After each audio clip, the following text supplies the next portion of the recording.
All right, we're live for Thursday night. That's right, Thursday night. Haha. Today's Thursday, is it not? Yes, it is Thursday night, Friday morning, and we have a big booster box giveaway. Ooh. So, let's grab some of this. It is I, Mr. Cardconomist, the host of the show. How are you guys tonight? I'm ready to help you guys get some cool cards into your collection. So, hot Friday night giveaway. We also say cool Nidoking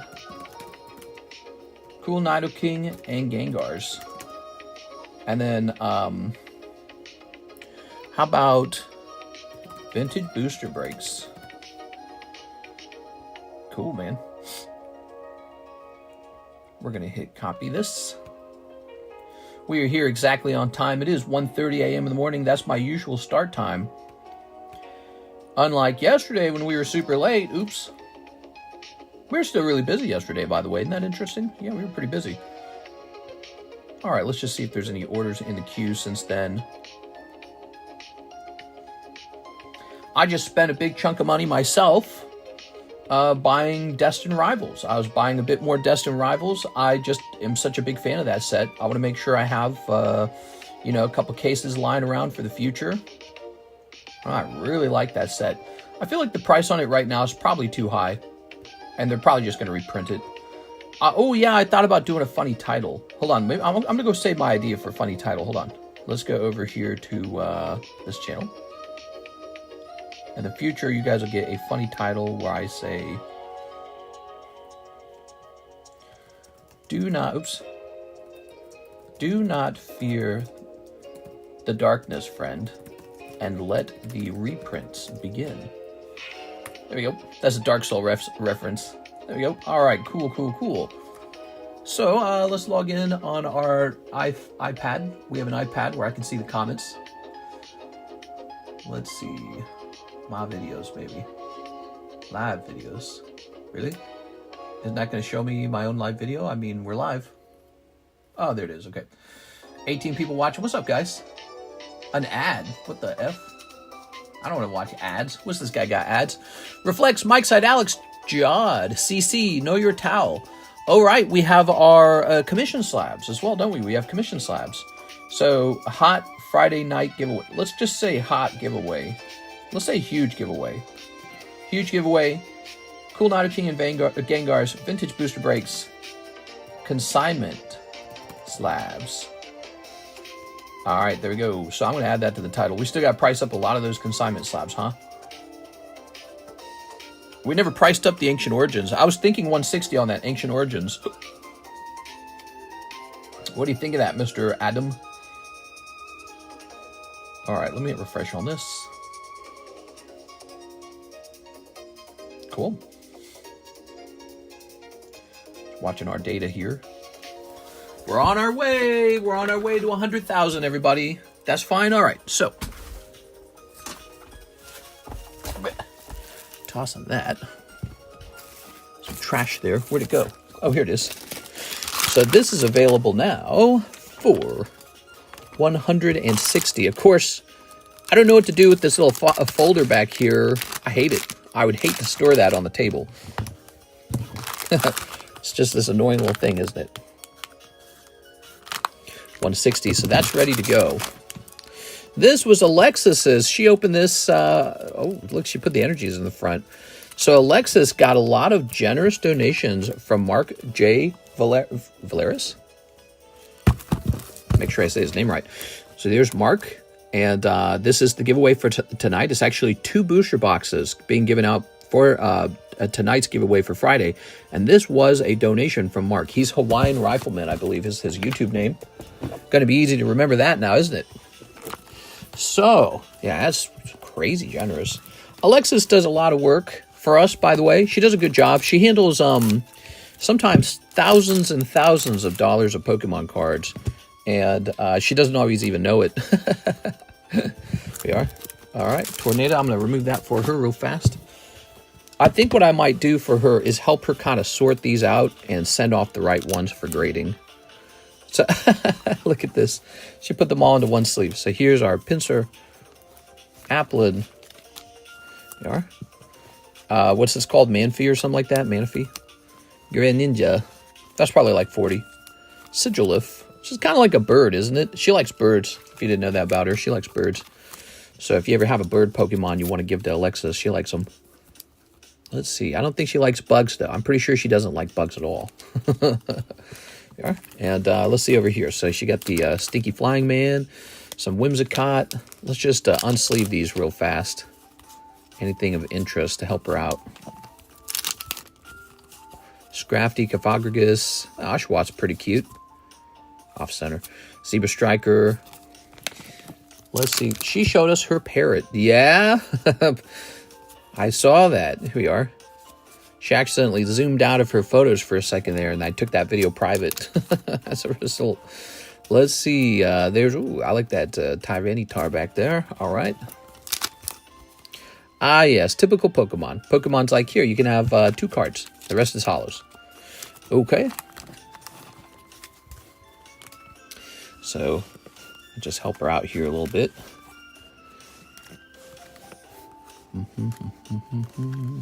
No Master Ball, huh? No Master Ball. Archeops is kind of a bird. It's like a lizard bird. I like the name Archeops. It's a cool sounding name. Archeops.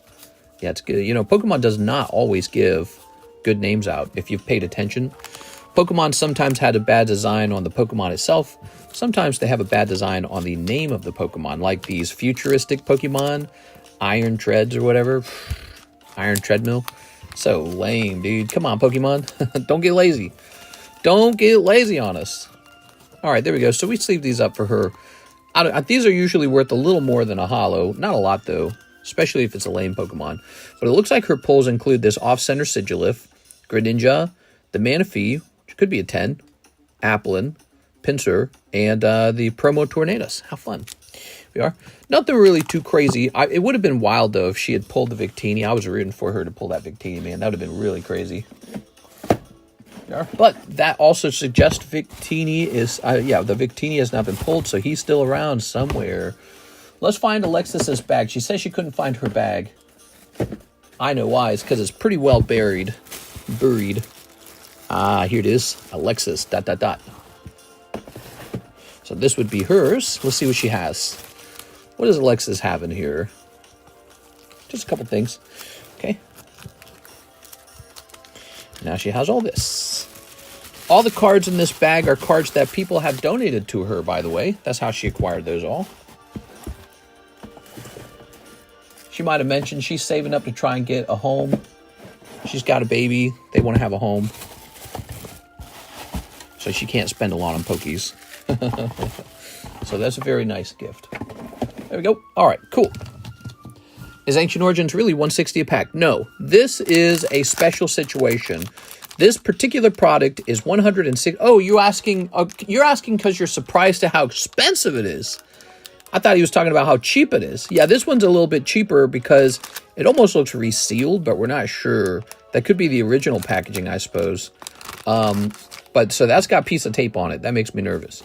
But no, if you would like to buy from a freshly sealed box, Mr. Coeli, it is even better. You want to be in the vintage box break for Ancient Origins, Coeli? $200. Cheap and affordable, $200. And look, it's actually kind of full. If you look at this list, it's a lot of spots taken. Mr. Brett took a lot of spots, actually. Mr. Brett's been buying up those spots. So it is actually $200 if you want a box fresh pack. So it's even more. But this one's $160. I'd love to see what's inside of this. Could be anything. Not meant to offend. Where do you get your prices for the mini binder for Ancient Origins? eBay last sold are $50. This is going to be based more on the price of the Ancient Origins booster pack. I don't really care what the last sold is. That's irrelevant to me. That could have been a couple months ago. If you didn't know this, Ancient Origins has exploded in price, like in real time, just recently. We are. 160 is, I look at 160 like it's a bit cheap, actually. All right. Louie wasn't fast enough. She showed us her parrot. Alexis is so cute. Ancient Roar and Future Blast? Yeah, she makes me feel old. She mentioned her father's age, and I was like, that's almost my age. I was like, damn it, dude.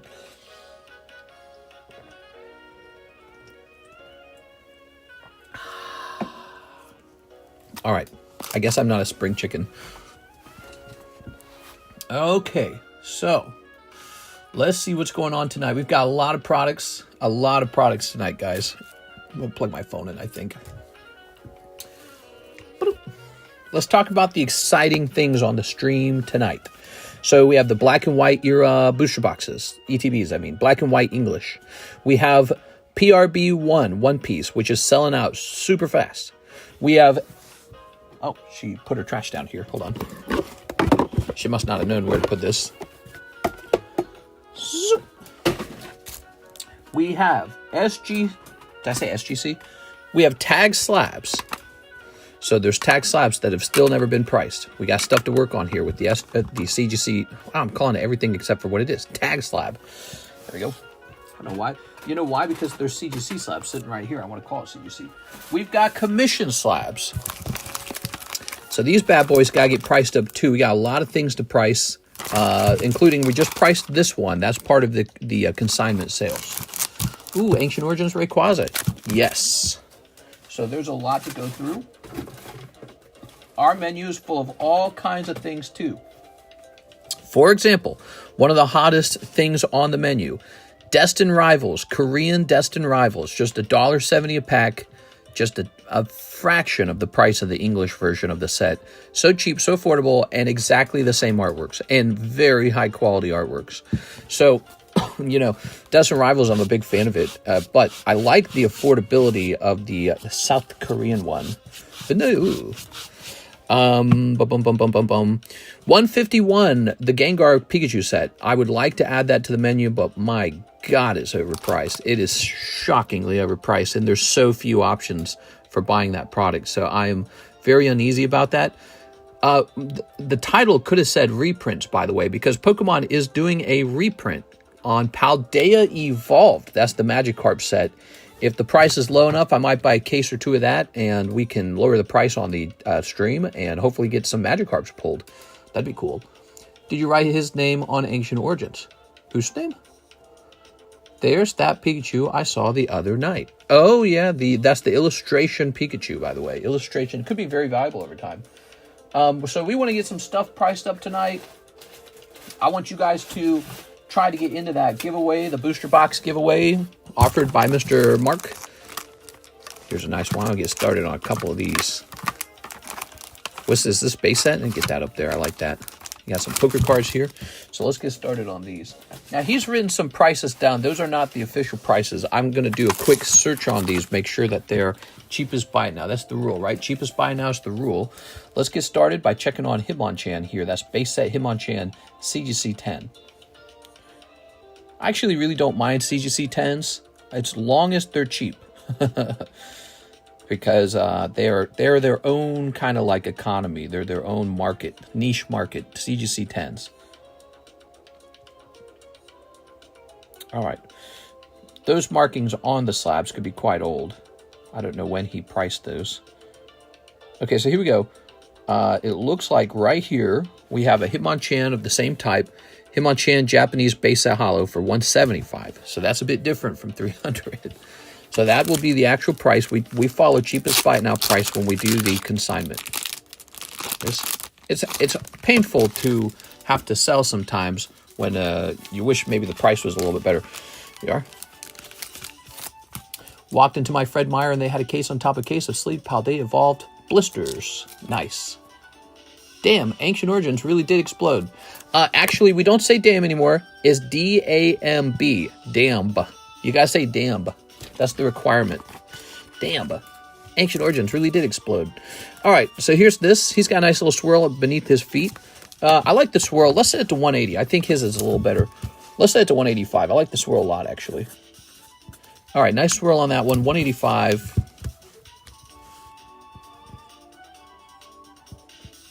Okay, we're going to put him down as AP. Time to buy Phantom Forces. No, it's not. No, it's not. You're not going to afford that. No, sir. You will not afford Phantom Forces. There was a time when Phantom Forces was somewhat affordable. Not anymore. You know, what's crazy is I was selling through my Phantom Forces. All I had to do was hold it. Didn't have to sell any of it. we actually do have a price on this Talo because there is the same card as a 9.5. Okay, so the 9.5, it has to be upgraded. That's a $5 to upgrade. His is already upgraded. Plus, let's say $8 shipping, so about $13 more. So 108 maybe. Let's make it an even 110. Actually, they most certainly do a return shipping too. So let's say 115. Try and get these fair prices up here. Get you guys interested in these slabs, so that these slabs disappear and Mr. Adam can get paid. Okay. There we have it. Damn. Here's Silcoon. All right, Silcoon. Silcoon, that was a hard sell. That one's very hard to sell. No one buys Silcoon, is the truth. You can find a price for it online sometime. Okay, there's no price for Silcoon. Let me check PSA 10 maybe. That card will not sell, I promise you. No one will buy it. You can price it real cheap and no one will buy it. So there's one in Germany, but it's PSA 10 and they want 170. I cannot see this card selling for more than this card. There's no way. Talo's actually cute. Like, someone could buy this and give this to someone like Alexis who likes birds, and she would actually enjoy it. No one actually enjoys the Cocoon Pokemon, ever. Ever. It's like a strict rule. Kakuna never sells. Metapod never sells. Silcoon's not going to sell. I don't know what it is. Maybe they should all be drilled. Let's make the Silcoon... I don't know, dude. I'm gonna make the Silcoon $95. I think that even at 95, you're gonna be surprised no one's gonna buy it. So we're gonna set it to 95. That makes it cheaper than the Talo. And then finally, we have this Omastar from Legend Maker. This is a nice card, guys. So this is not just a common from the set. This is actually a rare from the set. That being said, it can be very hard to move Omastar. Oh, you actually wrote the pops down, and I'm not writing it down. I'm so silly. All right. So Omastar can be very hard to sell as well, just because people are not tripping over themselves to buy Omastar. But this is a nice card. Here we are. Omastar Legend Maker. And that is the PSA 10. There is no PSA 10 for sale. Let's check the CGC 10. There is no CGC 10 either. He came out with the price of 210, Mr. Adam did. So I'm going to go ahead and copy that. Ancient Origins really explode. I'm going to wait to buy some blisters, some megas off some dude in town. Yes, sure. There you go.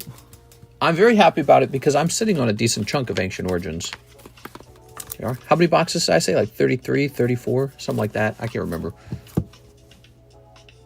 Is it 30? No, I'm not sitting on 30 of those, am I? I don't remember. But I'm a big fan of those.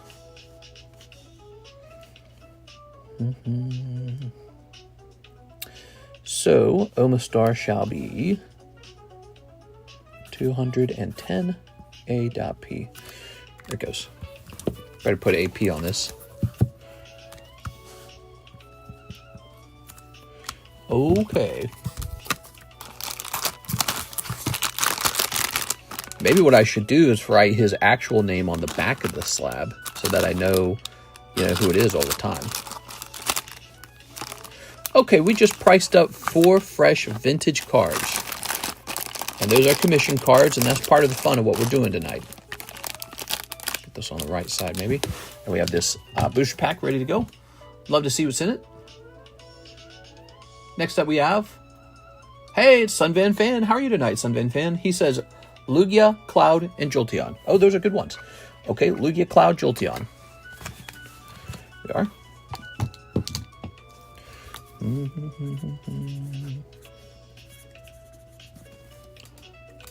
Yo, what's up, Troy Malice? Okay.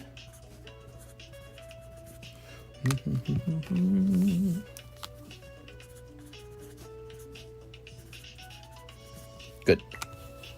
Mister, how are you? I'm feeling all right. Ta-da! Okay, let's read that again. Lugia, Cloud, Jolteon. Lugia. We have a Lugia break? I know the Cloud Break. Here's the Cloud Break. Okay. Looks like the Cloud Break has his own bag. Let's start there. So, here he is, Cloud. Oh, right. The Rare Candy Break is Lugia. Rare Candy. I think of that word, Rare Candy. There we go. I'm silly. Where's my black marker? Here it is. Black. So, Cloud. Opus 1 Cloud takes up to 3 out of 22. He's got a bit of a ways to go. It's a very good break, by the way. Final Fantasy has received a really large boost in popularity from the explosive nature of the Magic the Gathering set. Okay, here's the Rare Candy.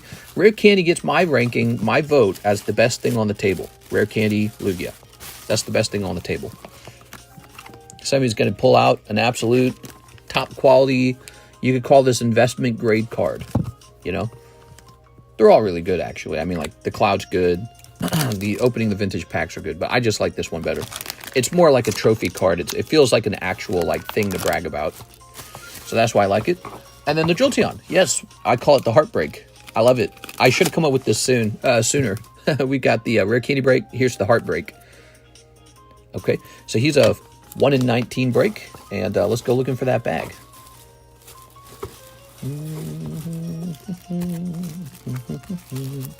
So Brett was in there by himself. Now it's Mr. Brett, Mr. Sunvan Fan. So that is a change to 3 of the breaks. Cool. Happy Thursday night, Friday morning, by the way, guys. How you feeling?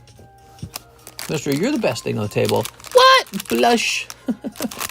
Hey, you want to hear something fun, guys? I went swimming naked tonight. You guys missed it. We went skinny dipping in the lake. Let's see. Steven Gonzalez. You guys missed out on all the fun. You could have been there. Yes, it gets very dark in Lake of the Ozarks at night. Very dark. There's no lights. Very few lights. And all the way out there on the water, there's no lamps or anything like that. I mean, it's just pitch black. So we went skinny dipping at night. It was very, very sexy, very fun. Ugh. I felt like a baby.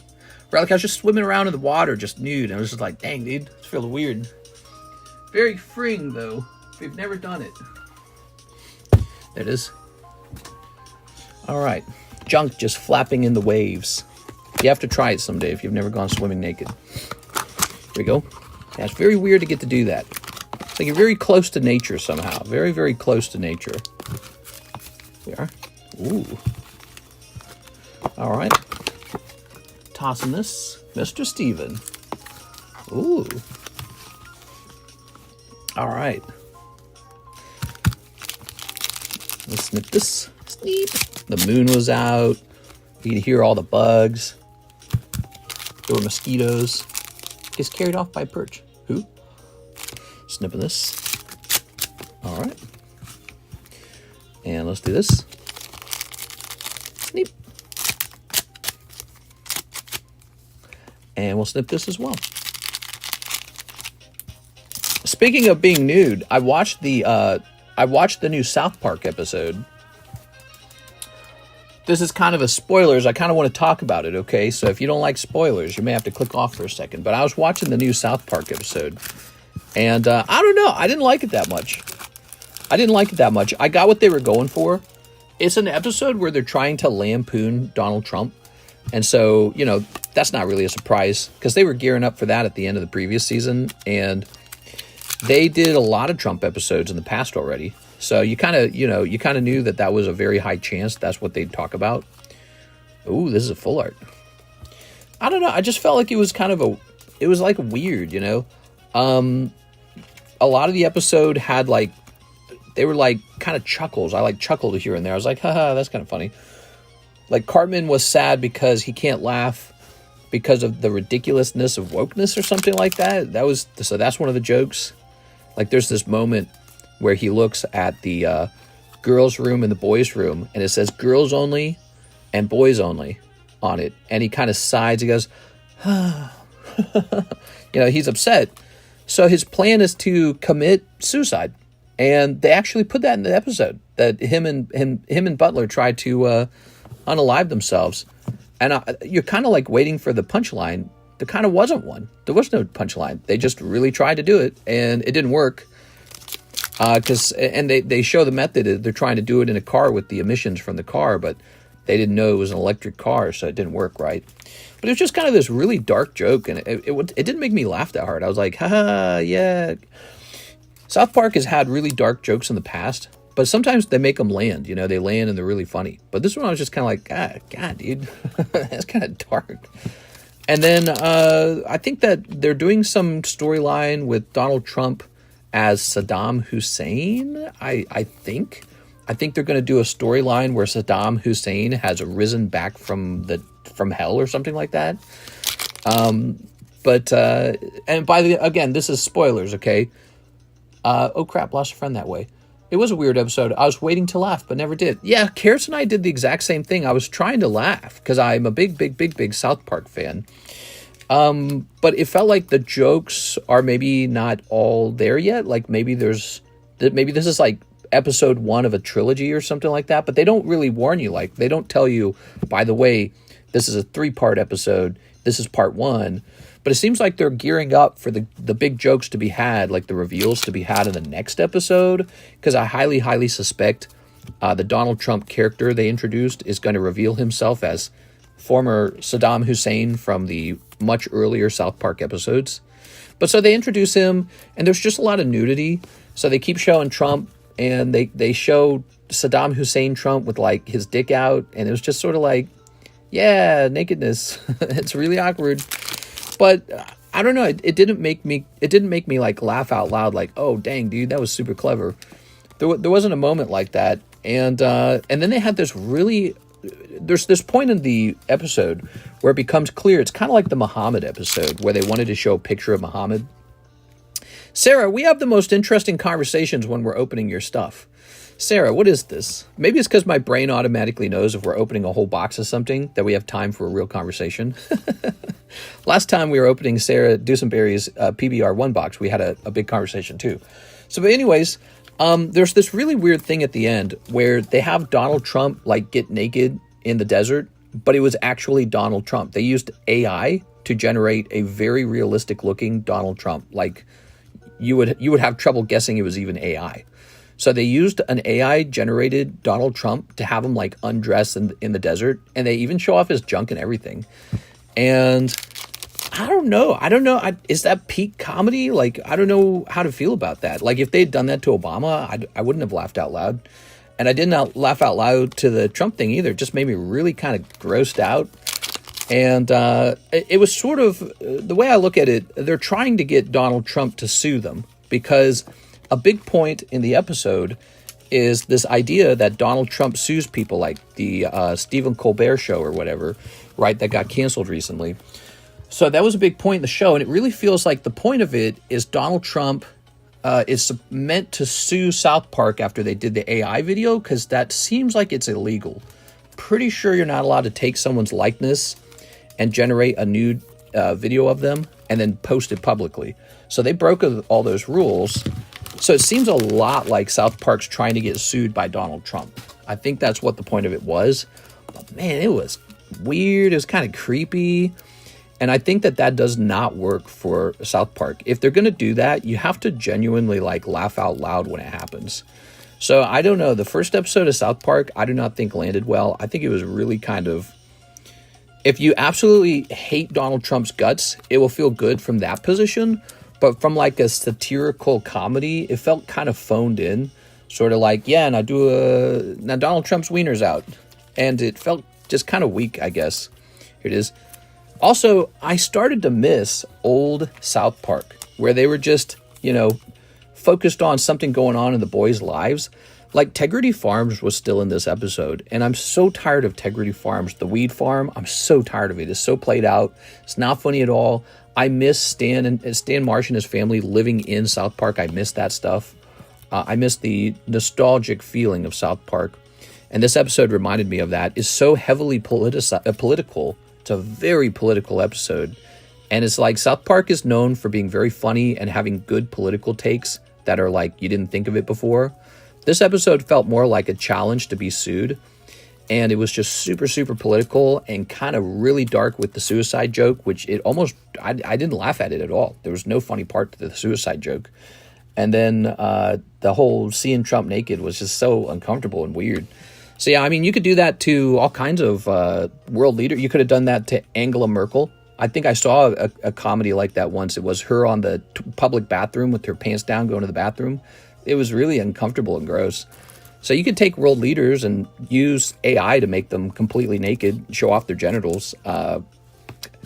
Is that peak comedy? I don't know. You guys decide. Here's Steven Gonzalez. All right, Steven, bring back old South Park. Yeah, I yearned for that. I yearned for the old episodes that were more like focused on the boys' lives and just like real things going on with the characters themselves. Instead of the characters all being sort of like, what's the word I'm looking for? Metaphors. You know, all the kids now are like metaphors or there's all this symbolism, which is great. South Park's always been pretty decent with those things. But if it's all you do, it starts to feel like all you're doing is watching current events and then just, all right, now put South Park on top of the current event. And it's like, okay. And they do it a lot in the past, so you can't, you know, I'm not judging too hard for them doing it now. It's just, it was weird, dude. It was weird and uncomfortable. The suicide joke did not come off as funny. It was just too dark. It was too real and it was too dark. All right. So let's see. And I did not want to see an AI version of Donald Trump's junk. All right. What do we got? Excuse me. I remember seeing an article once that Trump liked the previous episode where Garrison was acting as him. Wonder how he's going to think about this. He's not going to like the new one. You guys want the old Pokemon, the old South Park? We're in the present now. Why is Trump rounding up all the immigrants? Fun with weapons was peak. Yeah, like fun with weapons. I missed that. You know, I feel like we haven't had episodes like fun with weapons in a while. So, Sarah says, one more box of PRB1. Well, guess what, Sarah? I have that. Ta-da!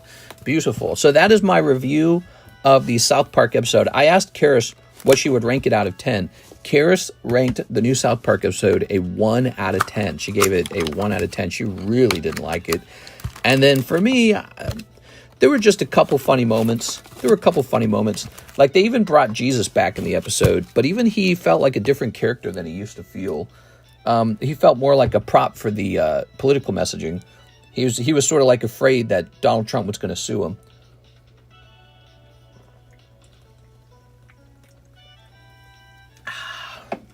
So I'll hold back from giving it a 1 in 10. I mean, that's really low, but I would say the next episode better tie it all up nicely, you know, make it laughable. The second episode needs to really make it work. Here we are. All right. Me too, 1 out of 10. I didn't even watch it all. Terrible. Mister, I sent you 100. Can you give me 5 cute slabs, PSA or BGS? So you just want 5 of anything. I think that would be a challenge, Mr. Jod, because most Pokemon cards are not as cheap as $20 anymore. But what we can do is I can try to rustle up some slabs, see what kind of things we can find. Yeah, most slabs cost more than 20 these days. You ready? All right, Seva. Well, Seva, let's see what we have. Yeah, I'm pretty sure we're about to get a follow-up episode where the Donald Trump character reveals himself as actually Saddam Hussein or something like that. I don't know. Which would be very weird because Saddam Hussein is, he's from a long time ago in the past. I don't know. If they don't do that, if they don't reveal him as Saddam Hussein and they're just saying Donald Trump's the new, you know, Middle Eastern dictator, it's okay. I mean, I guess.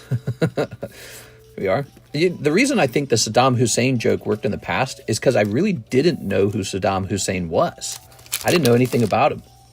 But the problem is Donald Trump actually has a very well-known character in real life. So, like, for example, they could have just had...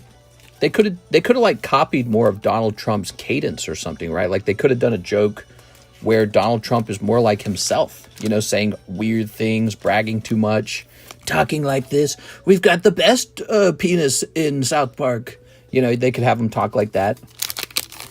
So that's the problem. I think Donald Trump's already kind of funny in his own way and very easy to make fun of. To use the Saddam Hussein voice and mannerisms and the character shape, it didn't feel like Donald Trump at all. So I just assume that it's not. I assume it's actually Saddam Hussein and he's about to reveal himself. Ooh, Saddam has his own song in the South Park movie. Here we are. Yeah, he was a big part of the early seasons of South Park. So I don't know what their angle they're going for is. Here it is. All right. Okay. Mel Gibson had the same voice. I'm trying to remember Mel Gibson. No, but he was unique from Saddam Hussein. Yeah, he was unique from Saddam Hussein. Mel Gibson was. They did that kind of thing with Mel Gibson, I remember. No, he was unique. I don't know if his voice was exactly like Saddam's. He did. No. He had his own voice, didn't he? I'm trying to remember. I haven't watched that episode in a while.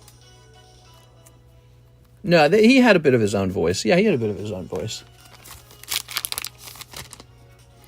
All right, here's this. And here's this. Lovely.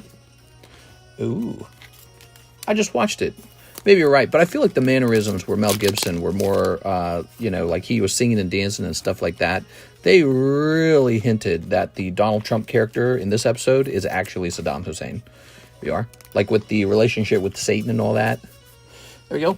His behaviors were exactly the same. Which maybe that's the point. Maybe they're trying to say Donald Trump's definitely a dictator or something like that. Maybe that's the argument. We're tossing this over here. Miss Sarah. All right. What do we got? We got this guy. We got this guy. We got this guy. And this guy. Ooh. I lied. It was a higher tone. The Mel Gibson was a higher tone, you're saying. That's what I thought. I thought the Mel Gibson was a bit different from Saddam. Saddam had a really specific way of talking in the South Park series. All right. It's like a 610. It's not 110 unless you're a huge Trump guy, says Aovic. We are. All right. I didn't like the Butters and Cartman joke. I was waiting for, like, Butters to talk Cartman out of committing suicide. Instead, they show two young boys trying to commit suicide in a way that you can actually do in real life. Like, there was no censorship to it at all. It's like they had the whole setup to commit a real suicide, and they just showed every step. They showed it all set up, and the boys were, like, trying to huff the emissions from a car. That's just not... I mean, I like South Park because they do a lot of potty jokes, like using bad language and stuff like that, but they should not be giving out instructions on how you can unalive yourself. That's too far, man. And there was no redemption to that at all. There was no point where it's like they go back on it. It's supposed to be a joke because it's an electric vehicle, so they don't know it won't work. There you go, Miss Sarah. All right, Sarah. Miss Sarah. Ooh. Another round. Wow. You've gone really deep in these. No mangas, no Nami manga, no God Pack. Still waiting for those to pop up. There we go. Censorship in South Park. That's funny. Yeah, but it's definitely kind of creepy, though, that particular joke. Like, I like South Park because they fight censorship, but kind of showing kids how they can commit very effective suicide. I don't know about that one. It almost like, if you could find a line, that might be the line.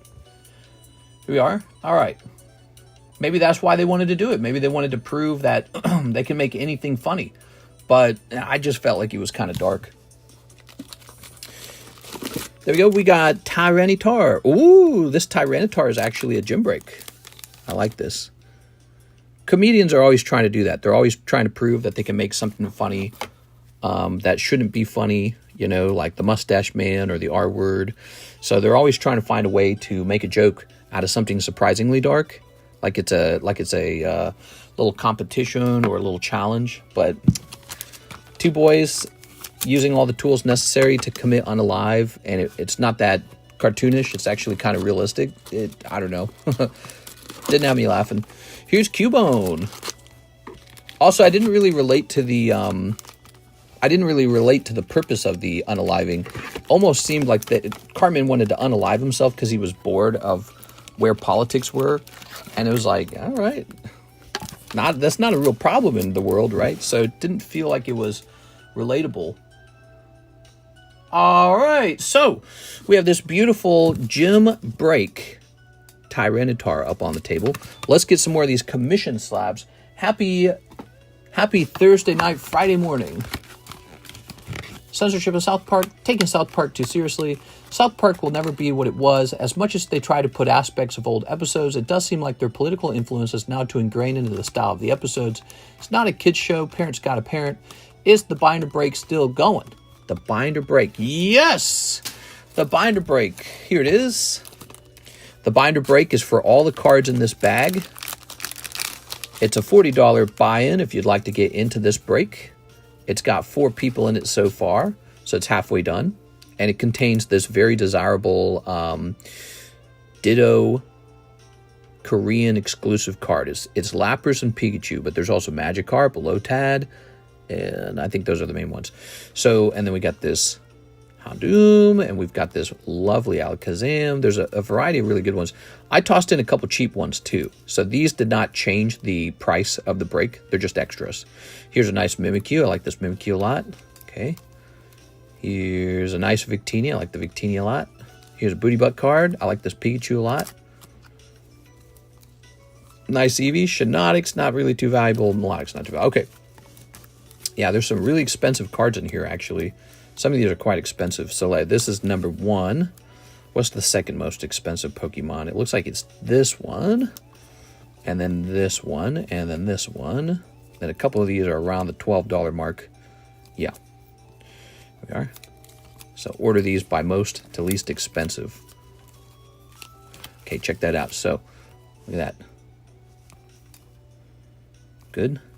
Good. Look at that. Very nice. That is the binder break. These are ungraded Pokemon cards that you can put into your binder. Minister, has any of the BGS gradings been sent out yet? That is what I'm in the middle of working on right now. I have to prepare some cards to actually go out with your guys' cards. So that's the holdup. I'm just trying to get some cards together. I'm pretty close. So any day now we'll be done. When did we ever ask for South Park to become so political? I enjoyed the randomness of the show. Now political BS has been the main theme for the past 3 seasons. Yeah, I would say that a long time ago, the jokes were sometimes jabs at celebrities. Sometimes the jokes were about just like the stupidity of your parents. So there's been a broad variety of episodes that lampoon various subjects. So the subjects could be very broad sometimes. And oh man, you killed Kenny, you bastards, stuff like that, right? And there's just a lot of fun to it. It doesn't feel as fun anymore. It feels so like, to be honest, the show feels a little cynical. It feels a little cynical. And I'm not just talking about this one episode. I'm talking about like the whole last season too. Yeah, I watched the episode, the Yi episode or whatever, and it felt like the episode was so weird the whole time because it was so heavily political. And then I think the episode after that is the privacy tour that talks about the prince and his Californian wife and how they don't want privacy, but it's like, I don't need to know about that. What about have something fun with Butters and Cartman and all them? But maybe that's what the creators want. Maybe they're kind of tired of making the old style content. They want to make this kind of content like a political cartoon. It's just, I think there's a fine line to walk with that. I think this time the jokes just didn't land so well because, if you've got 2 types of audiences, a left and right audience, you have to somehow hit down the middle with your jokes. They have to be sort of like these, how would you say it, like these fundamental observations. That's what comedians are good at. Comedians are good at making observations that are so distinct and sharp that everyone can relate to them very quickly. Think of like stand-up comedian George Carlin. He was really good. You couldn't really call him a Democrat or a Republican. He was just really good at observing stuff. Although I think he was probably Democrat. So Thim says 3 of the NBA 23-24 mosaics. Oh, we're opening up some sports, you say? Ah, yes, everyone's favorite sports. All right. So here are some bulk cards that we throw away. And here's 1, 2, and a 3. Ever since the season where they made the episodes connect, way better when the episodes were not connected and Kenny dies every episode. Oh, that's so weird that you think that way. So I find that a lot of people stopped liking South Park when that began. So when South Park started connecting all the episodes, I felt like there was this big change in the nostalgic original feeling of the show. and it started to feel very different from there. And they still put out some really good episodes in that time period, but I actually missed the episodic where it's just one story, one episode. I kind of missed that from the past. All right. I think it's because that's just the nature of a joke. Jokes get tired by the second episode. You don't need to hear the joke 2 times. Like, think of this super ethereal guy. Remember him? I'm Al Gore. I'm super ethereal. Imagine he showed up in the next episode after the main one, and the one after that, and then the third one, all in a row. You'd be like, all right, he's super serial. How about a different episode? How about a different flavor of ice cream now? All right, so these are like the bulk cards in the pack, aren't they? Now, what do we have back here? Vince Carter. Why does his head look big? Jam Master. Is his head big there? And NBA debut. Keontae George. Ooh. There you go. He did have like 4 episodes. Yeah, he shows up in, I know he shows up in like The Return of Man Bear Pig. Can't remember if he was in any others. So he did show up again another time, but that was like seasons later, not like an episode later. I'm saying, let's say you had 4 episodes in a row, one where he comes in and I'm super ethereal, and then the next 3 episodes they do a callback to him being super serial. It's just not as funny, you know. You're watching the same joke over and over, and so I feel like that's why I didn't like the episodes that would run, you know, continuously run the same jokes, the same theme over a particular season. We are? All right. There might be a way to look up how the average viewer also felt about this. So I'm pretty sure some place like IMDb probably has the ranking for the episodes for how they rated. I would not have rated that time period as well as the previous time period, personally. Now, you can like it, though, because watching shows is a very subjective thing. So if you kind of like that style, then, you know, that means it was a good thing. It was a good change for you. I think, personally, for me, I like the old style. We are. Bobblehead variant. I think that they hit, like, their peak in season, like, 7, basically. Around the time of season 7, they start really doing well. We are. All right. And what do we got? What do we got? Brilliant Stars booster boxes have doubled to $400 a box. Woo! All right. I'm sitting on some of those. I tried to offer those for sale and nobody wanted them. We are. What do we got? What do we got? We've got Austin Reeves and Jason Tatum. Ooh. All right. That's why I like the Larry David, Jerry Seinfeld shows. Larry David, Jerry Seinfeld episodes. Oh, are you talking about like a time period with Seinfeld where it's kind of similar? Each episode was its own episode, its own story, like within like a bubble, or it was just like a separate unit. Yeah, see, I like that storytelling type. They do that with Family Guy, right? The Family Guy jokes aren't really that continuous either. They usually are just one episode, one main story, and then it moves on. All right. Well, I don't know. Maybe the creators just want to try something new. I really don't fault them for trying something new, because if you're an artist, you like to experiment. If you're an artist, doing the same content all the time, never experiment. You got to experiment sometimes. And look at that. All right. No numbered cards? Not this time. No numbered times. No numbered cards this time. Them. Thank you so much. In reality, none of it needs to connect. Yeah, so I would have to agree with Mr. Alex. Them connecting did not improve the jokes for any of the particular episodes. It's a type of joke callback. Sometimes stand-up comedians do it. It works really well for them, but that's because the stand-up is one big episode. But let's say you tell that joke and then you try to continue it in the next stand-up. It's sort of like, all right, we heard that one. Here's Polytoad. I like that Polytoad, by the way. Here's Bulbasaur. That's a Stexkowski Bulbasaur. The Mega Mew. Did you know he's on the move? Let me show the Mega Mew, everybody. Check this out, everybody. Mega Sublist, Mega Mew. 3 spots left. And then he goes off. Spot number 5 goes off, leaving 2 spots remaining. I didn't know Paramount actually had to pay Trump $1 million. Oh, very interesting. So wait, is Colbert also part of Paramount? Hold on. Let me look it up.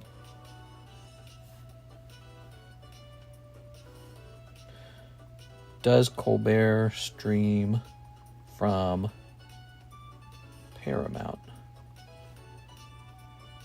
Oh, Stephen Colbert is from Paramount. Oh.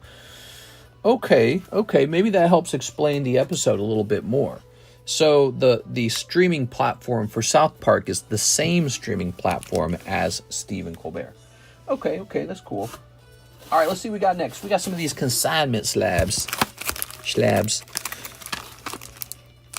Kind of an interesting one. Here is a South Park card right here, and here is Mega Blast. I'm going to wait on that one. Here's a Mega Blastoise and a pair. I like this one a lot. Let's get this one up here. I like this Pokemon Red Gyarados. Pokemon Red Gyarados. Mr. By any chance, was the Pupitar slab located? The Pupitar slab. I did not hear Alexis talk about that Pupitar slab. Exactly what was the Pupitar slab? Can you tell me what Pokemon, or like, was it a poker card? What exactly was it? It goes with the Magikarp, mister. Ah, Magikarp. So you're trying to pair the Magikarp and the Gyarados. We'll go grab it. Let's see. I don't know if I can allow that, Adam. Let's see. Here's... Aha. There it is.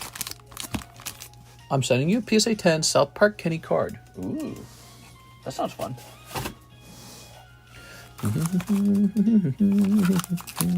So that's Pokemon Red, Magikarp, and Gyarados. I think this is a real nice quality group of cards.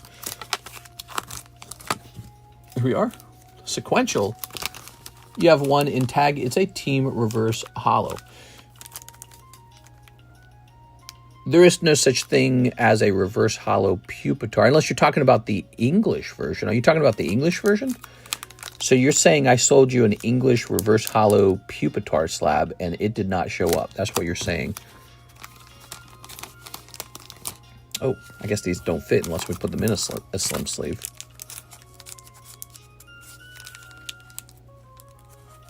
It was a Yolanda card. A Yolan card. Okay. Okay, it's making some sense. And you had mentioned that you had located the exact moment it got purchased. You saw me write the name down, is that right? Can you remind me on that real fast? We are. Okay, Magikarp, Gyarados. So it's English, Reverse Holo 9, Pupitar. They took her jobs. We are. Okay.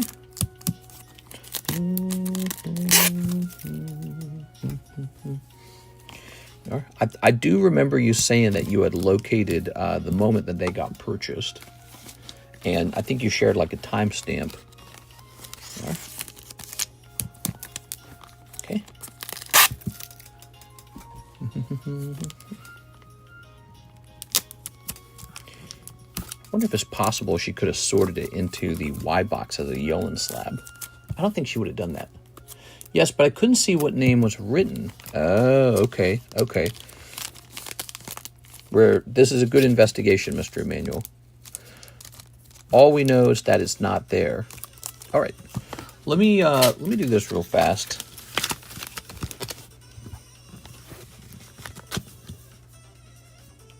Locate Emmanuel.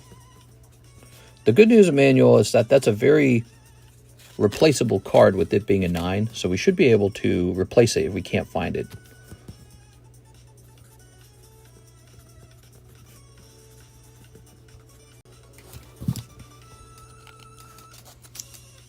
We here? We're back? It disconnected. All right, we are back. So here's a nice card for potential slab away. Oh, I tell you what, I better get a price on the Gyarados and the Magikarp based off of buy now prices. So let's go do that real fast. Morning, everyone. What's up, Edwin? So I wrote it down on my to-do list now to go locate that. Miss Alexis searched in all the boxes for a Emmanuel Valencia slabs. She said she couldn't find any. So my hope is that I'm gonna go down there and I'm gonna search all the boxes for a Pupitar slab, not with your name on the back, but just Pupitar, so that if we wrote the wrong name down, or maybe she sorted it into the Y box for Yolan or something like that, we'll find out if that happened to it. Okay, so that's the next step. Okay, so this should be pretty expensive, actually. Did you guys know these poker cards are not really that cheap? These are 1996 Pokemon Red poker card. All right. So the cheapest Pokemon Red Magikarp is $150. And Gyarados is going to be like $250, isn't it? $150.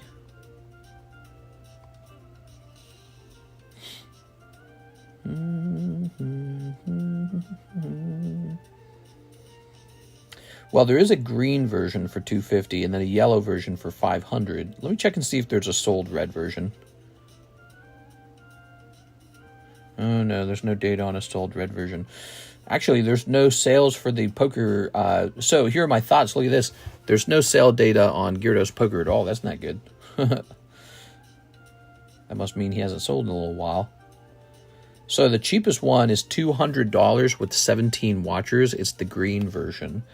And I'm thinking of making this one $250 as the red version. So that's what I'm thinking. $150 and $250 comes out to a total of $400, right? Yeah, that's what I'm thinking. $250, $150.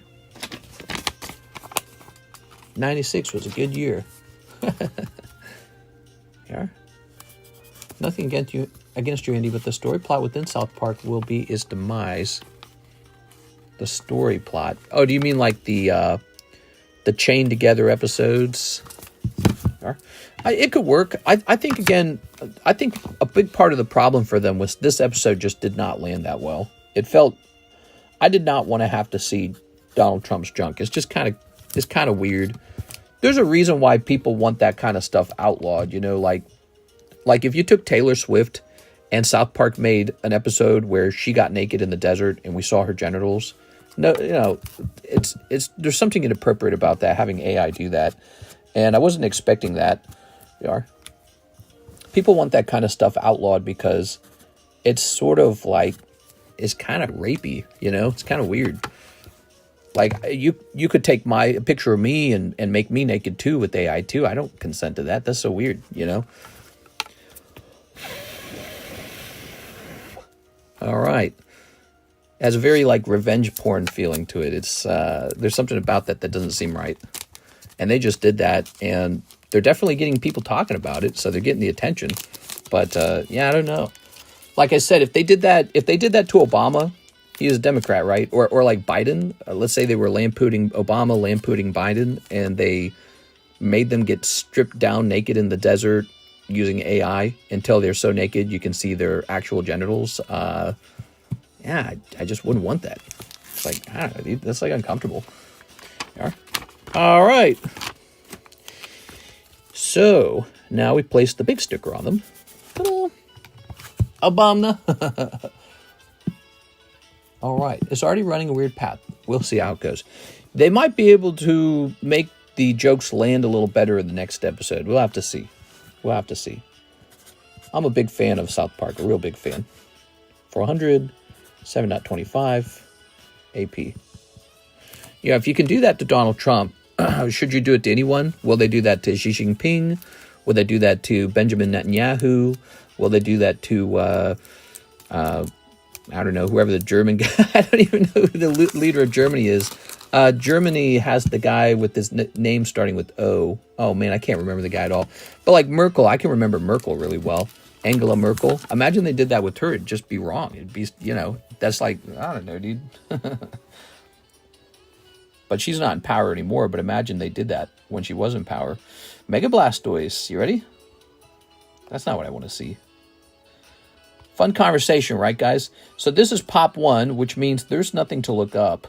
Is Pop 1, he's asking $260 for it. So if he's the only one selling it, he can ask whatever he wants. I don't know if it will sell at $260. We are. All right. Olaf. Yes, I knew his name started with an O, and he's got a bald head, right? There we go. Olaf. There we go. He seems chill. But I don't want to see that guy naked. There you go. Okay. That's going to say $260. I don't want to see Emmanuel Macron's AI junk either. And you can have a debate or conversation about whether that should be legal to show that stuff. I mean, again, it's very revenge porn. It's kind of rapey, dude. All right. What if South Park did a joke where, again, it's like Taylor Swift stripping down and getting naked with AI in the desert? Is that just really good comedy? You are? And as a viewer, I didn't want to see that. Ooh. You can't censor that. That's comedy. What are you, for censorship? So here is the bronze Amada Vaporeon. He said he wanted 120 for it. Let's see if we can find something similar. They need a nude Scarlett Johansson episode. Right, like what's the line? What's the rule? Is it politicians only? Okay, well, how about AOC? She's a politician. So I'll write my own episode of a funny cartoon. And in my episode, AI AOC gets completely naked. And we can see her genitals. And, well, that's a good joke. This is comedy. What, you don't like comedy? So I don't know. It'll definitely be a memorable episode for that reason, I suppose. Okay, so he's asking 120 on it. The cheapest buy now is actually 142. I'm going to start it at 142. Let's say 140. We can always lower it later. It's going to say AP on it. Okay. All right, and we'll do this. But yeah, so it's the rule you can show off AI-generated naked politicians. Well, all right, well, then what about all the girl politicians? Can I AI them until they're naked? And then, hey, wait a second, that's my freedom of speech. Here's Javier Arroyo, one spot in the binder break. Oh, yeah. Binder break needing 3 people, guys. Binder break is over in 3 spots. Okay.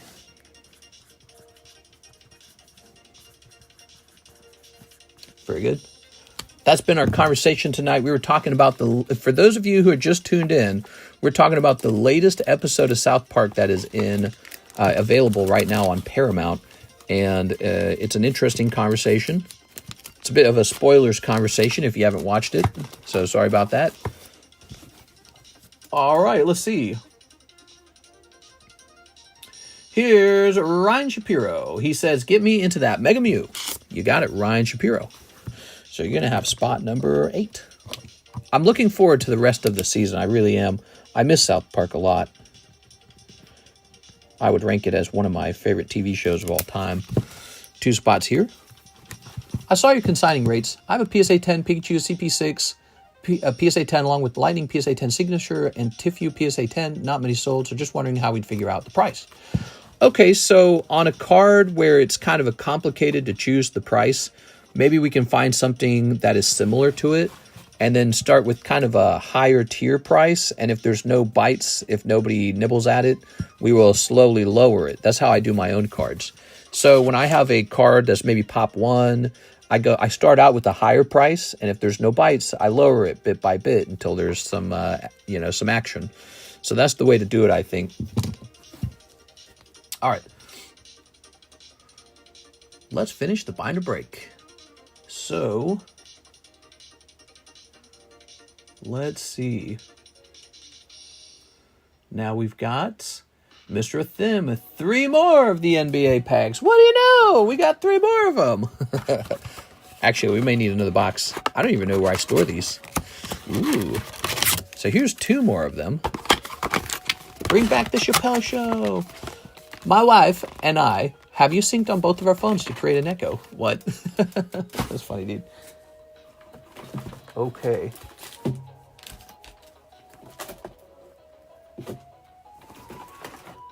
All right, let's see. Well, it looks like I better go find some more of these. I'll be right back, guys.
here I am.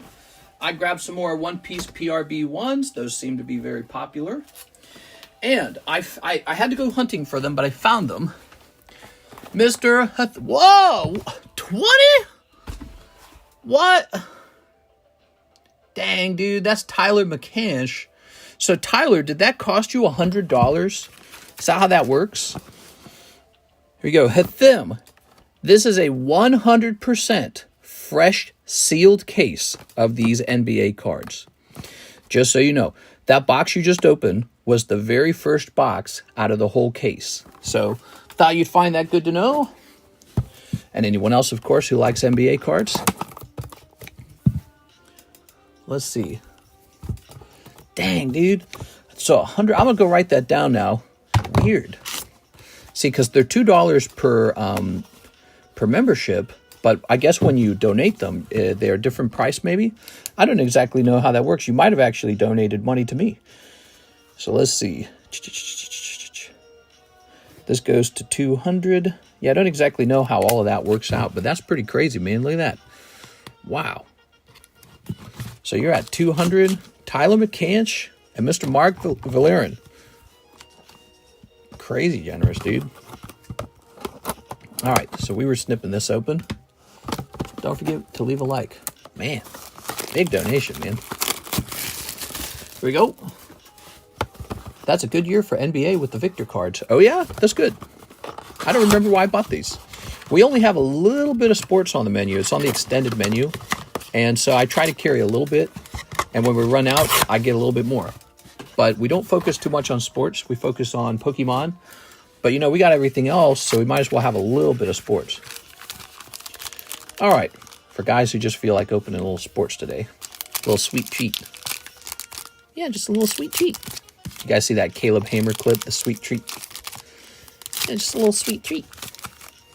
Oop, don't fall. Okay, there it goes. Yeah, the South Park episode leaves us with a question about what is the limit for AI, I suppose. If I wanted to make an episode about how, you know, oh, I don't like AOC or something, and then I did an AI of her getting naked and getting naked with AI, and it looks exactly like her. It really does look like her just undressing and becoming naked. Is that content where I'm just being edgy, or is that sort of like kind of like revenge porn? It is, which is super illegal. It's a great question. I think that episode of South Park will make people ask that question a lot. We are? All right. And I wonder if they will get sued. I wonder if they'll find themselves in legal trouble over that. The use of AI to make a public figure naked. Okay. South Park just signed a new deal for 30 new episodes with Paramount. There we go. Ooh. Here's 2018 update for baseball. All right, what do we got here? We've got Thunder Road, Julian Strother. The biggest question is what happened to South Park? We are. Here's Julian. What do you mean by that? You mean like the writing? Here's that. And here's this. Why are they Democrat now? Are they Democrat? I don't know if they're necessarily Democrat. I think they're usually somewhere in between Democrat and Republican. We are. Michael Bridges. All right. Very nice. Okay. Oh. And let's grab this. Ta-da! Like, for example, South Park had a very popular episode where they make fun of Kathleen Kennedy, where she says, stick a chick in it and make it gay and lame. We are. Or they had the episode, what was it, like the Elon Musk episode? Remember that? Where he had the girlfriend, was her name Heidi, I think? And he kept saying, Cartman kept saying that she's very funny or something like that. You are so smart and so funny. You are funny and smart. We are. Oh, Kevin Durant. And Giannis Antetokounmpo. I can't say his name. They have to adapt to the times, not necessarily to choose a side, but play devil's advocate. Yeah, and then typically they've done a very good job of that. Trey Young. Ooh. All right. I'm going to bet that this episode they released is not going to rank very well.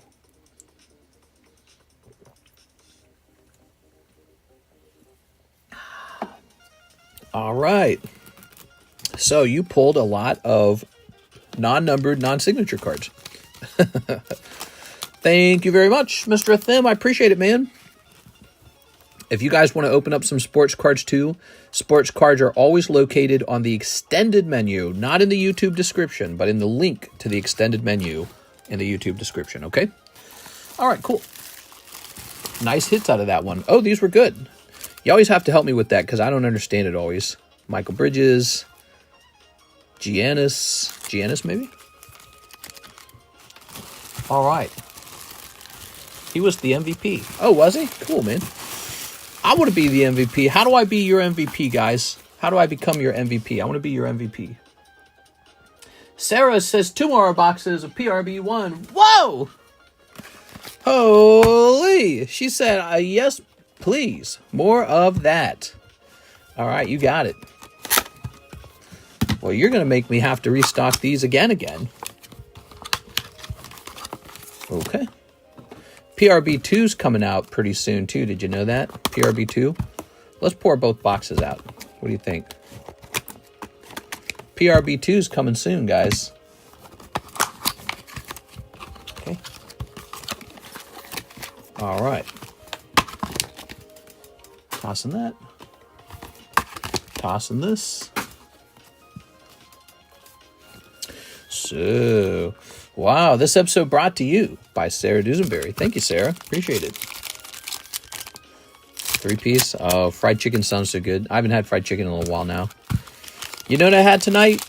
The same thing I'm having every night. I had ground chicken. God, dude, it's gross. I'm using a hamburger helper to make it like more palatable. But I skipped the milk. They always want like a whole cup of milk, like 2 cups of milk. That's just cream. When you cook milk, when you reduce milk is just cream at that point. So I take the cream out, no cream. So I get some pasta, I get some seasoning, get some chicken. It's all right. I'll put some broccoli in there too. So you have broccoli and your hamburger helper with the ground chicken.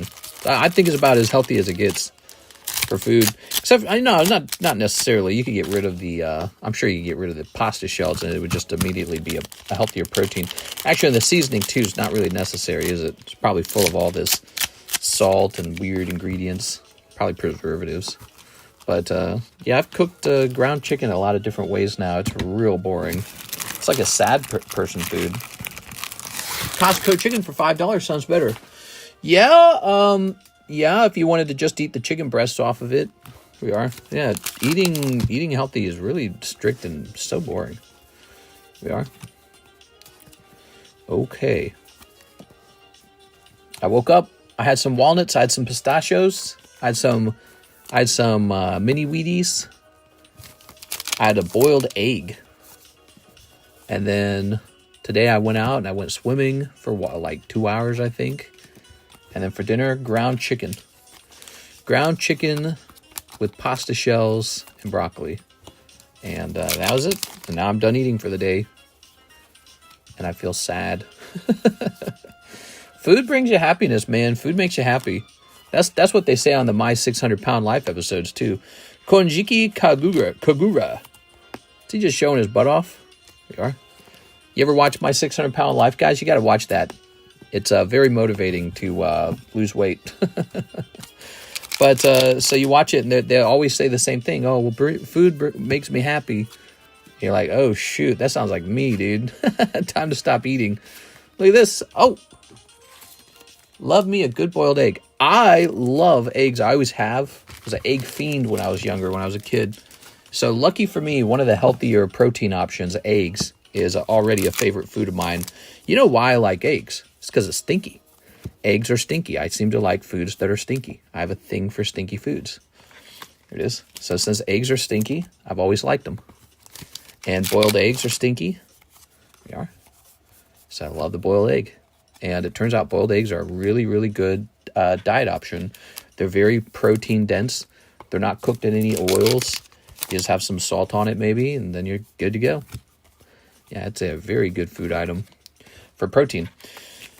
You should do an omelet with 1 or 2 whole eggs and then the rest egg whites. I've done that. I got the if I showed you my fridge, I would have the bottle of the egg white and then the whole eggs. And so you could do like 2 whole eggs and then like a cupful of egg white, and it sort of it's like a nice way to cheese. Like you get more egg, but you don't have to eat such a dense calorie of egg. Yeah, I've done that a couple times. With the boiled egg, you don't have to eat the whole yolk. You can like cut the yolk in half and just eat half of the yolk. So it's the same effect in the end, isn't it? Ooh. Miss Sarah, you never told me that you like these cool cards. You have a high sodium intake, ramen, sardines, and eggs. Well, I haven't eaten ramen in weeks. So I haven't eaten ramen in a long time. I think the sardines are pretty salty, but I don't add salt to them. I don't know. And yeah, I agree that my sodium intake could probably be lowered, but yeah, I don't like smother my eggs in salt or something. Here we are. All right, here's this guy. Just make a good recipe instead. Deviled eggs. Here we are. Yeah, deviled eggs are cool. My family would make that on occasion. We're all gonna die one day. Just make sure you get plenty of exercise. Everyone, love y'all. Now, I don't want to just do that. Like do whatever I want because we're gonna die anyways. That's a certain way of thinking. I don't want to do that. I want to lose some weight and go back to being what I weighed when I met Karis in college. I missed that. Here we are. Okay. All right. So we have some hollows here. Oops. Did anyone grow up having a glass of milk with dinner? Karis did. She drinks milk like crazy, dude. She drinks a humongous amount of milk. And I go, yee, yuck. How do you do that? I think she gets most of her calories from milk some days. Here we are. Rock Soup. Rock Soup. Wasn't that old book, Rock Soup? Okay. Oh, you got the castle once again. My neighbor is morbidly obese, and I saw a Chick-fil-A delivery for lunch. Yeah. Yes, that fast food, man. Fast food. I haven't had McDonald's in a while. Last fast food I had was Taco Bell. I stuck to the simple crunchy taco, nothing else. Crunchy tacos. And then that was only half of my meal for that night. So I'm getting away from the fat. You got to get away from the going out to eat, guys, because that's really terrible. The fast food and the restaurant food. When I was first trying to lose weight a year ago, 2 years ago, and that was actually somewhat successful. I lost some weight for a while. I stopped eating dessert. I'm still doing that, but you can actually make up for the dessert calories with just like eating greasy food. So yeah, it's every single day you have to count the calories and not overeat. You don't need dessert to gain weight. You can gain weight just going to McDonald's and getting a bunch of hamburgers. Here it is. All right. Very nice. I miss TheCardconomist. Yes. Mister, you like provolone cheese? I love all kinds of cheese, but that's another thing I don't eat so much anymore. Cheese is bad. Cheese is a super dense food, kind of like dessert. Dessert and cheese, they're in like the same category of super dense calories. There we go. Taco Bell meat is over 50% filler. We are. I don't know how accurate that is, but you might be right. Whoa. When I tried losing weight, I stuck to eating almost a whole bag of vegetables before I ate every meal. That way I would keep myself full for a long time. For me, I'm just accepting that I'm going to be hungry sometimes. And then I just very, very carefully count the amount that I'm eating. So that is my rule. You're kind of referring to something called volume eating, which is also a great strategy. And I'm doing that a little bit too, right? So I'm trying to make food choices that are very filling, right? We are. So if you eat very lean meat, you can eat way more of it than if you were to eat a fatty meat. So you're going to feel more full because you didn't get so many calories. You can eat a larger quantity of the same meat if it's lean. Chicken breast, like if you take ground chicken breast and compare it to like barbecue smothered chicken wings, you can eat like 2 wings or you can eat like 4 breasts. That's how it translates. And it's a ridiculous thing. All right, Sarah. So I am sorry, Sarah. This is a bad card. I am sorry, Sarah, but that was still not around with the manga in it. What exactly is filler? Troy, garlic and onion, throw garlic and onion on a pan, wait to go brown, add minced meat, wait, no, I can't read your message. Wait, ho, brown, add tomato paste. Cheap and faster than any fast food. We are. Tragic. It's accurate. Look it up, Mr. Dowdy Pants. That Don card is adorable. Let's go through these. Here we are. We're looking at your beautiful pulls here. Miss Sarah. Okay. Here's Boobies. Castle. Arrow Guy, Blush Girl, Horns Guy, Hat Girl, Kaido. Here's Blind Man. Here's Luffy Guy. Here's Gear 5 Luffy. Konichi.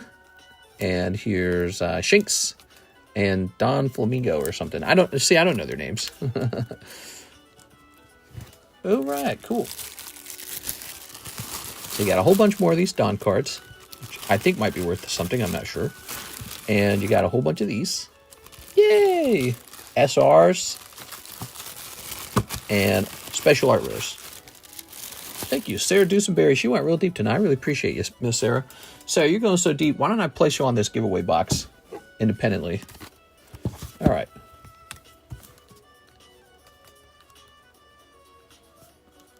There you go. Flamingo's Peak. Oh, yeah, you're right. Okay, yeah, I don't know their names. That's Don Quixote or something. You can't kill rabbits. They're too cute. Yeah.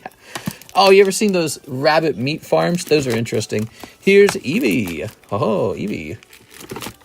Jigglypuff. Pikachu. And Fur Alligator. Let's grab this. That is a double booster box giveaway going off tonight. It's ending tonight. Now, I'm going to go ahead and set it up. What? How are you giving away so many memberships? 50 memberships? I don't understand. So is that like a $250 gift on top of the $100 one you already did? Is that how that works? I'm confused. Is that how that works? What? Hold on. I gotta ask. If somebody gifts you 50 memberships on YouTube, how much money did they have to spend for that?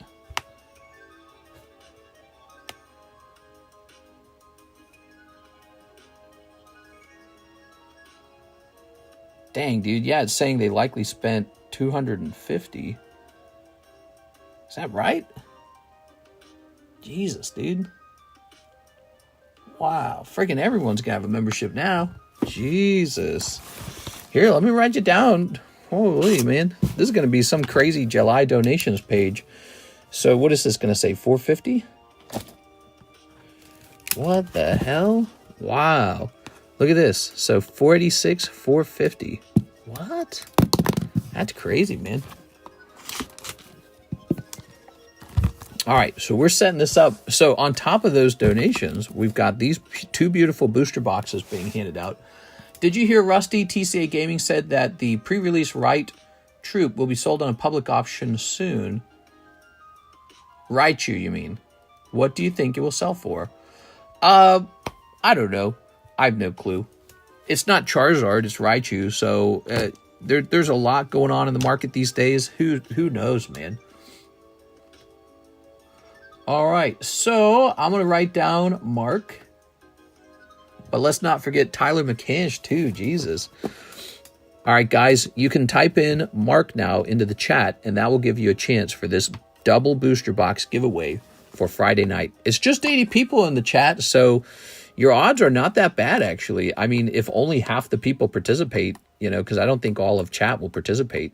So if only... 40 people type in Mark's name, your odds are like 1 in 40 to get into this side of the list. It's really not bad. Small Thursday night audience. Here we are. All right. I must not have taken a sexy enough picture for the thumbnail. Whew, man. All right. So what do we have next? We have Mr. Mahasvara, 2 ETBs of the English Black Bolt. You know, after you made those big orders the other night, Masvara, I recommended to a guy to buy 2 ETBs because I felt like the case was hot. He didn't pull anything either. So you might be coming up on a hit in a second here. Let me go grab them, okay?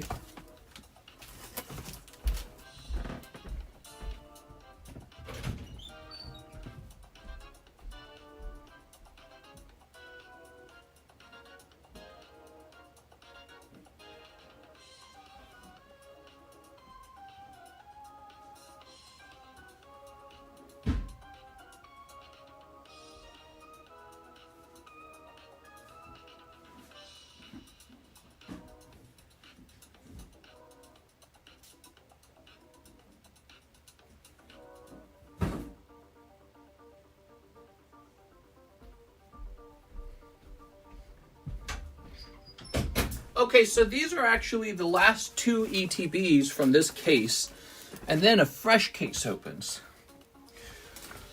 Whew. That's a lot, man. Would be nice to get in there alt art like the Kyurem. We gotta pull Victini. Forget about Kyurem, man. We gotta get that Victini bad. Hey, what's the single most expensive card in Black Bolt and White Flare right now? Does anyone know? Here it is. What's the single most expensive card? I got to know exactly what we're chasing. Is it the monochromes or is it alt arts? Tossing that. Okay. The Zekrom BWR. Time for red card. So is that the Zekrom monochrome or is that the Zekrom alt art? The black-white rare. Oh, black-white rare. That's what it means. I got hustled for the first time. I won an auction. They were resealed. The ends were melted together. Oh, my God. Thieves everywhere, crazy. Thieves. Horrible people. Horrible people. All right. What is that terrible promo? This is Thundurus. He's a Pokemon who basically has a sex toy for a tail. But Pokemon didn't think that hard about it when they designed him. Come on, Pokemon. There are. The Monochrome, Zekrom, Victini are top hits from Black Bolt. All right. 1 Monochrome Black Bolt, Zekrom, and Victini coming right up. Japanese Thunder God. Oh, yeah, Raijin or something, right? Raijin? Isn't he the god of thunder? I don't know. They can't make me love him. They can't make me love him. Evil genies. Oh, my goodness, mister. Tell me I'm wrong. Tell me I'm wrong. There we go. They got to put me in design of the Pokemon style. I'll get you guys some of the coolest Pokemon designs of your life. And they won't look like Digimon, I promise. They'll still have that Pokemon cuteness to them. There are. Snipping this. That's the problem. If you try to make a Pokemon too cool, then it just becomes a Digimon. Or a Yu-Gi-Oh! Ugh. So this is 2 ETBs, everybody. 2 ETBs, black, white, being ordered by our friend Mr. Mahasvara. He is one of the moderators from 6 years ago. He's been here a long time. Yes. He is going by Bradley now, which is his name. All right. Okay. All right. There we go. Next legendary will have a Hitachi Magic Wand for a hand. We should make a list. Pokemon that would likely be the best sex toys or something like that. Okay. Palpitoad. We're getting started. Here's Fungus, Haxorus. I do like the Haxorus and Victinis from this set. When it comes to the holo cards. Meloetta. I think she's kind of stinky. Audino, Conkeldurr. See, Meloetta might as well go in this pile, because that's how I feel about the card. Isn't that funny? And the Haxorus should go in the hits pile. That's how I feel about the Haxorus. Minccino, Seismitoad, Holographic Energy. I'm gooning the Mister's voice. Here's Whirlipede. Here's Unfezant. Oh, Unfezant. Just wanted magic doing Pokemon. Clink. Meloetta, but twice, because that's what you need. You need 2 of them. That's terrible, isn't it? Come on. So far, so bad. Come on, Pokemon! We need a good one! Prism Energy, Landorus. I want to see what would have happened if Yolan had kept going. Ooh, Clink. He's like Magnemite, but worse somehow. We are. I actually like Magnemite. Clink is sort of... Yeah. Very good. Here's Tirtuga and another Haxorus. Okay. Hey, I like Clean playing. Hey, what's up, Harles420? I'll catch y'all tomorrow. Got to go back and tell people what to do. Have a great night. Damn, this guy just pops in, drops $350, and then leaves. Thank you so much, Tyler McCanch. Very legendary. Big donations. I really appreciate it, man. And now, you know, we have a way to keep track of that. I think that's good that we do that. We have like a receipt of the donations. It's very nice. Here's Genesect. The name is also lame. Clink. Like the stream. So you're down to 4 packs already? These 4 packs better be hot as hell, dude. But it just takes one. It just takes 1 pack. So it's not over yet. Here's Superior. It's not over. Just takes 1 pack holding that monochrome Zekrom. And it's all good. Oh, give me a break, dude. Master Ball Carablast. What are you doing, Pokemon? Come on! Volcarona. Oh, last pack magic. Come on. Dear God, that was horrifying. Well, I guess Mr. Caleb Ibarra is very lucky he didn't keep going because those were not hot cards. Holy, dude. Those were about as cold. Those were worse than yesterday. You had better pulls yesterday. So 1 Carablast pops out. This is out of 2 ETBs, by the way, guys. 2. Not 1, but 2 ETBs. So your 2 ETBs had a couple EXs in it. And a Clink and a Carablast. Wow. Let me double check. Make sure I didn't miss like a Master Ball in here. Because I feel like that is really sparse.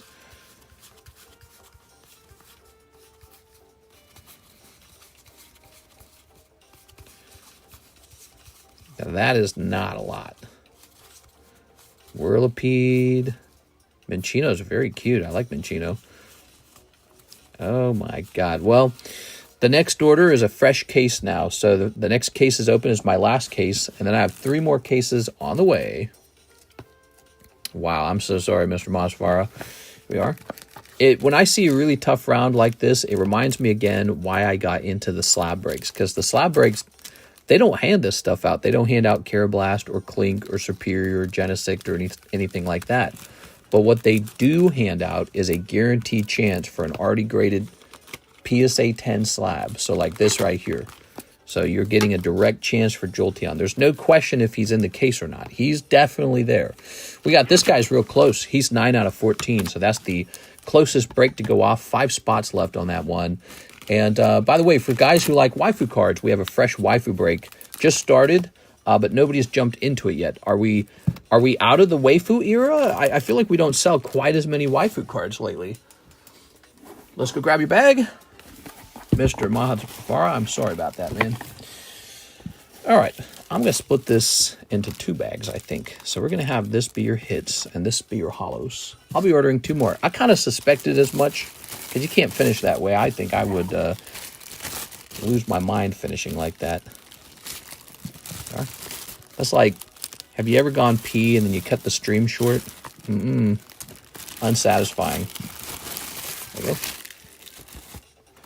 All right. Those ETBs were like edging and no relief. See? Almost similar analogies. All right.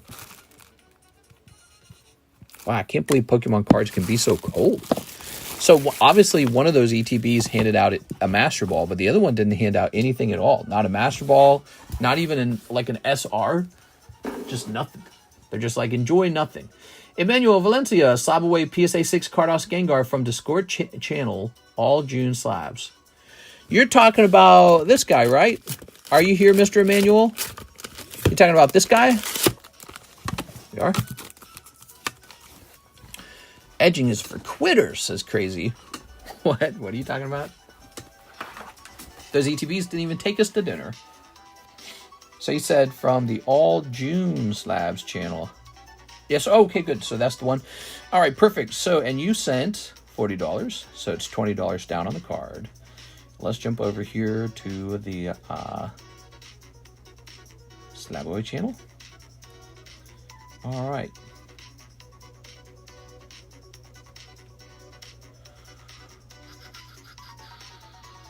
Aha. So this shall say August. We're going to say August, actually. 25, because we're so close to it. Emmanuel Valencia. PSA 6 pair of Gengars. $395. And this goes down to $375. I really felt like it was just a matter of time on that one. That is a very nice pair of Gengars at a very affordable range. So these are yours now. We just got to write your name on them. Very nice Gengars at a very affordable price.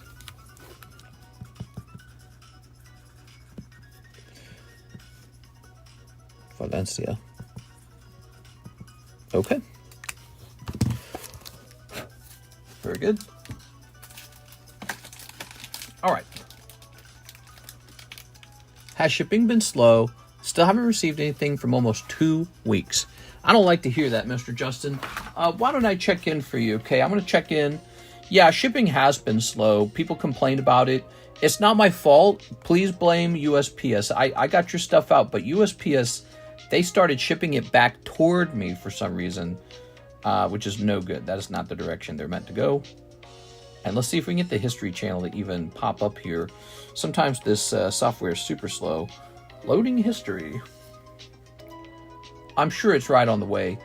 Yeah, USPS is really slow for some reason. You know, it is summertime, and maybe because they don't expect that much business in the summertime, you know, as compared to like November, right? Maybe as a result, they don't hire as many people. Okay, so it says Justin French.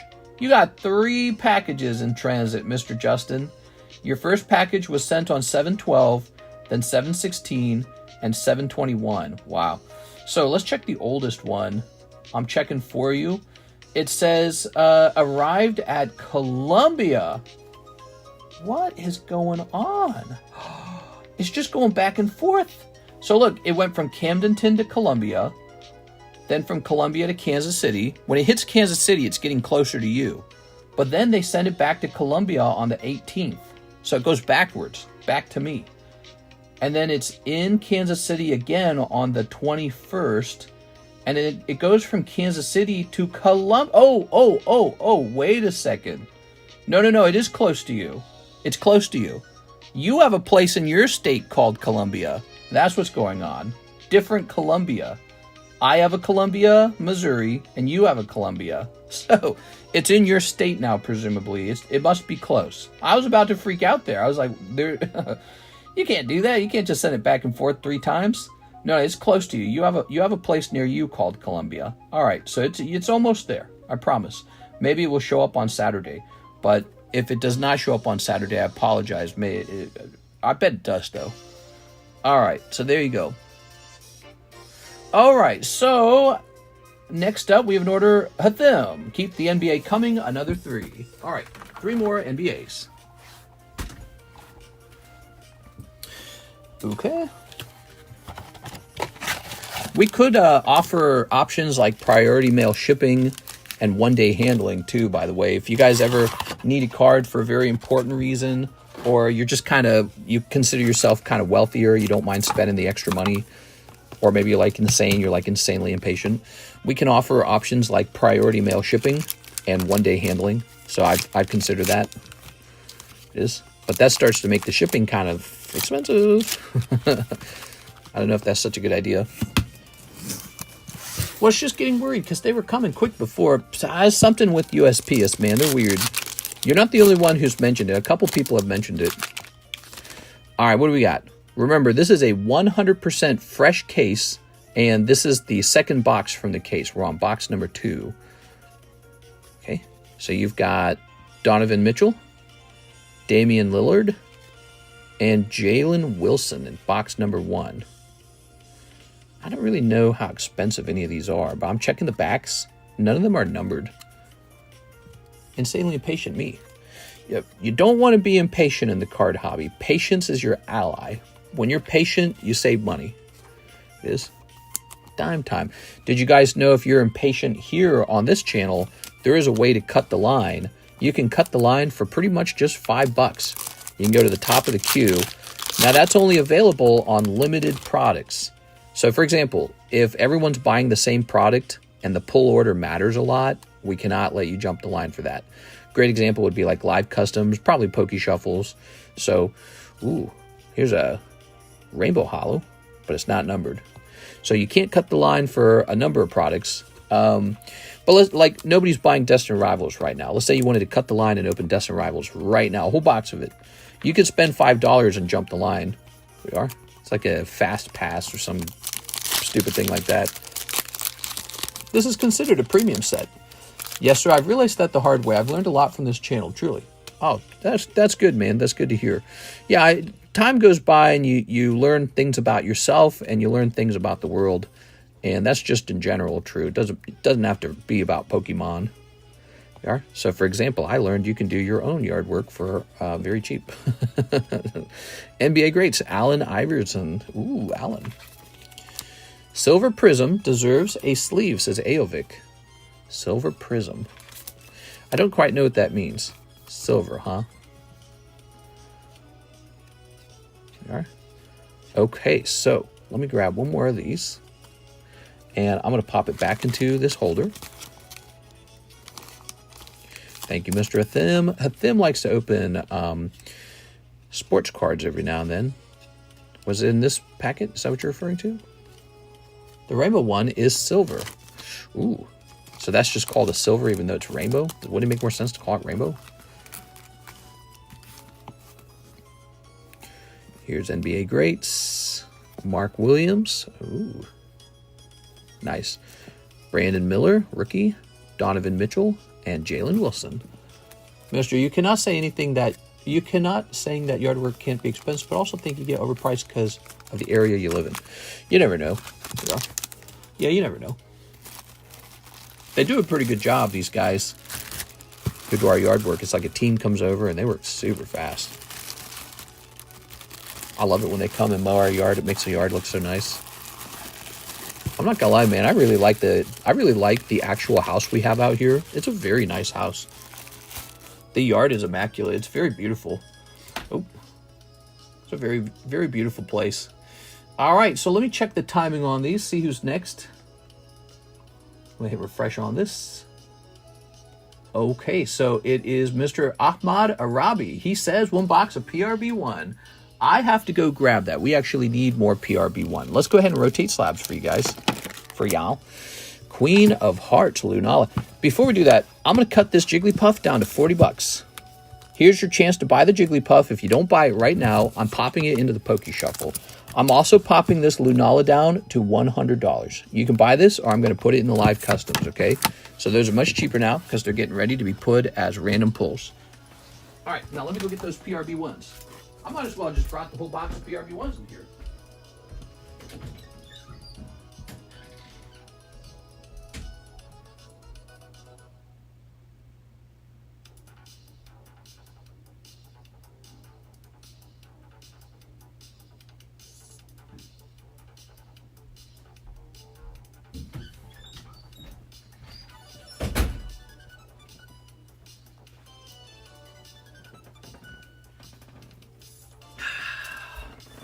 All right.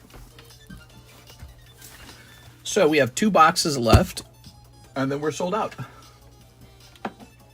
What did I do? Did I like underprice them or something? Did the price of PRB1 go up or something? Was I not paying attention? You guys destroyed those.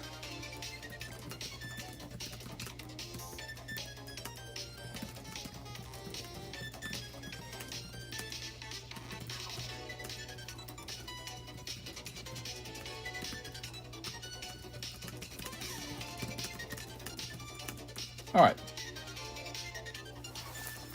So I'm now requesting a new price on PRB1. 2 boxes left. I'm sorry, Sarah. Yeah, there were 2 boxes left, and it is actually his turn next. So that is, it would be unfair to not let him have one. All right. Crazy. The whole thing's gone, man. Okay. So, Mr. Arabi, let's see what you got. Could I send for the other one now if no one else ordered one? Yes. Let's see. Did anyone else order it? Doesn't look like anyone ordered it. If you already ordered it, speak out now, guys. And I'll start opening this one, okay? I opened my fair share. Sounds like it's all yours if you'd like it, okay? Was it underpriced? Why did it sell so fast? I gotta look it up. I don't understand. Maybe it's just a really popular product. If it's just really popular, I should buy more than one case. Let's see. I sent an order a while ago. Did you receive it? David Velez. Well, Mr. Arabi's order was a ZELLE order. I don't see a David Velez. Yeah, Mr. David, I do not see a David Velez order in ZELLE. You might want to double check it, okay? Make sure. Sometimes it's possible to accidentally not hit the send button. All right. Ugh. No, it looks like I was fine with my pricing on PRB1. Just a popular set. I might have to buy 2 cases of it. I don't know. Yeah. Oh, David Velez, you have a Venmo order. Oh, I thought you said ZELLE. Yes, you have a Venmo order, and you are after Mr. Arabi. Your order is actually after his. So it goes like this. Arabi ordered just before you, and then it's your turn. Okay, and I see you have 2 mega spots, by the way. So that brings the mega almost to the end. Here, why don't I just put you in there? Because this will take a minute anyways. So Mr. Arabi sends for the second box. Let me go mark it as sold out. Wow, PRB1, very popular. Sold. Oot. We'll hit save on that. Here's the other box right here. There weren't any other boxes, were there? I don't think there is. All right. So these are for you. And now on the mega break, let's go get you 2 spots. Oh, those are the last 2 spots of the mega sub list. Oh, okay. Hold on. We'll do it afterwards then, because I got to host a break now. Oh, very cool. So the mega break's going off tonight. Mega break sub list going off tonight. That leaves just 2 spots in the mega break sub list. Wow, or the mega break itself. Wow, that Mew's gonna finish me. You know, he's a fancy card. Expedition Mew. What should our next card be? Could be because PRB2 does not have a manga god pack. What do you think's in PRB2 that will make it very special? I happen to buy a lot of it. Hopefully not needlessly. Are ready? Snipping this. Oops. Thanks for the information there, Mr. Darren. By the way, another reminder that Mr. Mark Valerian has donated, like, how much did he donate? $486. Mark Valerian has donated $486, and Tyler McCansh has donated $450, almost $1,000 between those 2 guys. Really remarkable. Super high generosity. Wow. And I'm just really shocked by this. It has 2 god packs so far. One with bunch of alt arts and the other with Golden Dawn cards. Oh, that's cool. So it still has god packs in it, but just not mangas. I think that's actually a better system because, you know, when the god pack has mangas in it, it just kind of puts too high of a rarity on the god pack, meaning they can hand out extra god packs if it's just alt arts and gold cards. There we go. I got curious about your theory of deceased celebrities and their signed memorabilia, so I'm tracking some Ozzy Osbourne stuff. Oh, Ozzy Osbourne material. That's very cool, man. Here we are. All right. Ozzy Osbourne. He's amazing. Here's... Yep, grew up listening to his music. Look at that. You couldn't escape it because it was so good. So they played it on the radio all the time. It's like losing a Michael Jackson type. There it is. Really famous artist. There you are. Okay. Very nice. All right. A couple people passed away, man. A couple people passed away. Another artist passed away, Mangieri or something like that. He was a musician. There was Hulk Hogan. He passed away. American icon, wrestler, made wrestling famous. Ooh. There's a fair amount of Aussie personal things out there that got auctioned off a few years ago. We are crazy, man. All right. Here's this person. I should auction off my sandals one day. When I get some kind of serious illness, I'll auction off my sandals, my old college years sandals. Maybe they'll sell for $100. We are. And ooh, look at that. Oh, they come in threes. They are. I don't know, because another guy passed away who was really important. The number 13 cabbage foot lettuce. I can't remember. How does that meme go? Burger King foot lettuce. Cabbage foot lettuce. What did I say? Number 13. Burger King foot lettuce. That guy died. The guy who was standing on the lettuce passed away. There we are. All right. Well, some people passing, man. Passing on to the other side. Now they're collecting Pokemon cards in heaven. Ooh. Kind of. Here's the Lightning Bolt Trafalgar Law. This guy with the Shooty McHands. Okay. We got this guy here. Hulk Hogan, man. Crazy.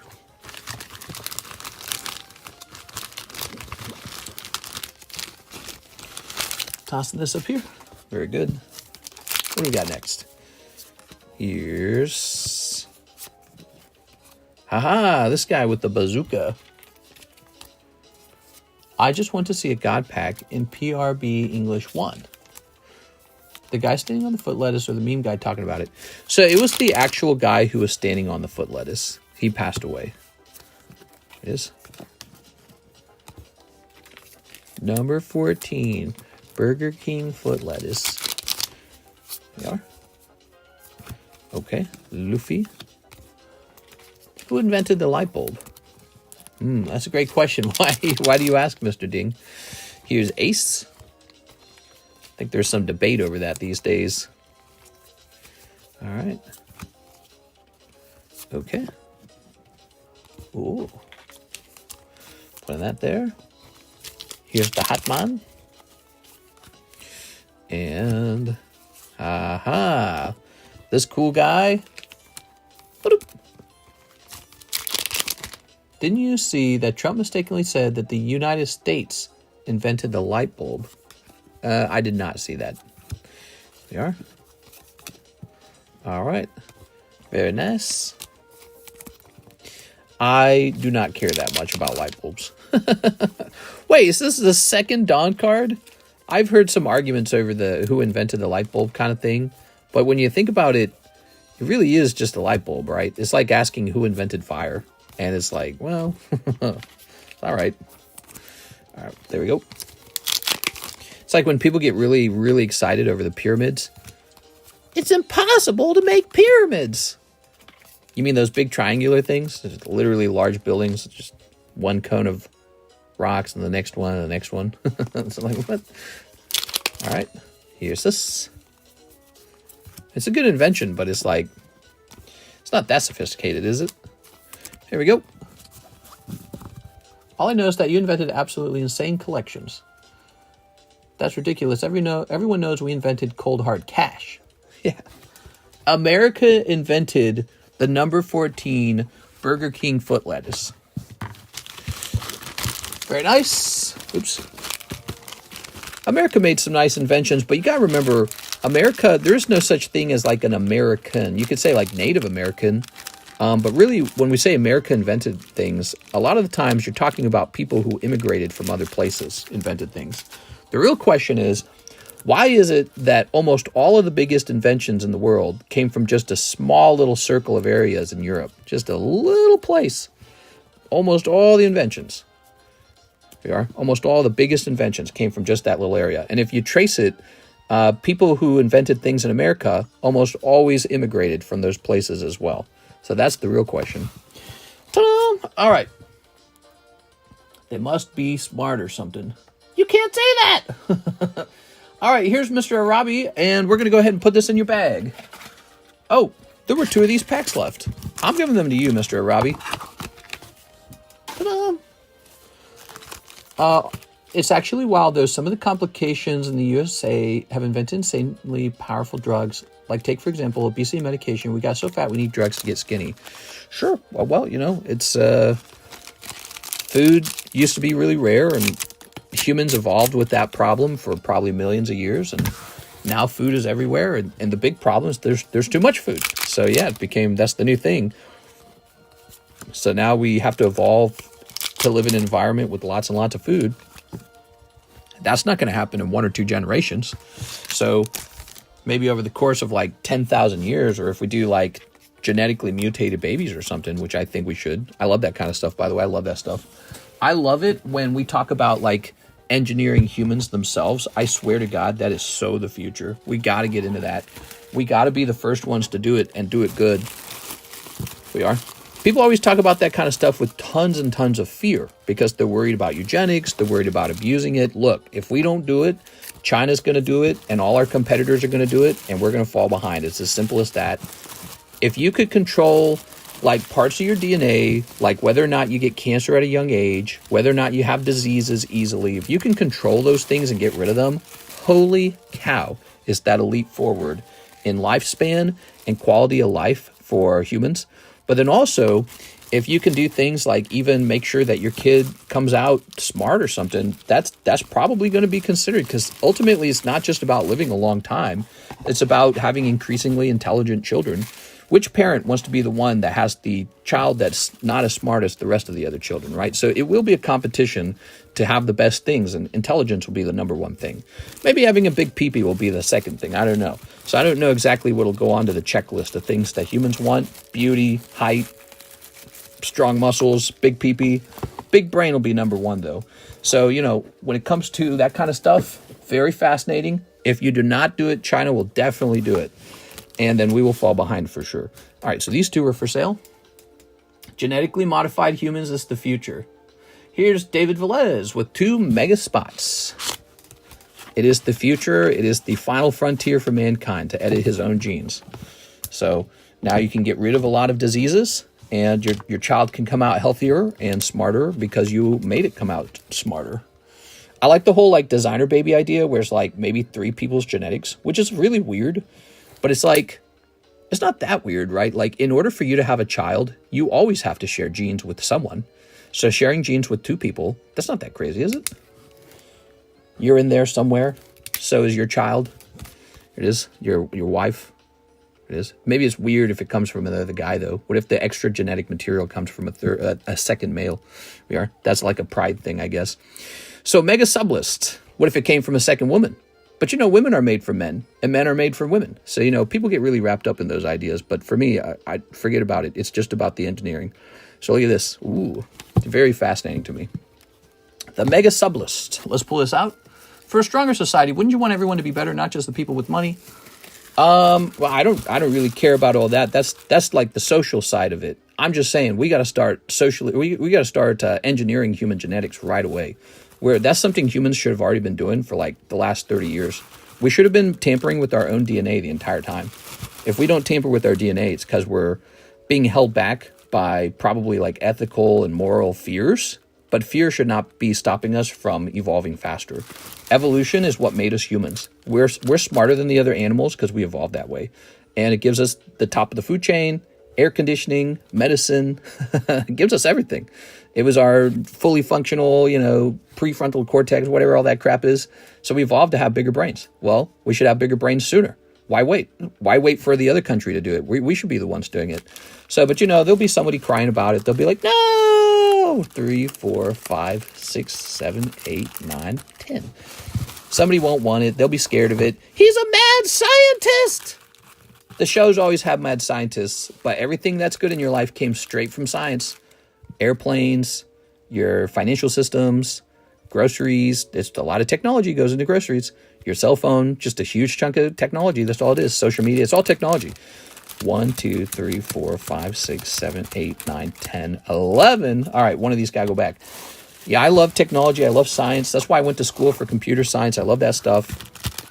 I'm all for the future. I'm about futurism. 1, 2, 3, 4, 5, 6, 7, 8, 9, 10. I love the Elon Musk brain implant. Put the chip in me. I want to start I want to look at like a drone and make it start flying around my room and picking things up for me. Like, what if you had like a butler drone and you looked at it and it grabbed your keys and brought it over to you? Oh my God, dude. Could you even imagine? So, but the potential for that kind of stuff is unbelievable. Like, imagine you have your chip brain and that chip connects to your human robot. So there's robot you, and you and the robot are a team. So you're outside working on your lawn, and you tell the robot, go mow the lawn, and you're working on something else. Oh my God. You could have an army of robots. Okay, you clean the car, you mow the lawn. Let's cut these bushes down. I want you to climb that tree. I want you to be a drone that flies up to that branch on the tree and trims it up. Yeah. Oh my God, dude. And no computer necessary. It's all done from a chip in your brain. Like, bro, that's a Mass Effect kind of stuff. You know what I mean? Love it. Love it. Got to get to that point sooner, not later. But there'll be a lot of people who are like, no, that's bad. All right, give me a number. Do you think front-end developers and the jobs they have now are obsolete now the AI can do it? Maybe some of it's obsolete. Not all of it. 1, 2, 3, 4, 5, 6, 7. The AI learns and learns and learns. I think what you're going to see is a lot of AI-assisted programming.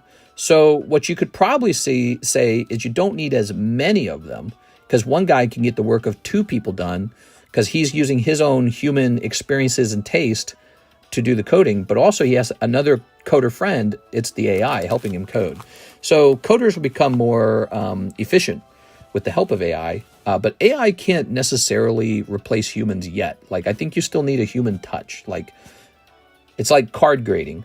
Can AI do some of the card grading? Yes, but the final grade is decided on by a human. All right, here goes. Sun Van Fan. One cold one. Victor G. Victor G. Sorry, Victor. Gabriel. Here's Baron. Here's Ryan Shapiro. NHCC. Ah! Here's Ryan Shapiro. Here's David Velez. And here's David Velez. There you go. NHCC coming in with the snipe. Congratulations, Mr. NHCC, picking up a spot in the mega break. Now you just need to get lucky one more time. The whole thing's yours. I always get NHCC to get it. Rogue AI from the dark web will take over your mind. Yeah, maybe. But for a little while, I'll be able to make pancakes and, I don't know, do other things with just my brain. I was going to say something crude, but I decided not to. We are. All right. You're going to have a whole list of robots in your home. You're going to have the pancakes robot. You're going to have the suck bot. Just imagine. The world will change with these robots and AI and your ability to control them straight from your brain. And then you'll be a genetically modified human with super intelligence and self-control. And it's going to be really fantastic. You're going to be so smart. You're going to have so much self-control. You're just going to do what you're supposed to do every day. You're going to be like, I'm going to go be a leader. I'm going to go start a business. I'm going to go work my butt off. Now I'm going to go plan this vacation, have fun. It's going to be easy because you're just really smart. You're smart. And you have lots of willpower. Willpower, you know, that comes from a physical place in your brain. Have you ever thought about that? Every aspect of you is just a part of your brain somewhere. There's some neurological explanation for all human behaviors. And so willpower really is like a limb, like a finger, or like whatever appendage.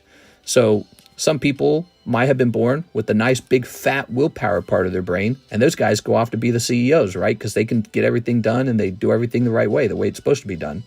The folly of all humankind is just doing what you're not supposed to be doing with little self-control. That's it. That's it. You have no self-control, no willpower. All the CEOs have tons of willpower, probably. So, you know, if you could enhance that part of your brain and be like, I'm waking up, I'm going to go do my run and exercise. I'm going to go brush my teeth. I'm going to go shower and straighten my hair. Now I'm going to get my work done. Now I'm going to cook my healthy meal. You know, that's all it is in the end. Do what you're supposed to do all the time. Really hard for humans to do that, though. We just can't.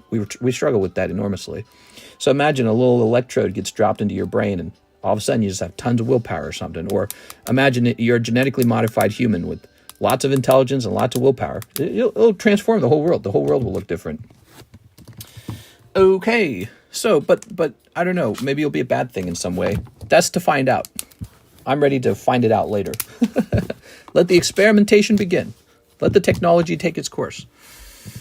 AOL was the introduction of AI. Hello, mister. I should still have my bag and going to ship today, says Oscar Diaz. Sounds good, man. Hands-free, personal vacuum system. Yeah. Suction bot. The Suckbot. Suckbot 3000. You'll never leave your bedroom. All right, here's Jigglypuff going in. So from 80 to 40 in a blink of an eye, just because we're going to let this Jigglypuff go. 1, 2, 3, 4, 5, 6, 7, 8. Okay. People in the Pentagon knew about things being released today when I was 6. What are you saying? What I really want is time travel, man. You guys think we'll ever have time travel? If you want time travel, you have to believe in science. You have to believe in technology. You got to trust it. But, you know, it would be easier to invent stuff like time travel if all the humans on Earth were smarter. Because you need to have the smartest people in the world to be able to manipulate time and space, you know? So maybe we'll be able to manipulate time and space one day. Not if everyone's dumb. Gotta have smart people. Tons of scientists. Brilliant ones. All right, here we are. So yeah, if you had a government program popping out smart little scientist babies all day, who's going to complain about that? Somebody will. They'll be mad. They'll be jealous. It's jealousy. They'll be like, that's not right. Why? That we have a bunch of smart scientist babies? What's the downside? 2, 3, 4. I love that stuff. I love that stuff. And if China's not doing it already, which they most likely are, they will be doing it. China is almost certainly already doing that stuff. Almost certainly. All right, let's see. Lily Lunala. Okay. We are traveling through time. Yes, but the wrong way. Imagine you could like rewind 10 years, go back, rewind, go back, rewind, and life just went on as long as you wanted life to go on. You know, it just was this never-ending thing that you just did over and over again. That'd be interesting, wouldn't it?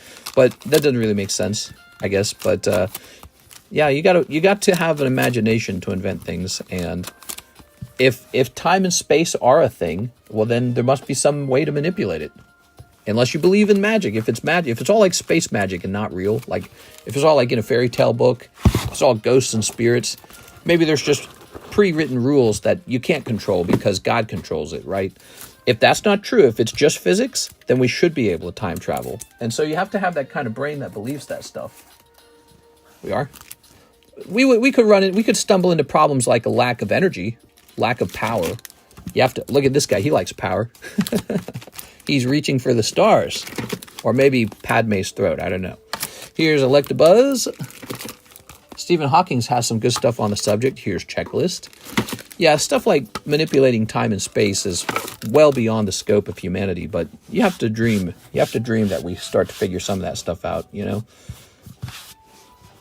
I think they locked up a Chinese doctor for not disclosing the extent of his gene editing. Yeah, he ran experiments with gene editing. And then they locked him up because he didn't report it. But the children were healthy, so the children were not hurt. That's the reason there's rules around that stuff, because you don't want to experiment on humans like they're guinea pigs. It's not right, because you could cause an enormous amount of suffering on a human, and that's torture. You're not allowed to just torture people to, you know, make yourself scientifically better off. So even China has rules, but you know, they're competitive. I like China because they're competitive. They don't mess around. They know what the next thing is, so they're competitive. They're working on AI chips too for your brain. So they want to put chips in your brain, and Elon Musk wants to put chips in your brain. It's an important field. Your brain is a machine, just like a computer, and so it should be able to interact with the computer. And they're finding out that that's true.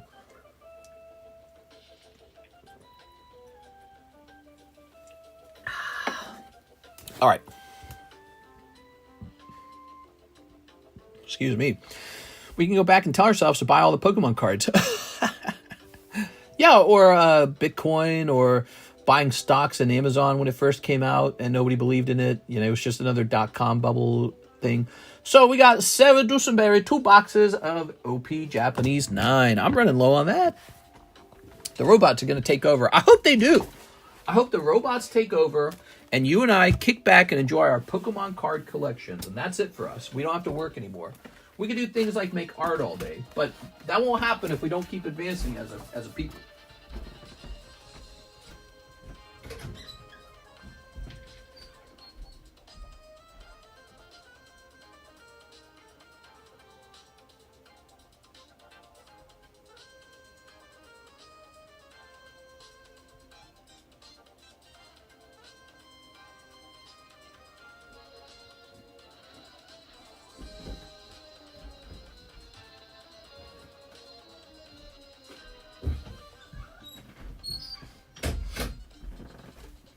You know how, like, in the movies, they're always scared that the AI will take over and be like the ruler or something like that? We are. Have you ever actually talked to a lot of AI and then been like, wow, this AI is so freaking reasonable. Maybe this should be in charge of things.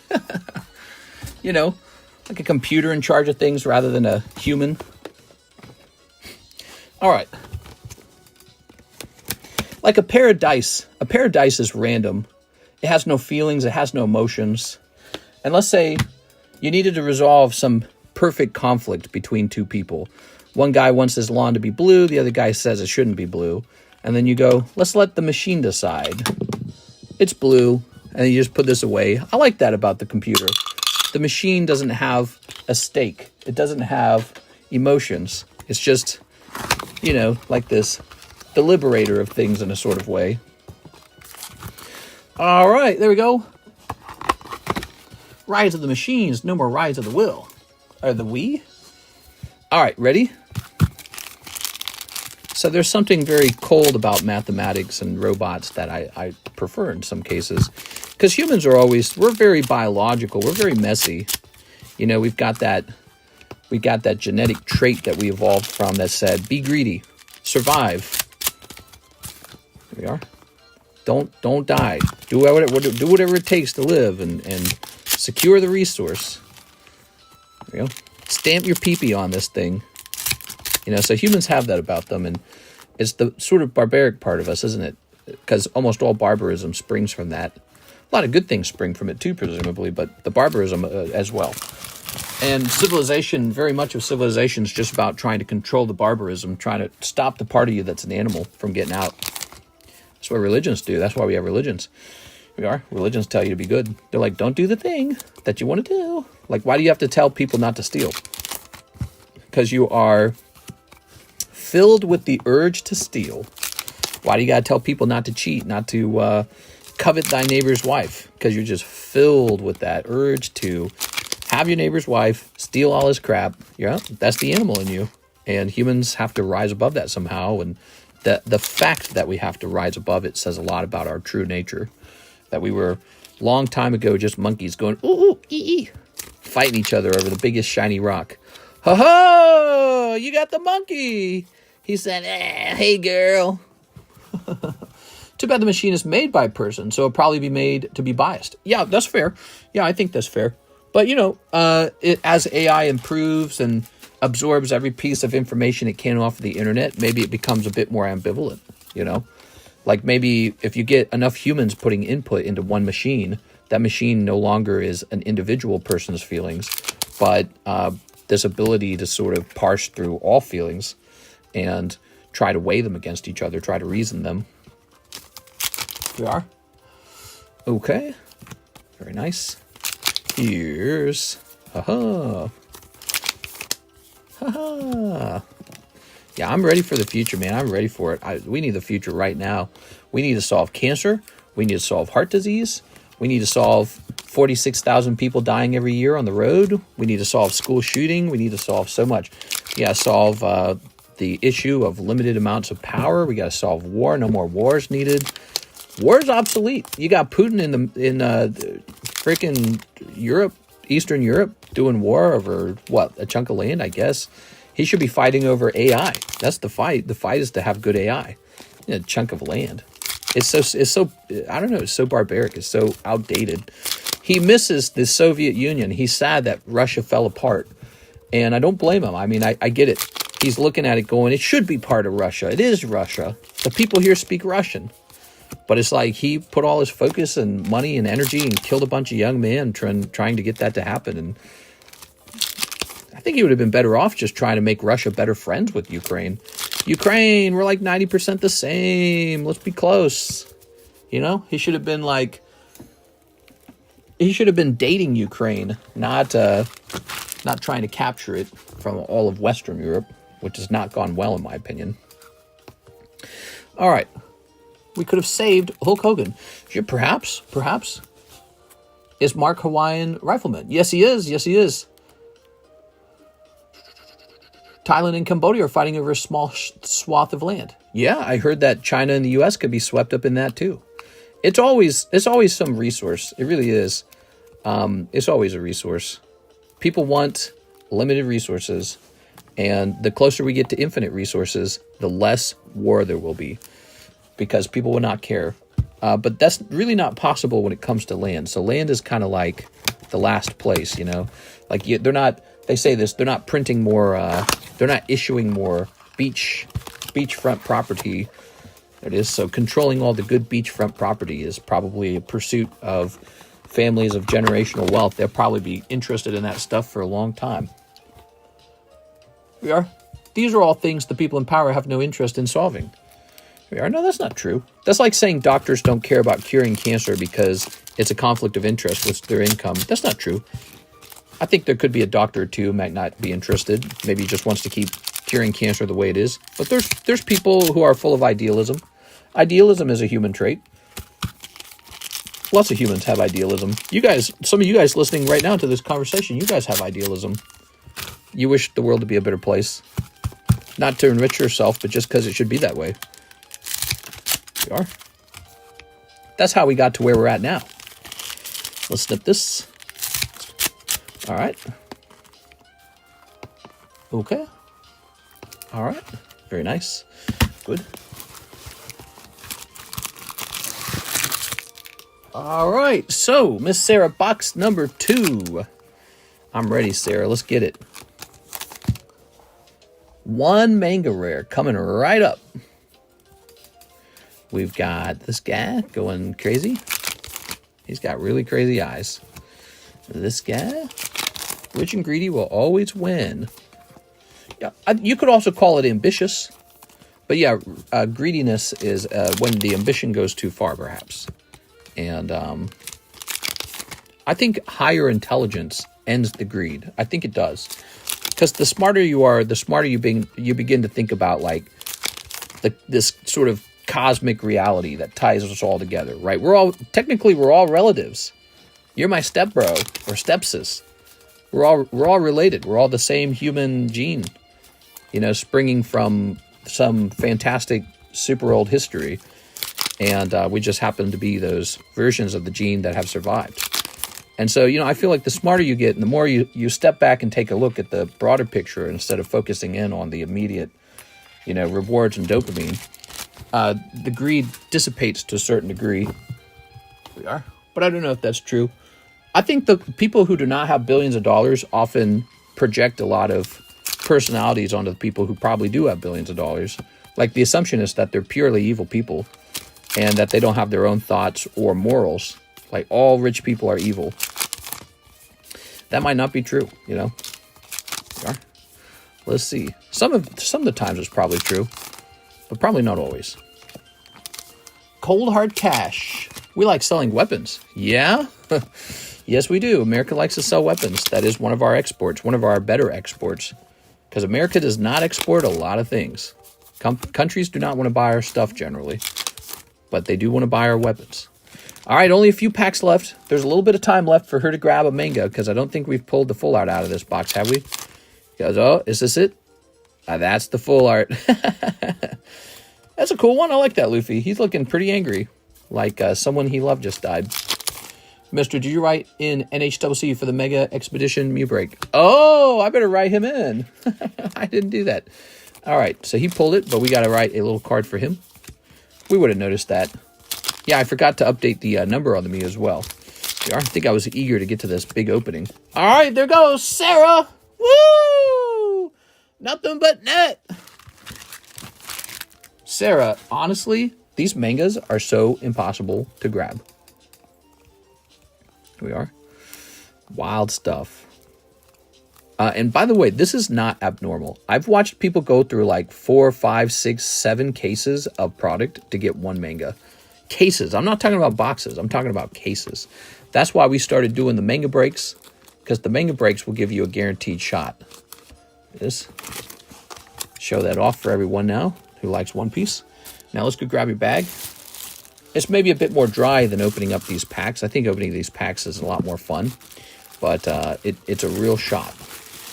There, there is a sick javelin that is god tier weapon. If society collapses, I'm going straight for those. Sadness. Strawberry. You clearly don't know sports. Sure I do. I know you need to catch the golden snitch. So, yeah, I know a lot about sports.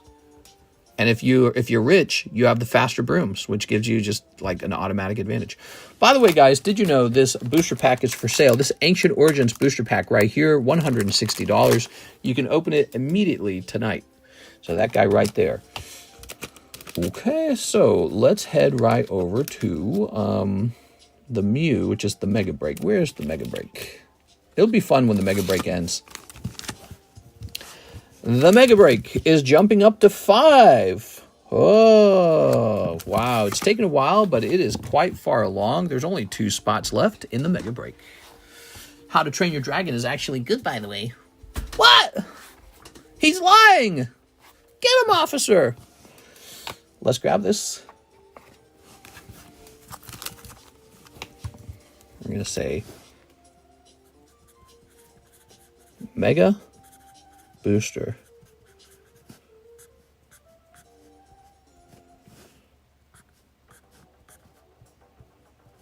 Mega Booster NHCC. The Boo-Boo Break when? Shows in the Mega Break. You want to know who shows who's in? It is. All right. Oh, we've got Jonathan Morris, Andrew Martin, Bill Barron, and NHCC. There's only a total of 7 spots in the Mega Break.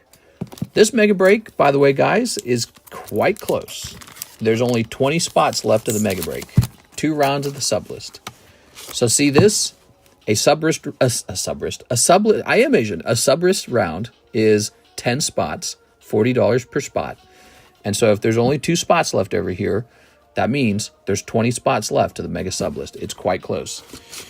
You got 2 chances left to grab this Mew. It's a beautiful Mew, by the way. This is graded 10 by CGC, and 400 times 7 is like, what, 2,800? Well, here's the deal. Even before the big Pokemon card price explosion, Expedition Mew English was a $20,000 card. Largely considered like the most expensive Mew in the hobby other than the Southern Islands Mew. So this was considered one of the most expensive Mews in the hobby. You often saw him priced for $20,000. This is a CGC 10, so it's priced at $2,800, literally a tiny fraction of 20. So it's priced appropriately. It's a nice CGC 10. It's like, you know, it's like bringing out the, what did the one guy say, the Ace team or something of CGC 10. It's a great card. You should be able to sell it easily on eBay. In my opinion, if you list that, that will be one that won't be too hard to sell because it's so pretty. All right. Did you ever contact the post office about them not scanning? I noticed the problem stopped happening for me. No, I didn't call them. Although if they weren't doing it for a lot of people, somebody definitely called them, right? Somebody will call them. All right, Edwin Delsid waited 55 minutes for his turn. Sorry, Edwin, for the long wait. 3 Glory of Team Rockets.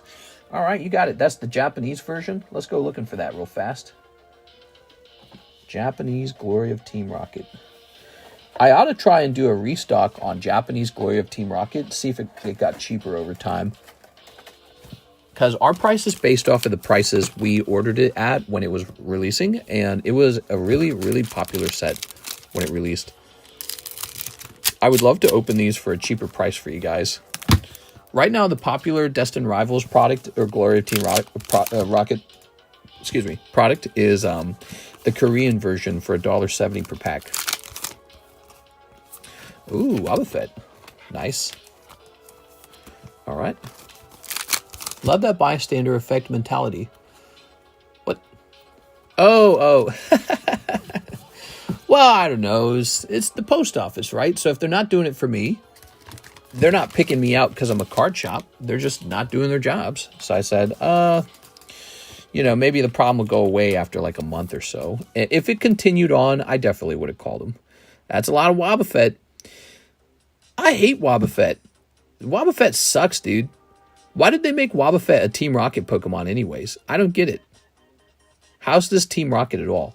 There's Arbok and Weezing make perfect sense. They're like bad guys. Actually, Spidops, being a Rocket Pokemon, looks great. It's actually a fantastic move. I think it looks well. Wobbuffet is just sort of like, I don't know, what is he? He's like, he reminds me of a slime or a goop from Zelda. That's what he reminds me of. And his gimmick as a Pokemon is just that he counters everything. And it's just sort of, I don't know, dude. I don't know. Edwin Delson. I don't feel it. He doesn't feel like a rocket Pokemon. He just feels like this big blue thing. All right. Eddie Morales. Edwin Delson. Wobbuffet is impressionable. You are keeping that post office in business. I'm definitely giving them plenty of business. They're probably pretty busy right now in Camdenton because this is the busiest time of the year out here. I mean, there is it's weird. It's the countryside, but there is traffic. It is July. So 2 more of the Pokemon Black ETBs. Mr. Mahasvara. I'll be right back. Let me go grab them.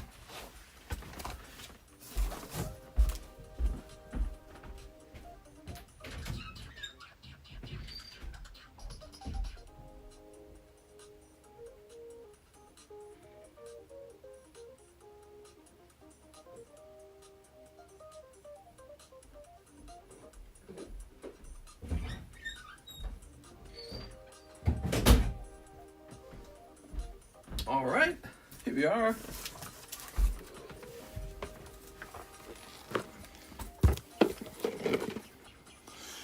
Ooh.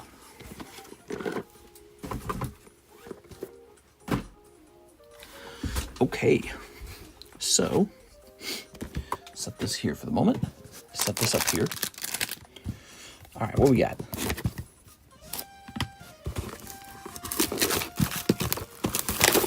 Okay.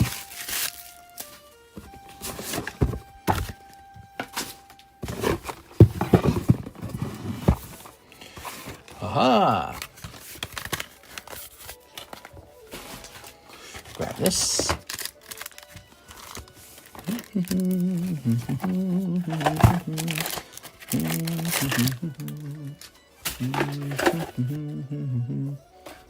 Tossing that.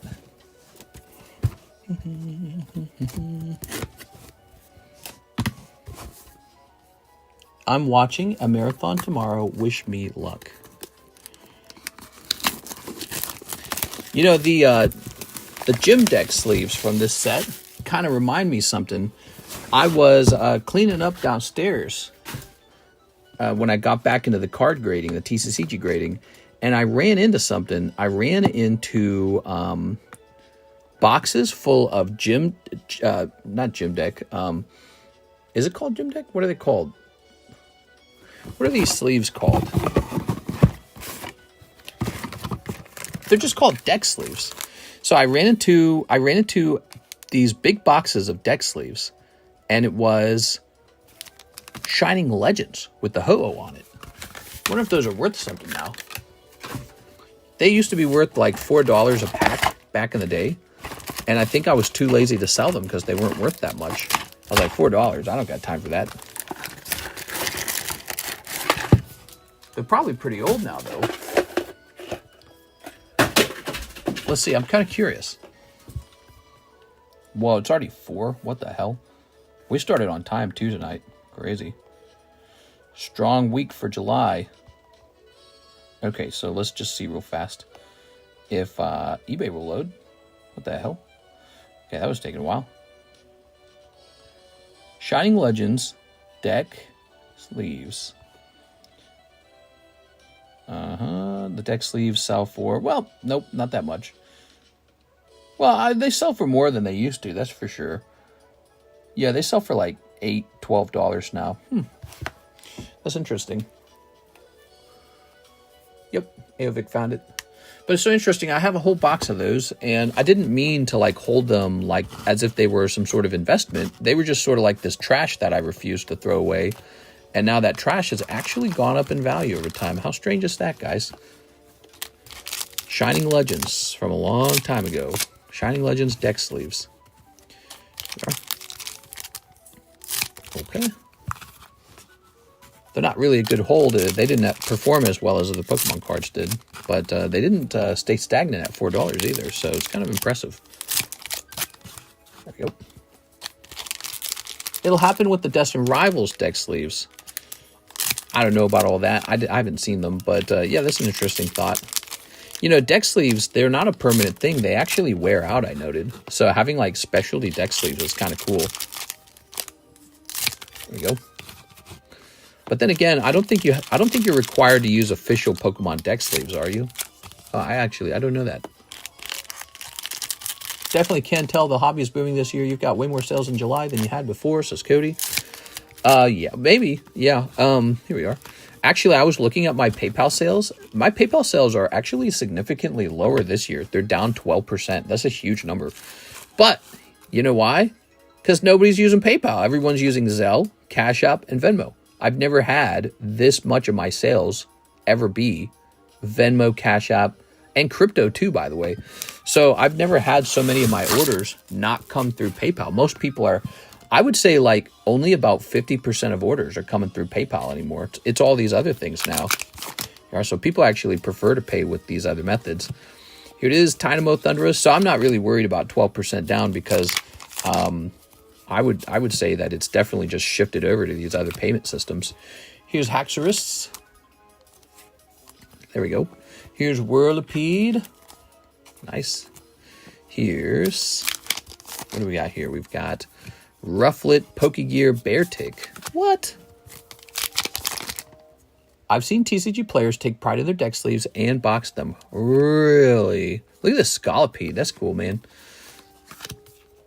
That's neat. I like that Scolipede. There we go. So, like, what you're saying is, you know, they'll have like a rare deck sleeve and then they save it. That's very fascinating, actually. Is there like a most popular deck sleeve? I wonder if there is. Here's Kyurem. PayPal had a chokehold on payment methods for a long time.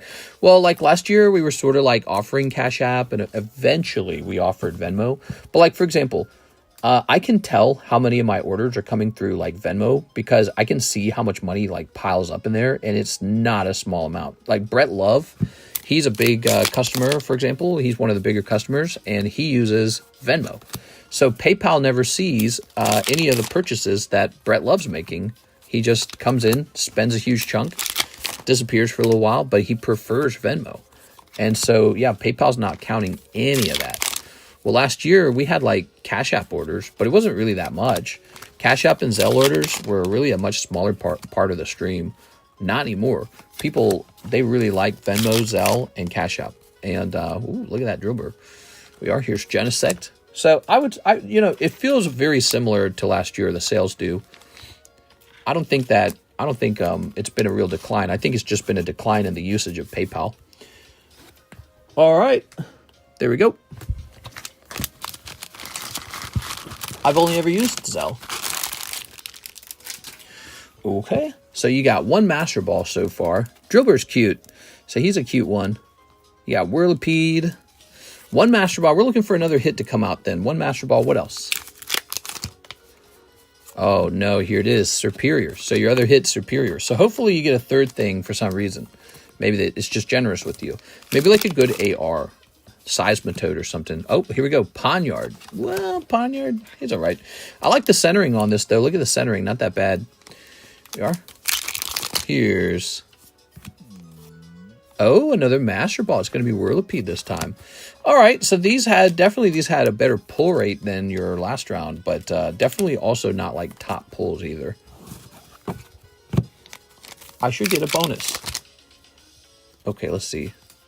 We've got Duosion, Dwebble, Excadrill. My craziest year was like 2022.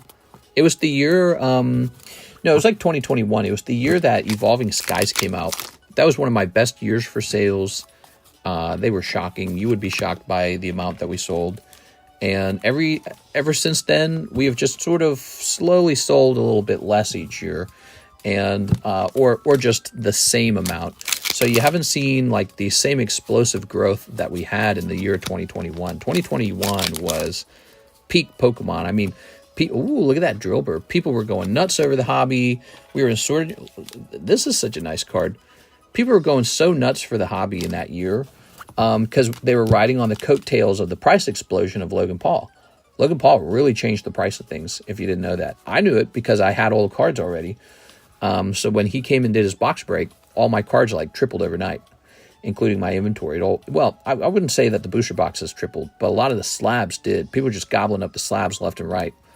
And anyways, so sometime after that, you have year 2021, Evolving Skies comes out, and it's a heyday, dude. People are just going absolutely nuts. And our sales peak in like that year, 2021. 2022 is not bad. 2023 is a decline. And then 2024 is kind of like the same as the year before that. And this year feels the same. So, but nothing beats that 2021 year. It was just crazy. It was really crazy. And it's pretty much what got us moved into this house too, you know, that year. We remember those 3-hour wait lines. Yeah, it was really, really crazy. I think some of the stuff that's happened is there's actually an enormous amount of rip and shippers out there. There's a lot of competitors, and they take off quite a lot of pressure from me. So they're going to form their own communities. People are going to be divided among many different communities. So we have to do our best to offer an experience that is good for you guys and just makes you want to come back, you know. So I keep that on my mind all the time. And it's kind of like having a bar, you know. I think also there's probably going to be this natural effect where if a bar is ever too crowded, people go, this bar's too crowded, and they go to the next bar, you know what I mean? So I feel like when it comes to rip and ships, there's never going to be like one rip and ship that has all the attention. That's because it's not like a normal live stream. Like if you're watching a video game get played, it's fun when everyone's in a single live stream. But for rip and ship is a little different. If too many people are in the rip and ship, the lines begin to last for too long. So you want to order product, but you don't want to wait that long for it. So that's the interesting thing about it's a very unique live stream. That's the interesting thing about it. If you're sitting in here waiting for Cardconomist to open your cards for 2 hours, you start to go, oh God, dude, it's 2 hours every time. Maybe I just go to this other guy. He's got a smaller group, start fresh. You know, so I think that there's this natural spreading out of customers across different groups. And, you know, you pick the guy that you enjoy hanging out with or the group that you like hanging out with. All right, I'm here for the community. We remember those 3-hour wait times. Right, Tammy, how did your interview go? I don't know if you saw my message earlier, but happy belated birthday. Interview was okay. Now it's just the waiting game. They will let me know next week. We are. Let me hit play on this. Okay, so Mr. Mahasvara, you've got Drillbur and Whirlipede Master Balls. Superior, Poniard, and Drillbur also came out for ARs. Let's see, anything else? Oh, and Whirlipede. Okay, you can't forget. Lots of Whirlipede, lots of Drillbur in this order. Kind of weird, isn't it? You got like double Whirlipede, and then you got double Drillbur. What are the odds of that? That happened twice for you. All right, very strange. Let's go grab your bags. Those are not Chrome cards. We want the Chrome cards. All right. Very nice. Mr. was first to do it, though. I think I was first for Pokemon. I was told that there were guys already doing it for sports cards. And so, but I know for a fact we were the first ones to do it here on YouTube. And it wasn't called Rip and Chirp back then. And it was just a really, really strange, fun little thing. There we go. Didn't get as many views. You know, we've got a YouTube channel that just soaks in a ton of views every month. And, yeah, all by itself. Like, if I stepped away from it, it would keep doing that. Because that's kind of how it works. That's how it works for the other channel, too. Yeah, it says we got 500,000 views this month. 500,000? Crazy. Of course, that's nothing compared to, like, some of the big PokeTubers. How's the GameConomist channel doing, by the way? Let's see. The GameConomist views were only 38,000. 40,000 less than usual. So that's interesting. Views are really falling off. I wonder if that's because now that Monster Hunter Wilds is kind of come and gone, people are not playing. Yeah, you can actually, if you zoom out, it says at the beginning of the year for 2025, we were getting views that were like 7,000, 6,000, 9,000 per day. Now we're getting just about 1,300 views per day. Wow. So that's really interesting. It says so far this year, the GameConomist channel has earned me $3,000. That's not very much, actually. You certainly couldn't live off of that. Whew. That channel just, it just keeps going and you get like royalties, basically. You make a little bit of money. But it looks like that money's going to shrink now because I'm looking at the year for, so for the last 365 days, the Cardconomist got 8.4 million views. That's pretty cool. All right. It's fun to see that stuff, you know. 8.4 million views in the last year for this channel. All right. let's jump back to the queue. So we open up those black and white, I'm sorry, the black bolt ETBs. Definitely a combo choice of my decision. Great host, great community, diverse subjects and professions. I think what we like to do in our stream that's a little bit different, we have these very nice breaks. And then also, I think we will talk about edgier subjects. I'll give my takes on some things that maybe other streamers are uncomfortable talking about. I'm also very sort of like finances and economics focused. So I really like thinking about, you know, how do I set up my life in order to be successful or something like that. So, you know, and I think I had a pretty interesting past. So it's fun to talk about the past too. So, you know, you get a bit of a flavor from each person. Here's a theme. He says 3 more NBAs. Here we go. NBAs. I love Mr. Here we are. I'm happily married, Mr. Thim. All right, very nice. When are we gonna when are all the moderators gonna fly in and we'll have a skinny dipping night in the lake? There we are. It'll be like a cult initiation. There we go. There'll be hats. Very nice. You have to drink a cup of the dirty lake water. Mr. keeps it fun with rare and unique items. Here we are. Let's see. All right. Very nice. Okay, toss it over there. Me and my Weedle will be there. Oh my God. Toss this here. I went skinny dipping tonight. It was so nice. It was shockingly. The water's like 85 degrees. It's so warm. It's really hard to describe. I don't know if you've ever swam in water where like a natural body. You've taken a bath and a shower before, but have you ever climbed into like a lake where the water is so hot that it's almost too hot, you have to climb back out? Like a hot tub. And so it's really shockingly warm. And that's because it's so hot out here right now. July, it's 100 degrees every day. It's just nice. So I've never really experienced that, but when you live next to the lake and you can just walk to it from your backyard, you get to climb into the lake on the hottest days. I went to a natural hot spring. Well, there you go. So yeah, it's a really nice feeling. And it's just feeling like you have this nice pool by the side of your home all the time. Yeah. I thought that was going to maybe be a signature right there. It felt kind of warped. We got Jam Master Victor Webenyama. Oh, a Webenyama. I was scared something was going to go up my wee-wee. Ugh. Natural hot springs in the Colorado mountains. Oh, that's cool, man. Here is James Jacquez. All right. Very good. Dante Exum, Jason Tatum, Trey Murphy, Gordon Hayward. Ooh. All right. That's a hit. What? All right. Very nice. I need to host a masquerade party. That'd be fun. I've always wanted to host a masquerade party with debauchery. Okay. Here's Tumani Kamara. I'm a 36-year-old with no kids. I should be doing these things. Here we are. All right. Tyler, Kevin, Jalen, Talon. Fish going to get that worm. Hey! To tell you the truth, I've actually worried about that before. Here we are. Eyes wide shut always comes to mind. I know that word's associated with like something sexual. I have no clue what it means. Okay. What do we have here? Amari. Jason Tatum. Why is his head big? That's what they do with that card, huh? Okay, you got your regular hollows. Cool. Cool. Very nice. It'd be cool if we could like buy a house in this neighborhood, move the whole collection over to that house, and then rent the lake house out as like a meetup party place. There you go. Ooh. Yeah, it's a variant. You're a variant. Your mom's a variant. There we go. Very nice. Mr. Thim. Lots of sweaty guys with balls in their hand. Oh, yeah. Now, this bag's feeling pretty full. That's feeling like a full bag, you know? Let's get you a fresh bag. Okay.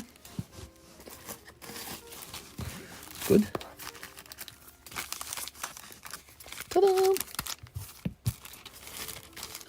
Good. Very nice. All right.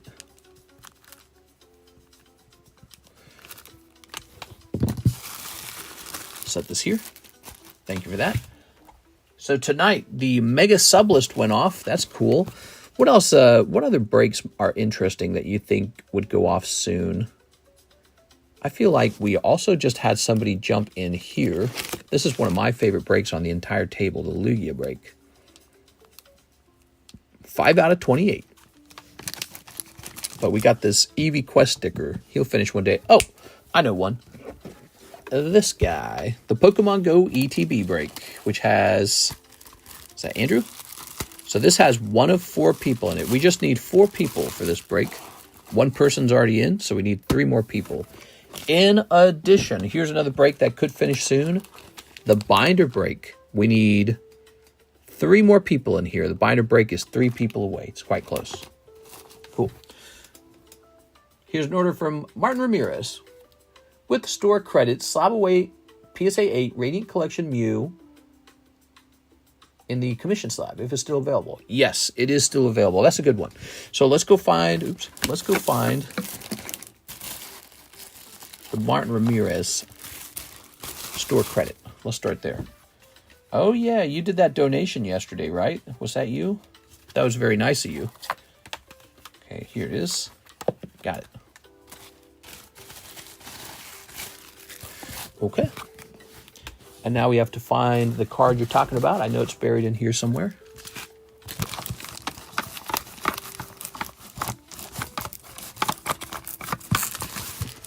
Let's see. Got a lot of commission slabs. That kind of built up over time. Lots of girl slabs. I do feel like the speed of sale on girl cards has fallen. So girl cards are not as strong of a focus right now.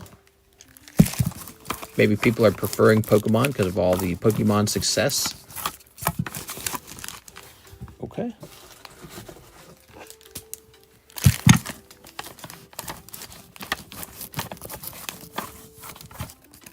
Some nice Final Fantasy cards in there. I don't know if you guys saw that. Those were kind of cool. Be sure to check our Discord server for these consignment slabs. They're all listed in there. Like, here's a cool one. Look, this is a LaFlame Kyogre EX Hidden Legends. Might need to update the price on that. Make sure it's up to date. Let's see. I know we're going to find it because no one bought it, right? Pretty sure no one bought it. I feel like no one bought it. Ooh, here's that Mega Absol for 2,500. That's a big one. Ah, here it is. I just had to dig to the very bottom of the box.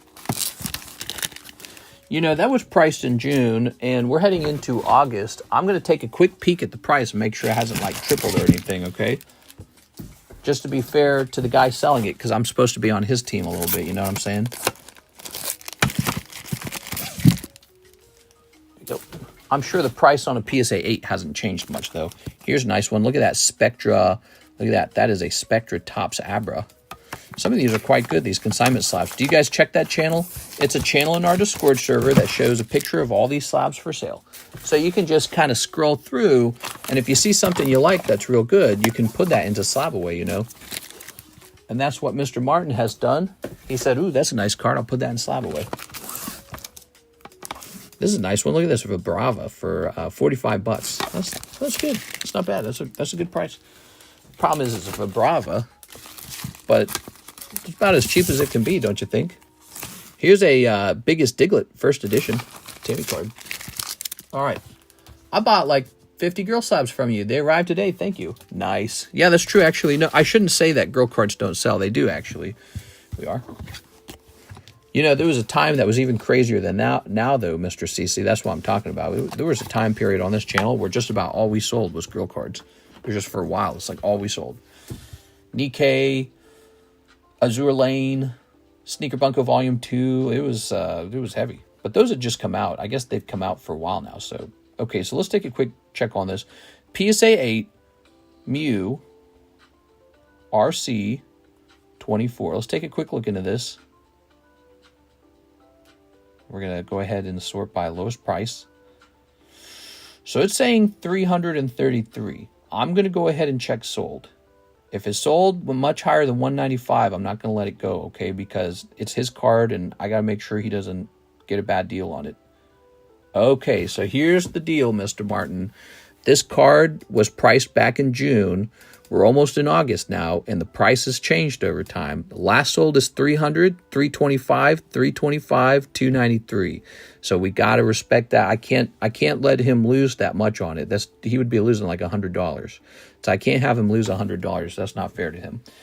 I could, just because I'll collect 70% no matter what I sell, but you know, the people that want to consign with me, I got to let them know that I keep an eye on that kind of stuff.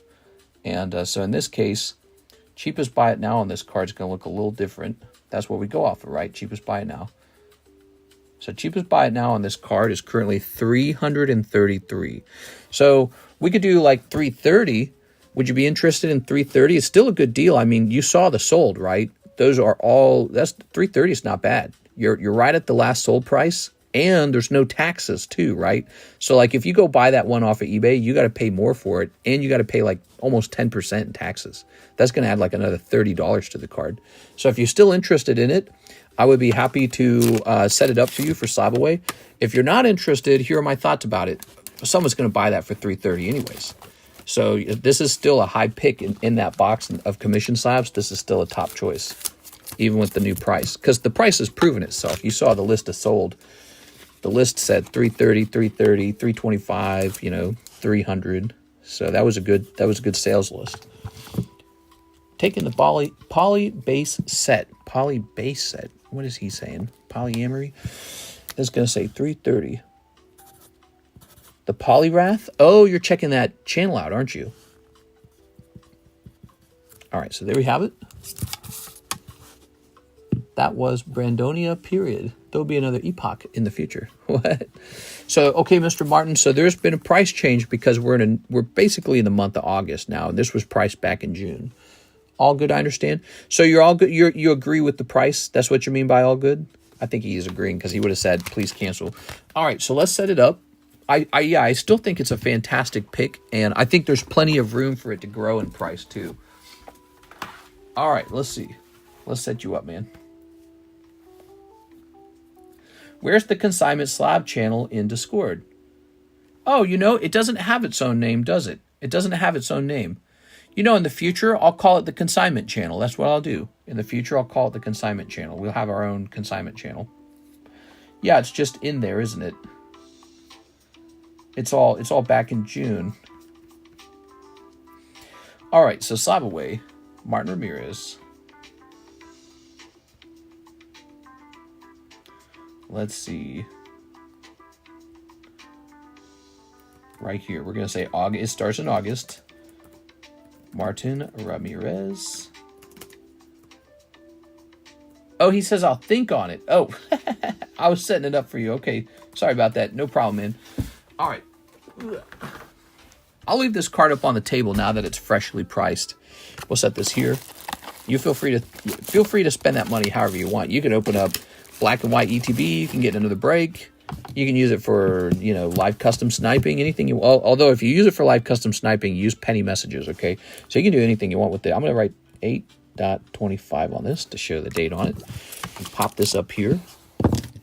Well, here's what you got to think about the card. If you're sleeping on it, this is a card that just proved that it's in demand. It just proved that it goes up in price. So that's something to think about, because not all cards go up in price. And some go up in price faster than others. Would it surprise you if this full art cute pink Mew that caught your eye when it was cheaper, would it surprise you if that one outpaced other cards? Because he went up to 330, but so did everything else. So it's just a case that everything went up in price over time, but he went up a nice decent chunk of his original price. That's a nice sign. And so sometimes you think that it's a bad thing to have to pay more for a card, but sometimes it's the proof that this is what people want. Here's Mark A. Taddeo. He says, hello, Mr. One, Magic the Gathering, Aether Drift. Aether Drift, you got it, man. Which one's Aether Drift? Aether Drift, the yellow-blue pack, right? Let me throw this away. Lower Absol to 1,500. New lowest buy now. I can do that. I'll have to hunt him down for a minute.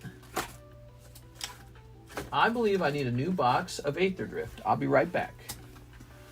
Okay, great.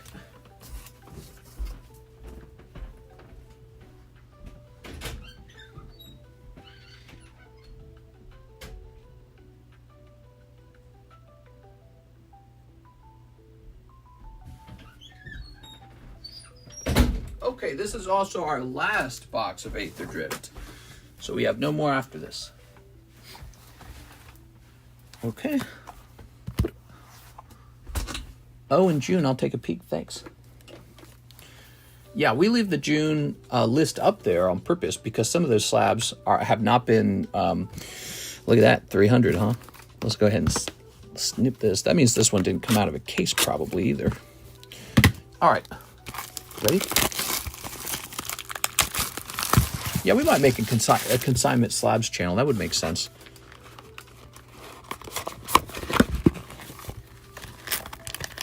Oh, okay. Top doesn't tear very easily.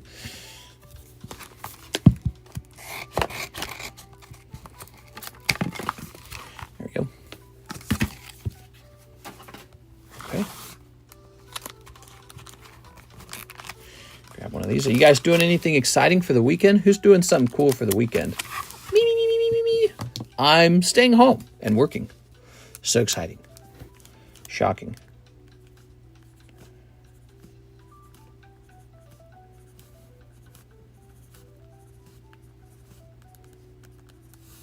So this shall say, Mark Taddeo. You were on this one last time. Didn't you actually pull these golden cards out? Going to a collector's expo this weekend. Oh yeah, apparently there's going to be one in Kansas City. You know, I can actually go to that, right? Kansas City is a little bit of a drive, but it's not that bad. It's about a 2-hour drive from where I live right now. Kansas City is where all my relatives lived. My family moved to St. Louis. But there's 2 big cities in Missouri, St. Louis and Kansas City. So in August, there will be a Kansas City card collecticon or something like that. It's a little tempting to go there because I think I could just drive there, hang out for an hour, and then just drive home. But I don't know if I'll go. Because ultimately, again, it's just sort of a waste of money. You got all the gas. I could have been working in that time that take the drive there and back, the mileage on the car. Then you got to pay to get in the building. And then I shopped at a collecticon before. There wasn't even one thing I wanted to buy. I bought some stuff just to try it out. I bought some raw cards. They were all bad. But yeah, they all want cash too. They do not want your money. They do not want your credit card. They give me cash so that they can avoid paying taxes. I presume they don't want to pay taxes, but it's also processing fees, I'm sure. But they want to do tax. They want to avoid paying taxes, which is illegal. That is tax avoidance. And yeah, it's interesting. Definitely interesting. I'm going kayaking on Saturday with a bunch of friends. You're not allowed to have friends. Whoa. Slow down here, Andy man.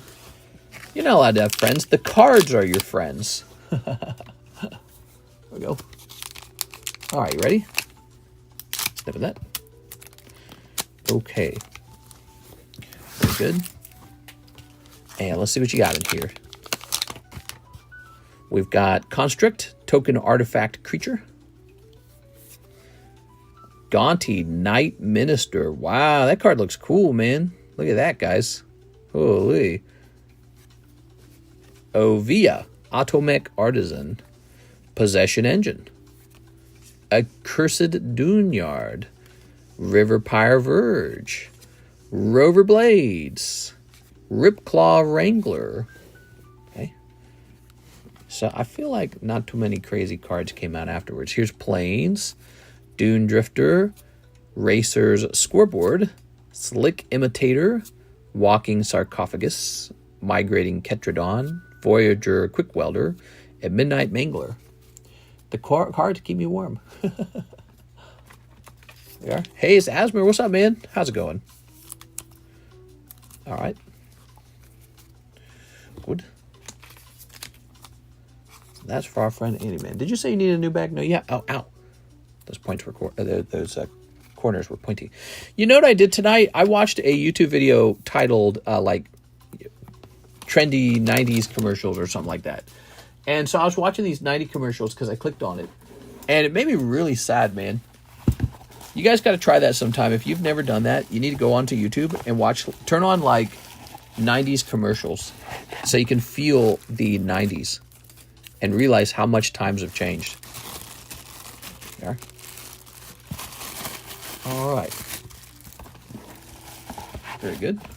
I love watching horror movies, 90s horror movies. There you go. Oscar Diaz, ship my bag to this address. Blah, blah, blah, blah, blah. All right, Oscar Diaz. Oscar D's, what's up, man? So nice of you to stop by. Omar. Oscar Diaz. Oh, you're getting close. You are cutting it close. And this is a dangerous box to be expired in. You know why? There's never enough room in this box, really. So that is a dangerous box to be in. Woo! Those videos get me all the time. Times change so much. Yeah. They are. I felt kind of bad watching it. I was like, man. I felt like sad. Like it's this thing you can never have again, you know? All right. I was watching like a Circuit City commercial going, oh my God, it's all gone. So here we are.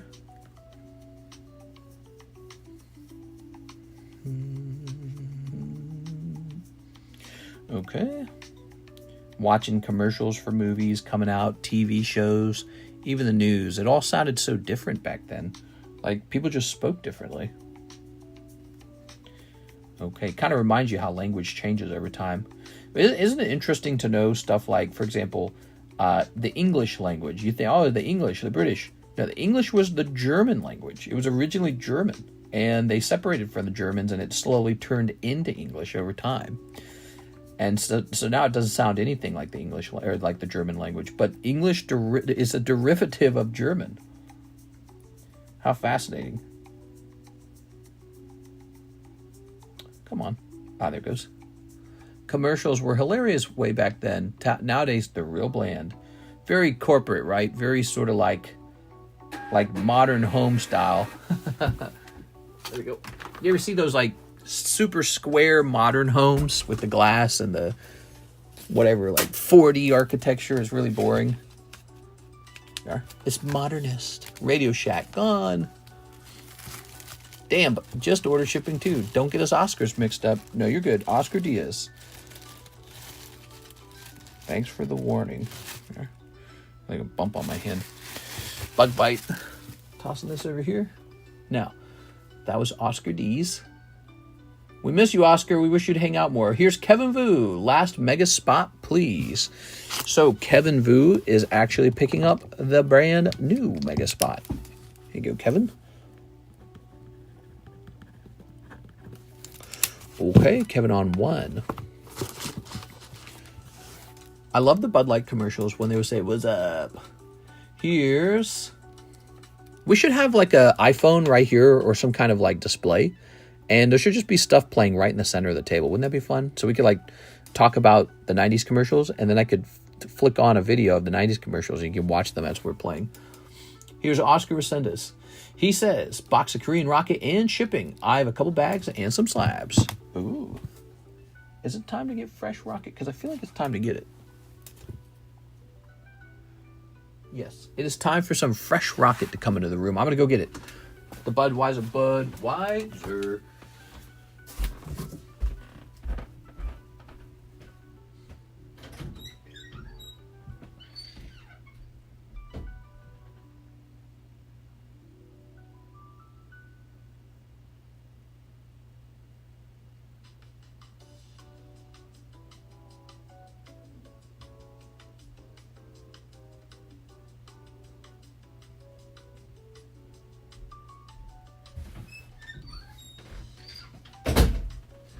All right, here it is.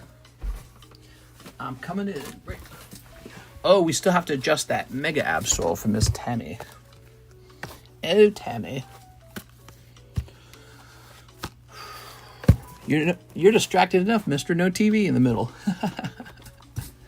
Didn't we try that with the iPad? I think we did, and I think I hated it. Ooh.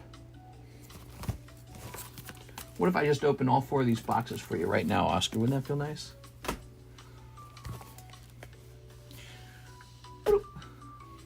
Big Island Angler. Hey, what's up, man? How's it going? Ooh.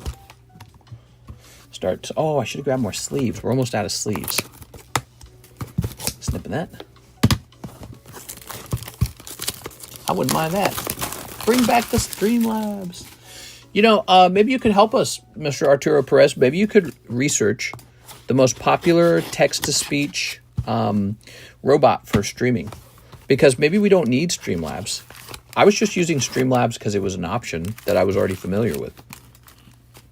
Maybe there's a text-to-speech that is free or just doesn't make my computer overheat. How many cases of first edition Azure Lane do you have?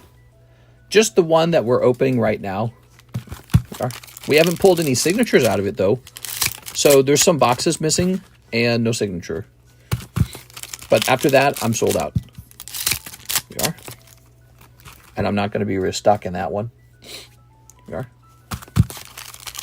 Rats. Yeah, there's no sealed cases to sell. But again, it's kind of better than a sealed case because this box, no one has pulled the signature and people are opening it up. Have they pulled a signature? I actually cannot remember. Has somebody pulled a signature out of the first edition Azure Lane? There should be multiple signatures if somebody has. All right, there we go. Very nice. And you're not supposed to disclose signatures pulled. Here we are. Well, I mean, if it's one case and no signatures have been pulled, that's pretty exciting, actually. If you want a good quality TTS, you'll need to pay a monthly fee, usually. TTS. Casually stopping back in. Should I drop another 10 memberships to make it even 100 gifted this week? You don't have to. Jesus, dude. So I could do more, actually. Jesus, dude. Here we are. Here's the olive tree. It's probably very tempting, but I think you're all right. You've done a lot, man. You've done a lot. That's a very big donations. It is. You crazy, Tyler. TTS, text-to-speech. Oh, yes, text-to-speech. All right, let's see. We got Kangaskhan. Look at that Kangaskhan. I wish the blister pack promos for this set had been cooler. They did not really make... They didn't make very interesting blister pack promo, Black Star promos for this set. They could have, but they did not. Here we are. Spide-ups. Cold. Team Rocket Spide Ops makes so much sense. All right. Here we are. Okay. Here's... Oh, Persian. Infernape. Is it Infernape? Yes, Infernape. Infernape was good design, don't you guys think? I like the Infernape. Oh, Giovanni's Persian over here. Very nice looking. That sure is a cat. Here's... Come on, Houndoom. Oh, that's Rocket's Meowth. That's a good one. Popular. That one and the Houndoom do really well. Here's this guy. Annihilate, not Infernape. Infernape's the starter from Pearl and Diamond. Diamond Pearl. Here's that Team Rocket Spot Ops card. Looks great, man. Too bad Spot Up's not going to be a popular Pokemon. But that's a great looking artwork. Here's Gorbis. Here's Goblin. This card. This burb. Cold. Okay, here's Wobbuffet. Wobbuffet. Cold. Spotty Ops. Cold. Crobat. Rawr. And Zamazenta. Ta-da! All right, Oscar Resendez also wanting some shipping. Cool, man. Love the opening tonight. We've had a busy night tonight, guys. 4:38. Thursdays are busy days. People, I think they're picking up their Friday morning checks. I think that's what's going on. Thursday night is technically a Friday morning. Oh. Look at all that. It's pretty good. Okay. Nice. Let's go ahead and sleeve this up. Thank you, Mr. Oscar. Let's grab this. Oscar Resendez. You're the guy with the cards over here, right? Yes. Cool. Okay. Hard to reach all this stuff. Now we need to toss this and grab this. Good. You can put the olives in the battle deck. The olive tree? Let's see, the olive tree, huh? Dude, he's like the ugliest Pokemon. Are you trying to add the ugliest Pokemon to the deck? Oh my god, dude. There it is. Okay. Move this like this. I know how much you like it. Oh my god. Set this here. And get another bag.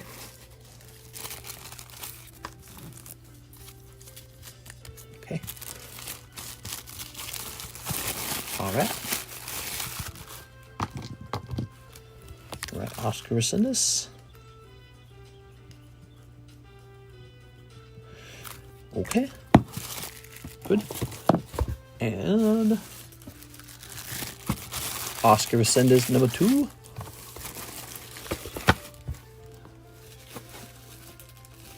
Jonathan Morris. John Lucas. Oh, is that it? Oh, okay. So you didn't need a whole ETB for this. Oh, well. We'll just send you an ETB. We got a whole bunch of these spare ETBs at the moment. I say that now, but, you know, I'll run low on them later, and then I'll be like, I should have been more sparing with them. There's a point where you run low on them.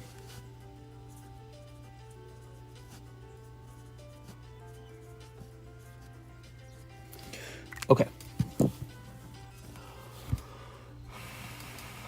This tree's so lame, dude. Like, it's pitted olives. Why did they decide on pitted olives? That's so weird. I don't know what this music is. There it is. The olive tree's in. Now, a label.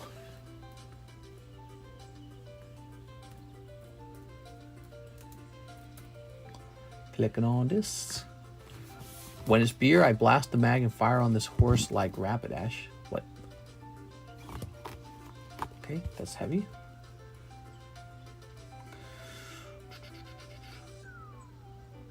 Click. Please print this. Please print this without delay. My hero. All right. Loving these orders, guys. We've had a really fun night tonight. Sarah Dusenberry was a big part of that. Mahasvara was a big part of that.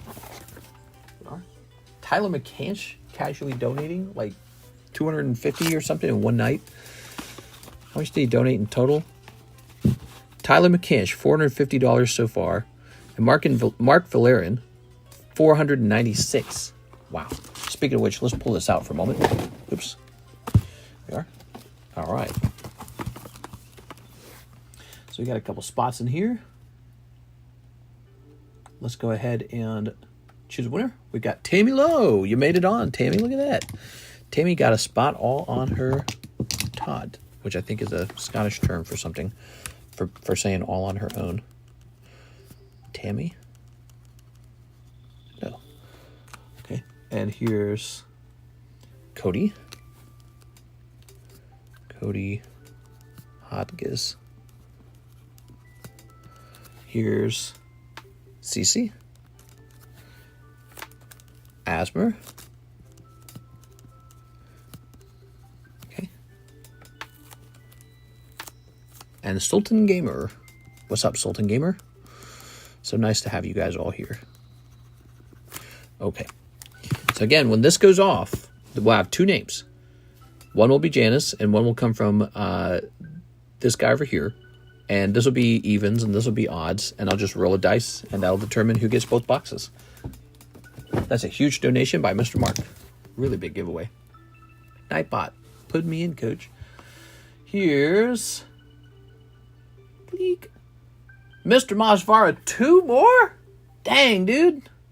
Dang, that's huge. All right. This episode brought to you by Mr. Mahasvara, in fact. I know we need more sleeves. I'm going to go get more sleeves. I'll be right back.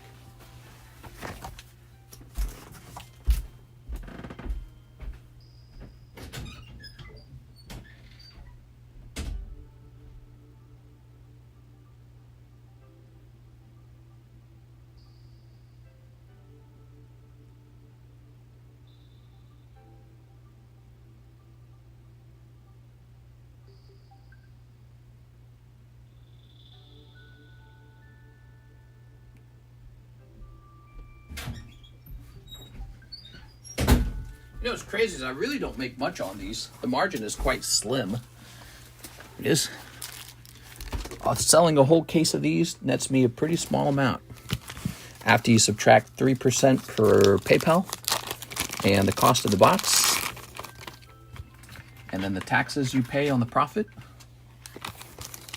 it's a pretty reasonable amount.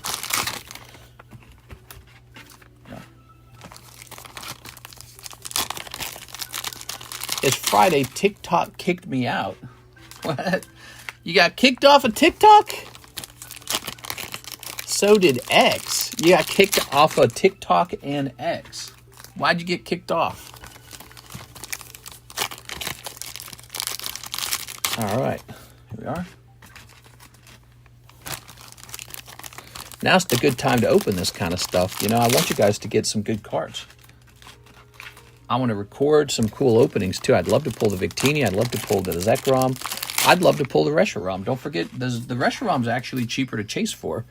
Look at the price of the Reshiram ETB. It's actually cheaper. Let's blanks roam free. You must have been vile. There we are. Yeah, you must have been bad.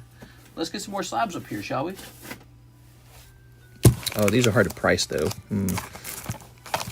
Yeah, maybe we'll do this in a minute.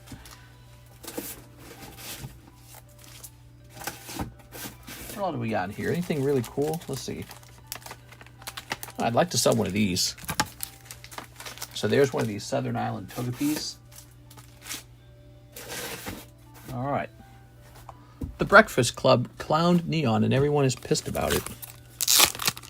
Clowned Neon. It's funny because Reshiram isn't the most expensive card in White Flare. It's the Victini. Ooh, that's interesting. But you can still pull a Victini in it, so that's good. There we are. But you got to get all three, by the way, guys. If you want the roll in our Discord server, you have to pull Monochrome Reshiram, Monochrome Zekrom, and the Victini from either set. That's how you get the special roll in our Discord server. It's a challenge roll. Togepi, Southern Islands, Japanese. Okay, so we want the PSA 8.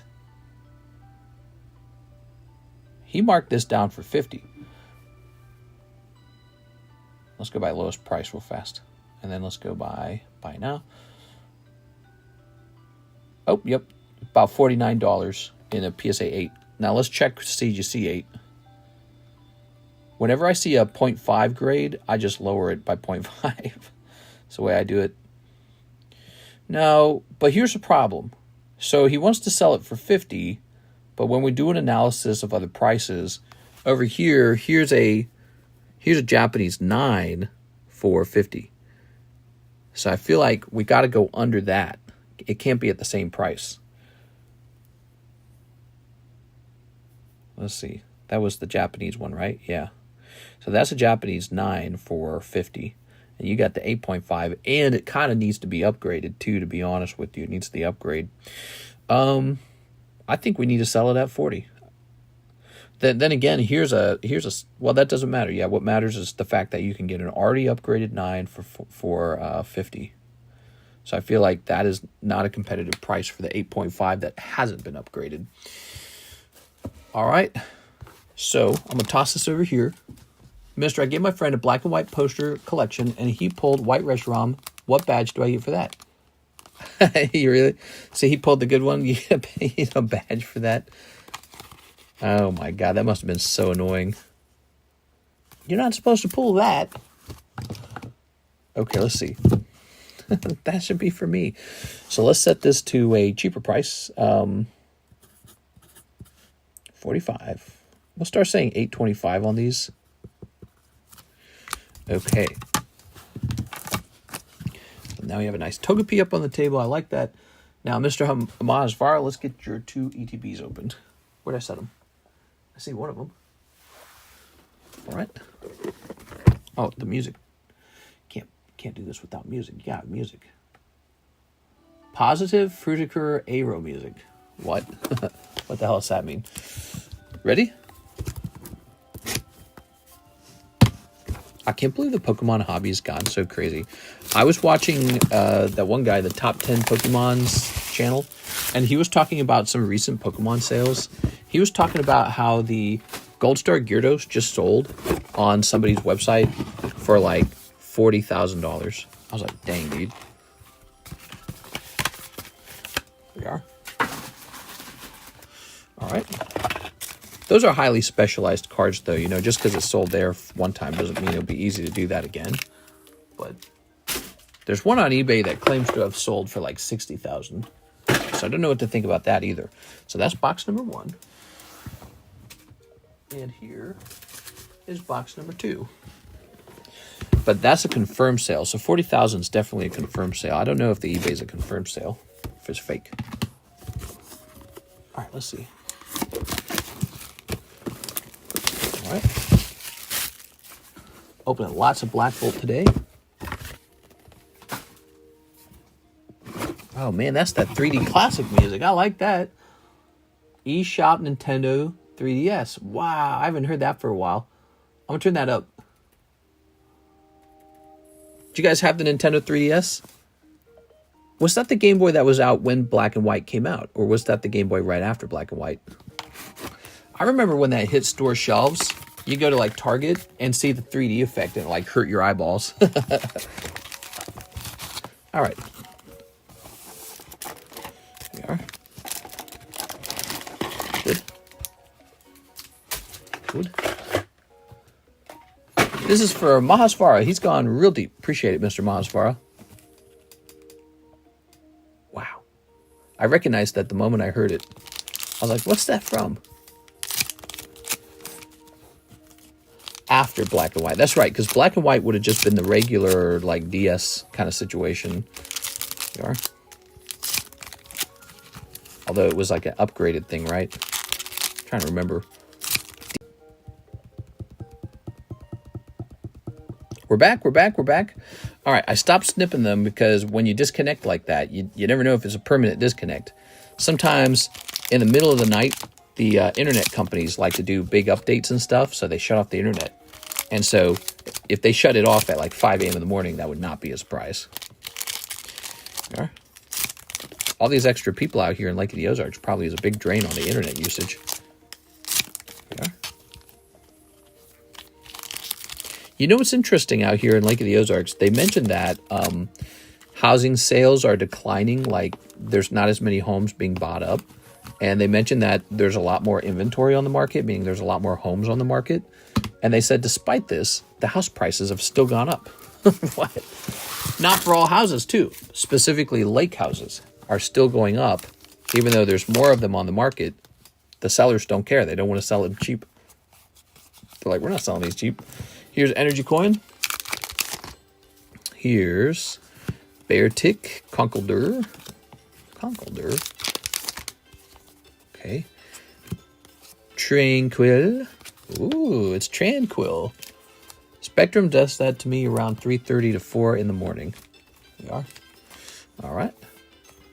Yeah, when they do it to me, I lose my freaking mind because one lost stream can be like thousands in sales. So it's like the worst thing in the world for our internet to go down. Here's Caracosta. You know, I never really came up with a solution to that. I think the solution would be something like have year-round backup internet, like a powerful mobile internet, high-end. But see, that would cost so much money to have that for a full year. The one day that the internet goes down all day long doesn't really make up for it. So seems like it just doesn't make, like, it's not cost-effective to pay for that second internet. I'm sure you've seen the house with all the waterfalls and statues. What? Where? Out here in Lake of the Ozarks? Here's Kaiju. Oh. Good. And here's Solosis Cobalion. Good. Panpor Cobalion. Larvesta Timpole. Woo! We're rich! Okay, lovely Timpole. Alright. Beartic. Here's Lando Butter. Zekrom. I like this card a lot. I like this one. This EX. Probably grade that one. Here's Conkeldurr. Meloetta. Azoetta.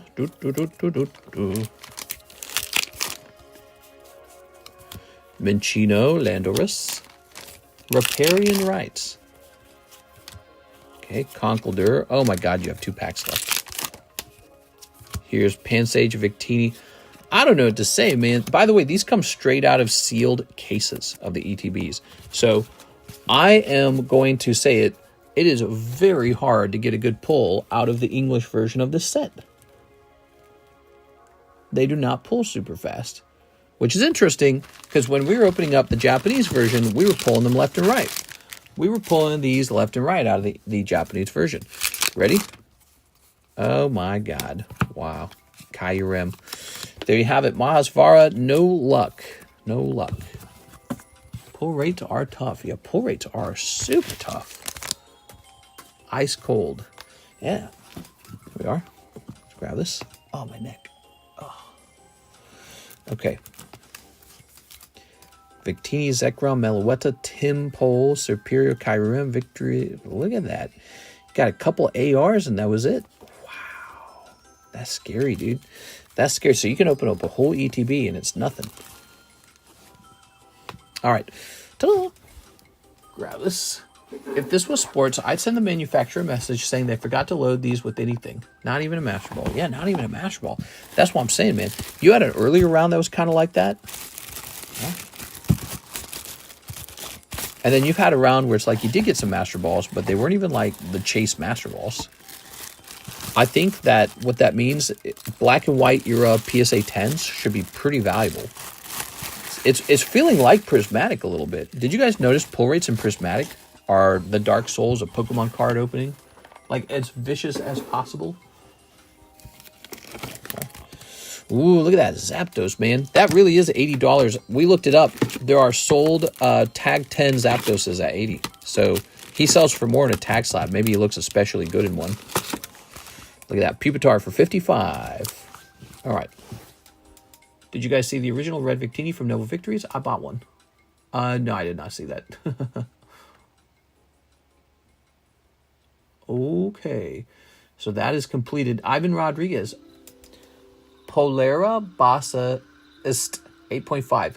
So Ivan sent 43 cents. I think he meant to send $43. Here it is. But I'm pretty confident he wants this thing right here. If you're still watching right now, Mr. Ivan, you sent 43 cents. Let's see if he corrected that. He might have noticed and corrected it already. No, he did not correct that. So I'll set this one off to the side for him, but he has not purchased it because it's only 43 cents. Okay. Oh, I'll just give it to him. Hathim says, last 3 NBAs for the night. Okay, NBAs. 1, 2, and a 3. There we go. Man, I'm thinking about those pistachios, man. I had some pistachios today. When it comes to nuts, you're not allowed to eat too many. They're really high calorie. Oh boy, those are good, dude. Pistachios are delicious. Also, I got this fresh bag of walnuts. So good, dude. Walnuts are so good when they're really fresh. I wish I could just eat tons of them, but just supposed to eat like a small handful, and that's it for the whole day. Let's see. Don't got that Victini drop, but I do have the staff stamped pre-release Victini. Honey roasted peanuts. I used to eat peanuts, but I don't eat them anymore. Actually, what was really interesting, I think there was a study done that showed that people do not feel full after eating peanuts. Is Jeremy Grant. One of the most satiating foods in the world is potatoes. People feel really full when they eat potatoes. Oh, a numbered card popping out. Okay, we got Jeremy Grant out of 299. 299. I don't think this card's going to be terribly expensive. Jeremy Grant. I also don't recognize that name, Jeremy Grant. And he's not a rookie. Here's NBA greats, Karl Malone. So I'll refrain from shouting over this one.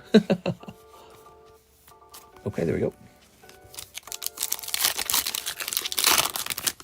What do we have here? We've got oh, before we do something with that, let me grab this.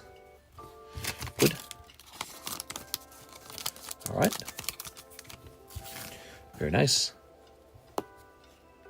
By the way, guys, we still need people to join our Ancient Origins box break. Have you guys taken a quick look at that?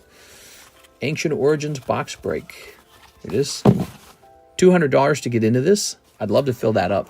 Because when that's done, we can do maybe like Roaring Skies or XY Evolutions. I'd love to open like 2 XY era boxes. And then after we're done with that, maybe we swap back into like a crazy, WOTC era box. Julian Strother. Is it Julian? Jam Master. Okay. And Andre Jackson Jr. Ooh.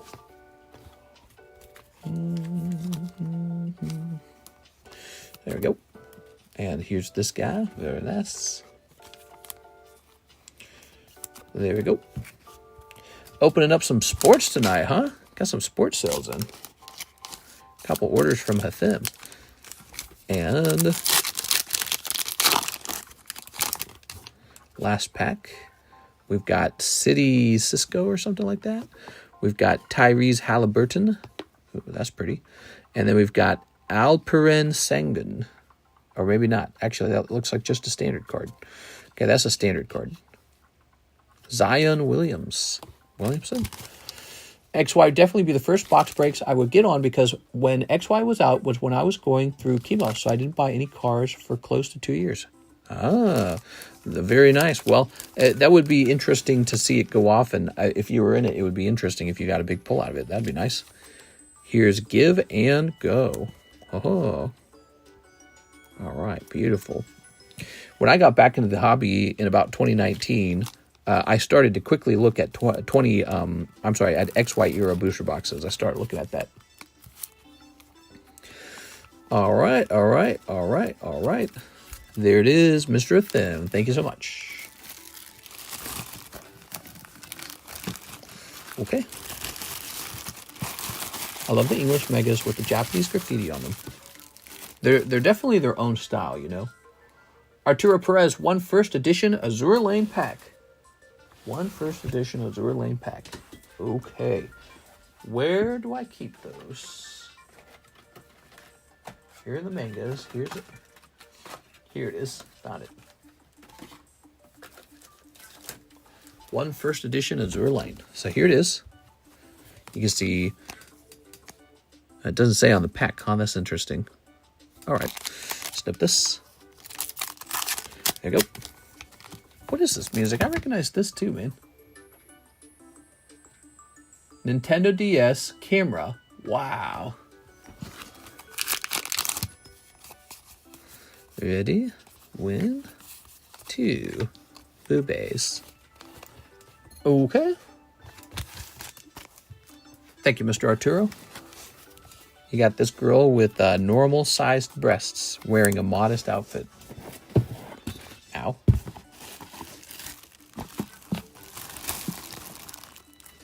All right. Very nice.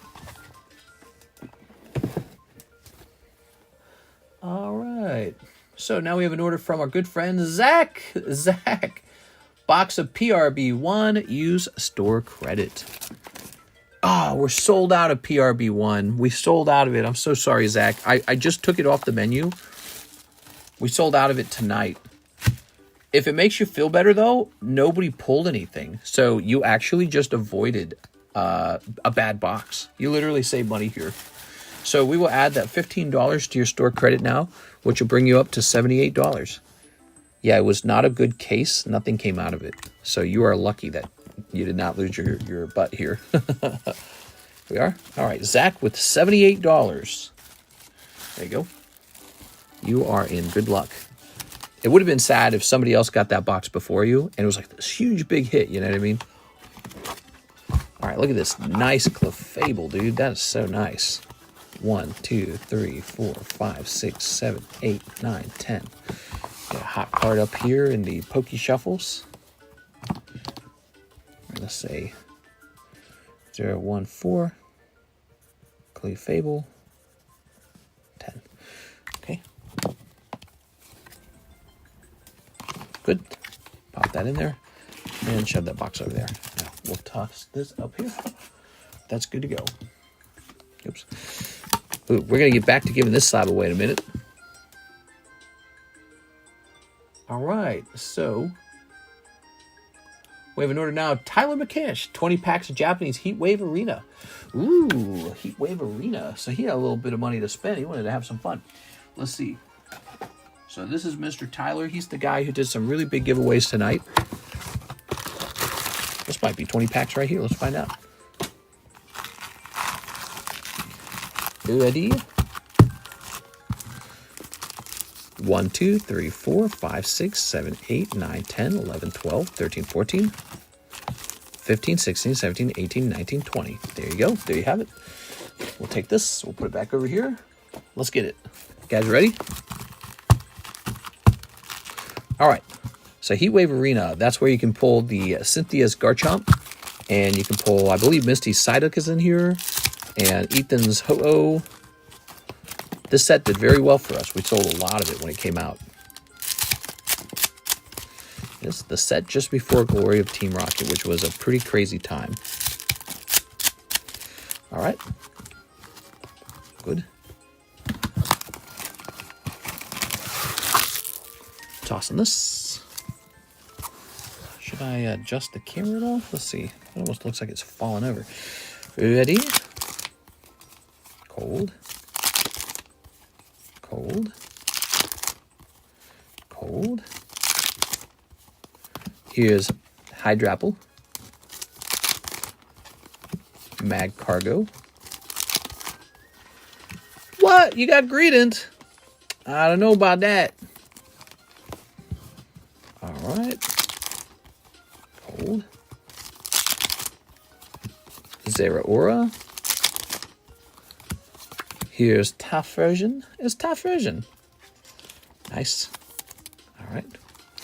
Here's Gyarados. Cold. Cold. Cold. Cold. There we go. The fish. Wow. Cold. Cold. Roselia. Oh, the dog, Borf, and cold. All right, Mr. Tyler, I would say that round was a little bit cold. There you go. You got a nice Typhlosion, and you got a nice Misty's Gyarados. You also got the Greedent, which appears in a lot of sets for some reason. I think Pokemon just likes Greedent. Toss that out. All right, and there we go. That's for Mr. Tyler with the TY. Okay. Let's grab this. Yeah.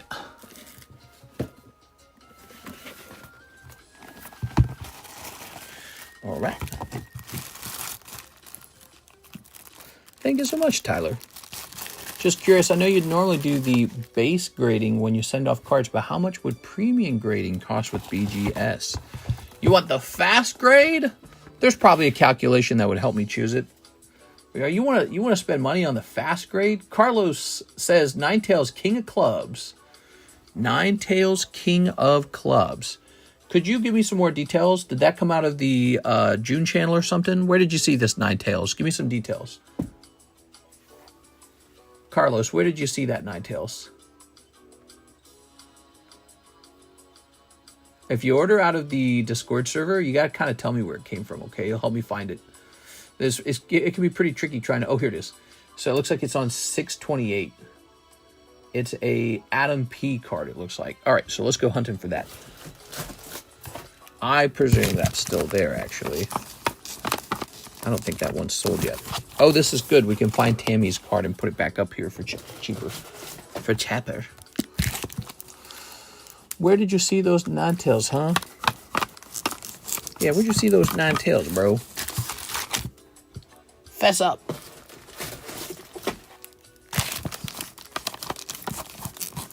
Okay.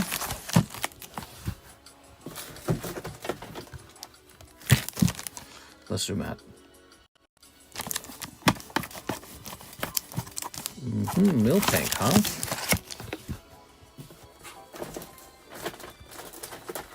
Listen to this music, dude. Bayleaf. Here's a nice ho-oh. That's a La Flame ho-oh, Ace of Spades. That's nice.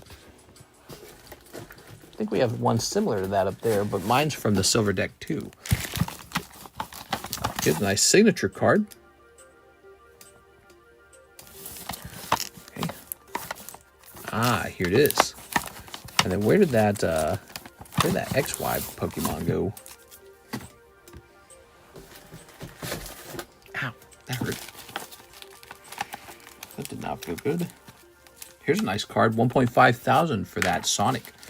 That's Sonic, signed by Roger Craig Smith, who was like the voice of Sonic. But I guess there were like multiple voices of Sonic, I think. So he's one of the voices of Sonic. There we go. All right. Okay. That's a very fair price on that card because the PSA 9, notice it graded mint 9. The card itself is graded 9.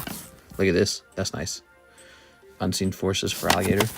Lots of good consignment cards. We should make a channel just for the consignment cards. I think that's not a bad idea. All right.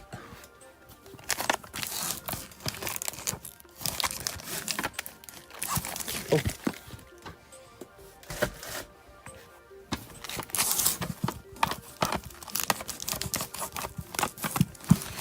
All right.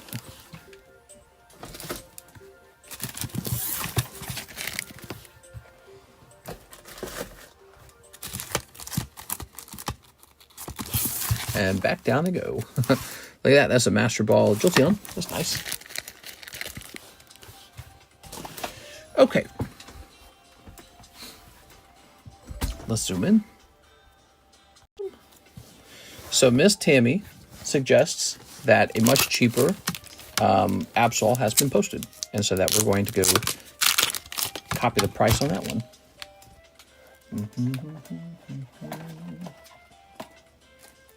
Be nice if we had a nice sleeve. Let's see. So, you know, those XY era cards are not getting any cheaper. These guys right here, these are nice. Pop 14, it says. Okay, Pop 14, we'll transfer that.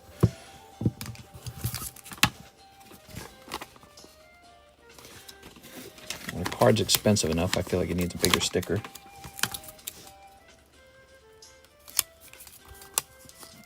Okay.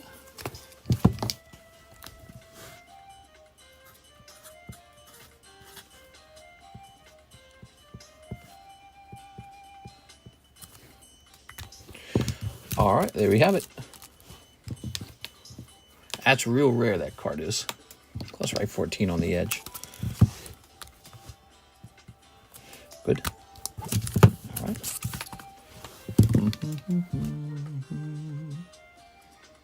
Mr. Zach then says, Heat Wave Arena with credit. Ooh, let me make sure that you're not knocking anyone else out of their position, okay? Oh, and Carlos bought this, so we got to give Mr. Adam a cut. Right. Forgot that's what we set out to do in the first place. Okay. The reason I got to check that is because if you order on, let's say like ZELLE or Venmo, I got to check PayPal to see if they ordered at the same time. So that's very common. Let's see. 94.5.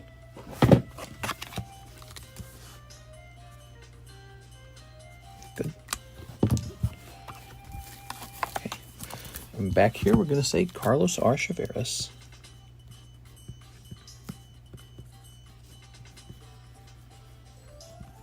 Good. All right. Lucas Lange, he also ordered it. He ordered it at 508. You ordered yours at 508, but yours says 4 minutes ago. I suspect yours did come in first, Mr. Zach. Let's go ahead and check the here it is, show original. So for Zach, yours says 0806, and for Lucas Lange, his says open original. Let's see, 0823. Yep, yours came in first. So you are in luck. Your order came in, what is it, like 17 seconds earlier? So Zach gets to open the Heat Wave. You want 10 of them, 10 Heat Wave Arena. Okay. Well, give me a moment here. Oh, here they are. So there's your card. And Heat Waves are what, $5? I believe they're $5.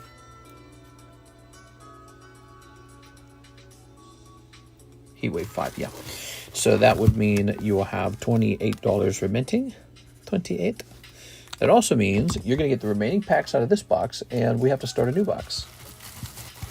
Send also for Heat Wave. Yes, I saw that. Mr. Zach ordered just ahead of you. So Mr. Zach's going to get to see what's in those packs, I'm afraid.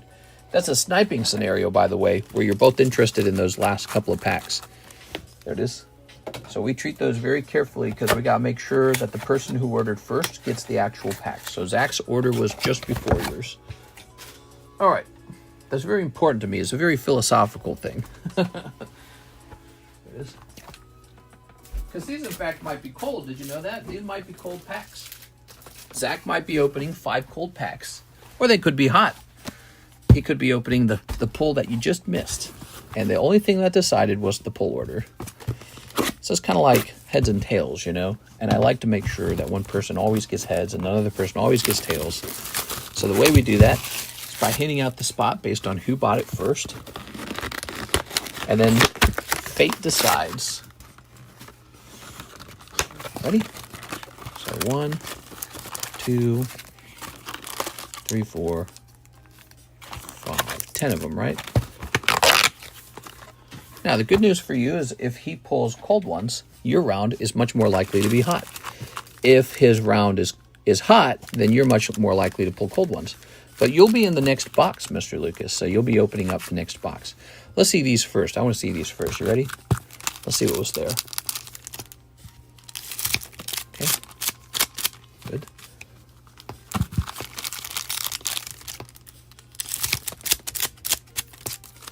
Okay.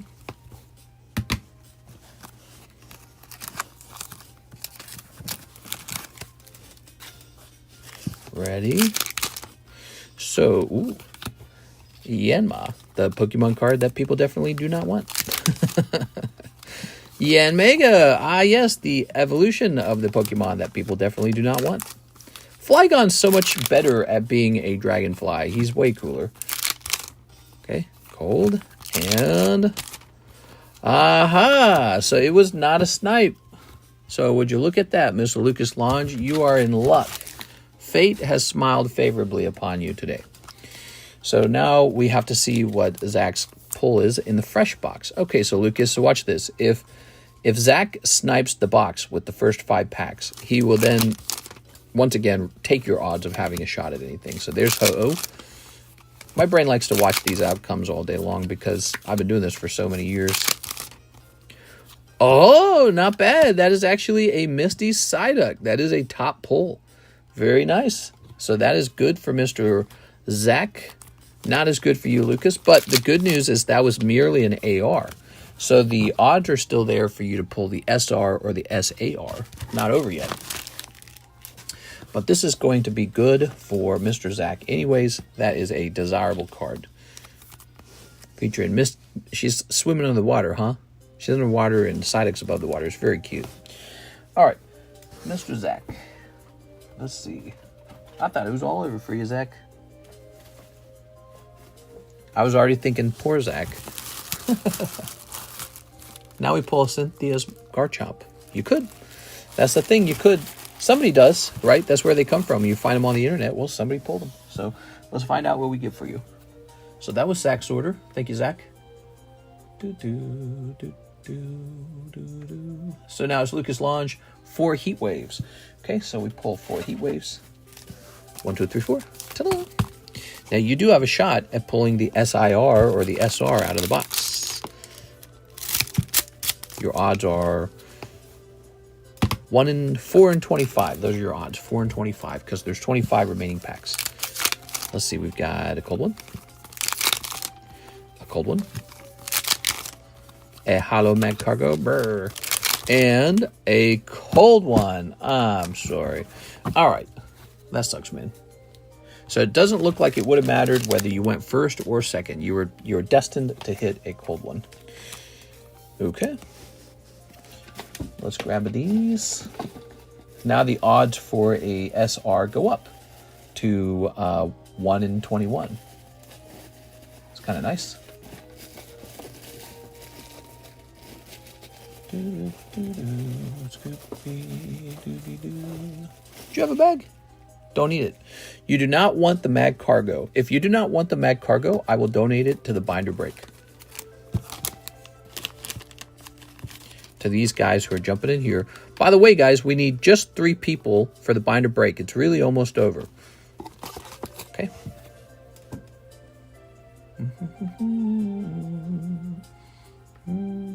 Jesus Aguilera, he says 5 Tears of the Planet, 2 Hidden Hope. All right, you got it, man.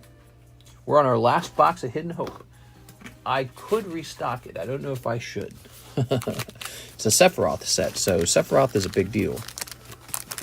But we could just wait for the next Final Fantasy to come out, the next Final Fantasy set. I actually don't know much about it, but it must be coming out soon, right? Did my order for 20 heat waves come up yet? Yes, it did, Mr. Tyler. In fact, we opened it right away. I'm sorry, you didn't get to see it. Hold on. Here it is, Tyler McCansh. So, Tyler, you pulled... I guess it was this pile right here. So, you got a Misty's Gyarados. You got an Ethan's Ho-Oh. A couple other hollows.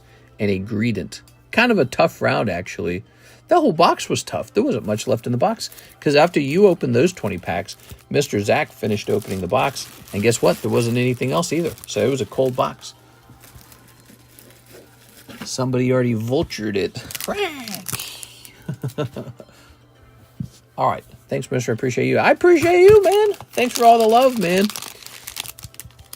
All right. There we go. Set that there. And we'll snip this as well. Sneep. All right. Lovely sneeps. The sneeps are in. Oops. The sneeps are in. All right. What we got? Rubicante. Rubicante, more like Rubican. Here's Vincent. Karis and I started watching a famous 90s Batman show movie, Batman Forever. Remember that one? With, what was his name? The guy who played the Riddler. Oh, Jim Carrey. There we go. Yuffie. I'm bad with celebrity names. With Jim Carrey in it. Here's Cater 7. Ooh. Tim Burton was a producer on that one as well. I don't know if he directed it, but he was a producer on that one. And those Batman movies have gotten so silly. They're really silly. But by the time you reach Batman Forever, it had gotten much sillier. And you can really feel that coming through. Yes. All right. Okay. Set that there. What do we have here? Diana Miwa. And she's saying, talk to the hand. Here's Yvonne and Medusa. All right, there you have it. Batman Forever was the last one that I actually enjoyed. I remember it in the 90s as being a hit, but watching it again later and feeling like it was very awkward. Now I'm watching it much, much later. And let me tell you something. It's terrible. It's like a kid's show. It's so like removed from reality. The acting styles, the way... the girl, well, and we haven't gotten very far into it, so we're just in the beginning. But the way that the main character girl is instantly horny for Batman like that, he's like, yeah, give me that dick. You know, the way she talks to him. Well, can't a girl know what a man is behind the mask? Ooh. So it presumes some things about Batman, like he's a ladies' man, or like everyone wants him, or something like I don't know. But it projects that sort of sexuality, and it's like. It's so out of place. Like, it's so not realistic for how somebody would behave or act. And the Two-Face guy seems like a total nut job. He seems like, whoa, you know, he's like laughing and stamping his feet.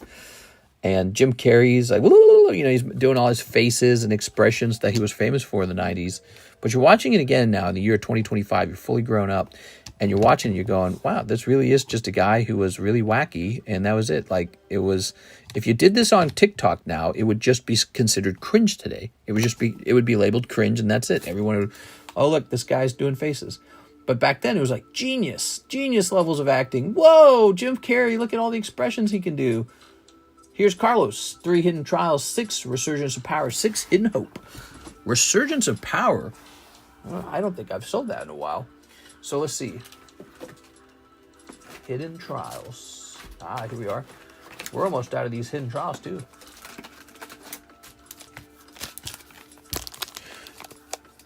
More towards families. Well, see, that's the interesting thing, because the girl got sexual so fast. It didn't seem that it was really made for families at all.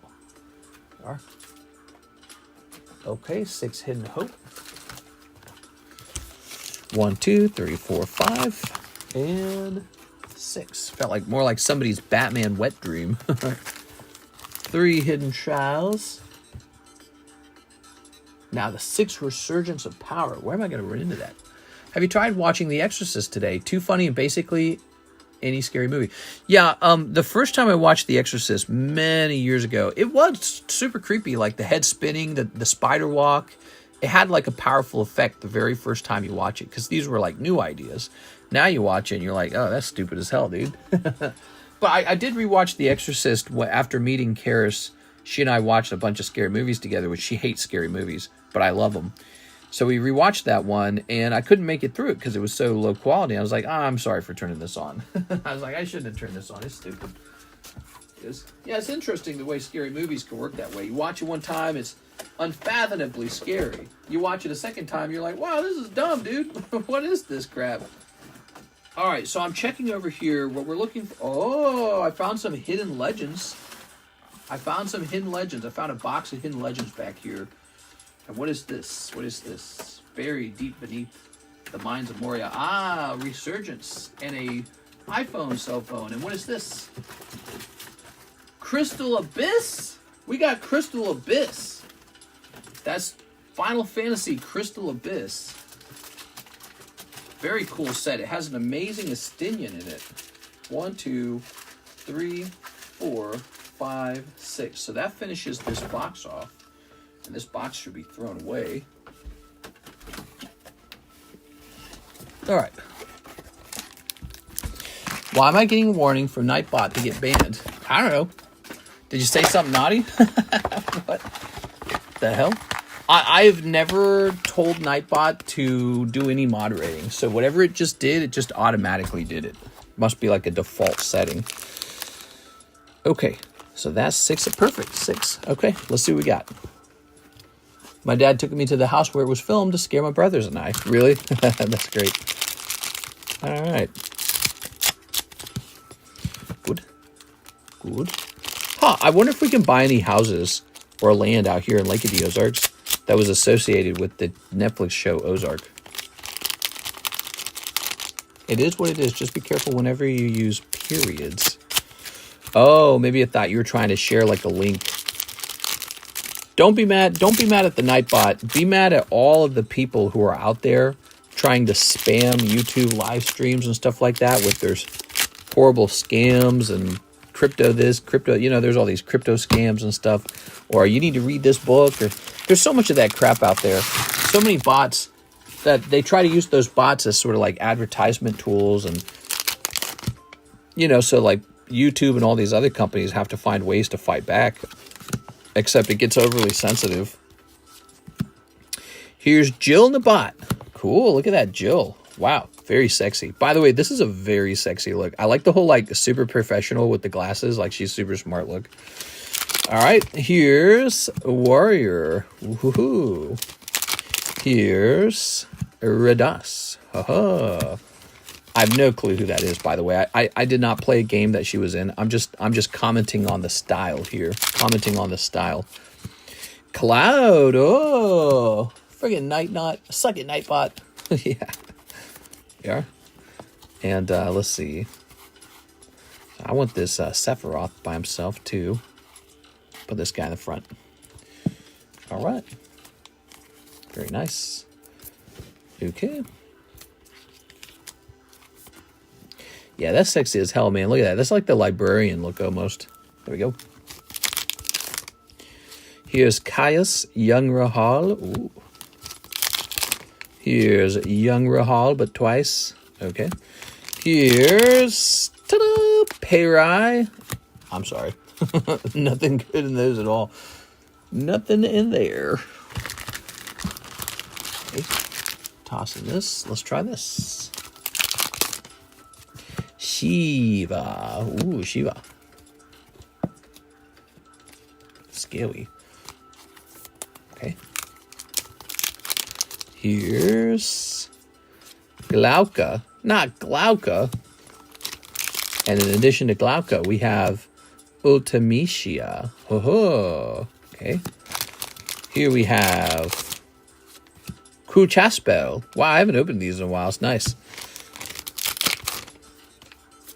Legolas.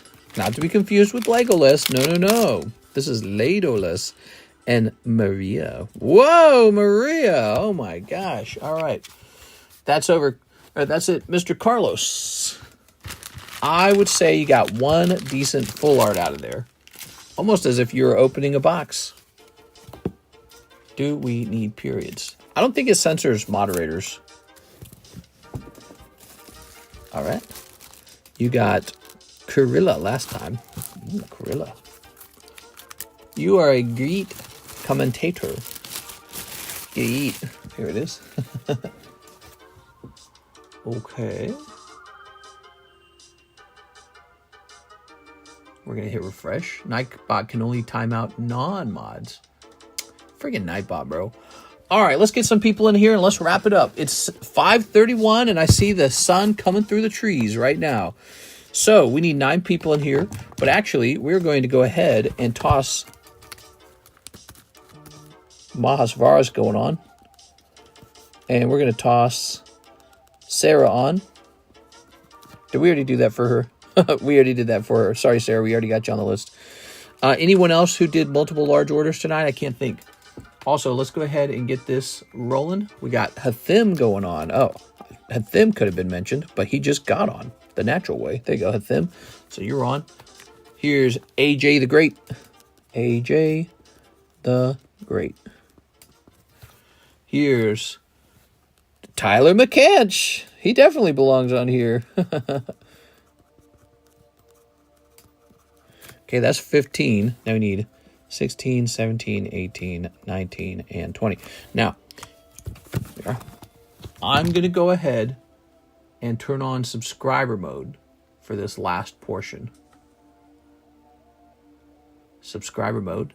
And the subscriber mode is going to be kind of racist because it's going to say for 1 year. You had to have been here for 1 year. We're hitting save.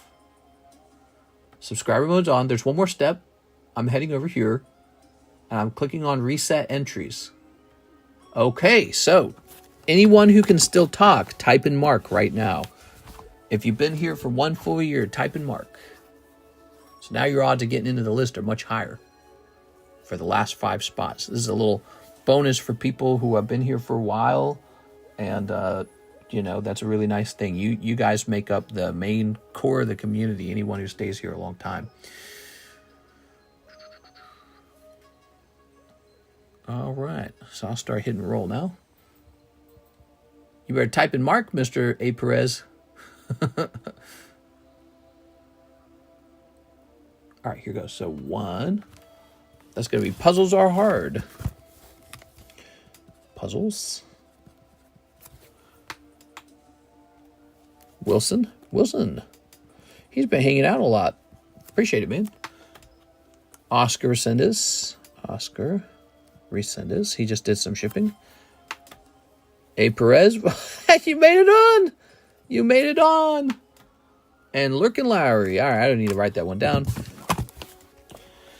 because we are done with that. Let me turn off subscriber mode. Subscriber mode's ending now. Ta-da. There it goes. Okay. So over here we had Janice. Now to find out who pulls on this list, one person is going to get both boxes. Landing on 4. So all this didn't even matter. 4 was Cody Hodges. Cody's in a lot of these lists.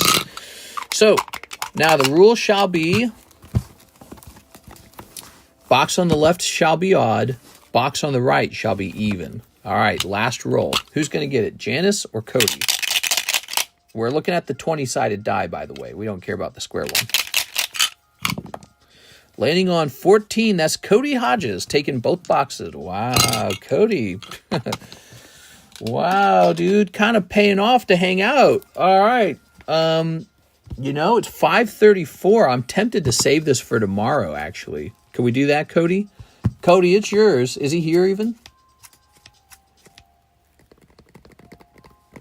Cody pulling both boxes for free. What do you guys think of that? It's pretty remarkable. Look at that. Now, that was donated by Hawaiian Rifleman Mark Villaren. So, Mark, very generous guy. So is Tyler McCansh. Tyler McCansh and Mark have both donated over $400 in the month of July. How crazy is that? So, I'm going to save this for tomorrow. Hopefully, when Cody pops in, he can just tell me to open these. And, yeah, that's a massive giveaway. Funny enough, we just go back to giving this away, which was also kind of a big card. PSA 10, Leaf Green, Hitmonchan, Pop 2, super rare card. So, yep, we got a lot of giveaways going on. Very cool thing. I think I'm supposed to do a Discord giveaway. I think I'm behind on that. So I think I need to do that too. All right, guys, I'm hopping off for the night. I'm going to go relax, kick my feet up. Maybe I'll play a game of Elden Ring Night Rain. Ooh, take the edge off. See you later. See you for the Friday daytime stream, everyone. See you there.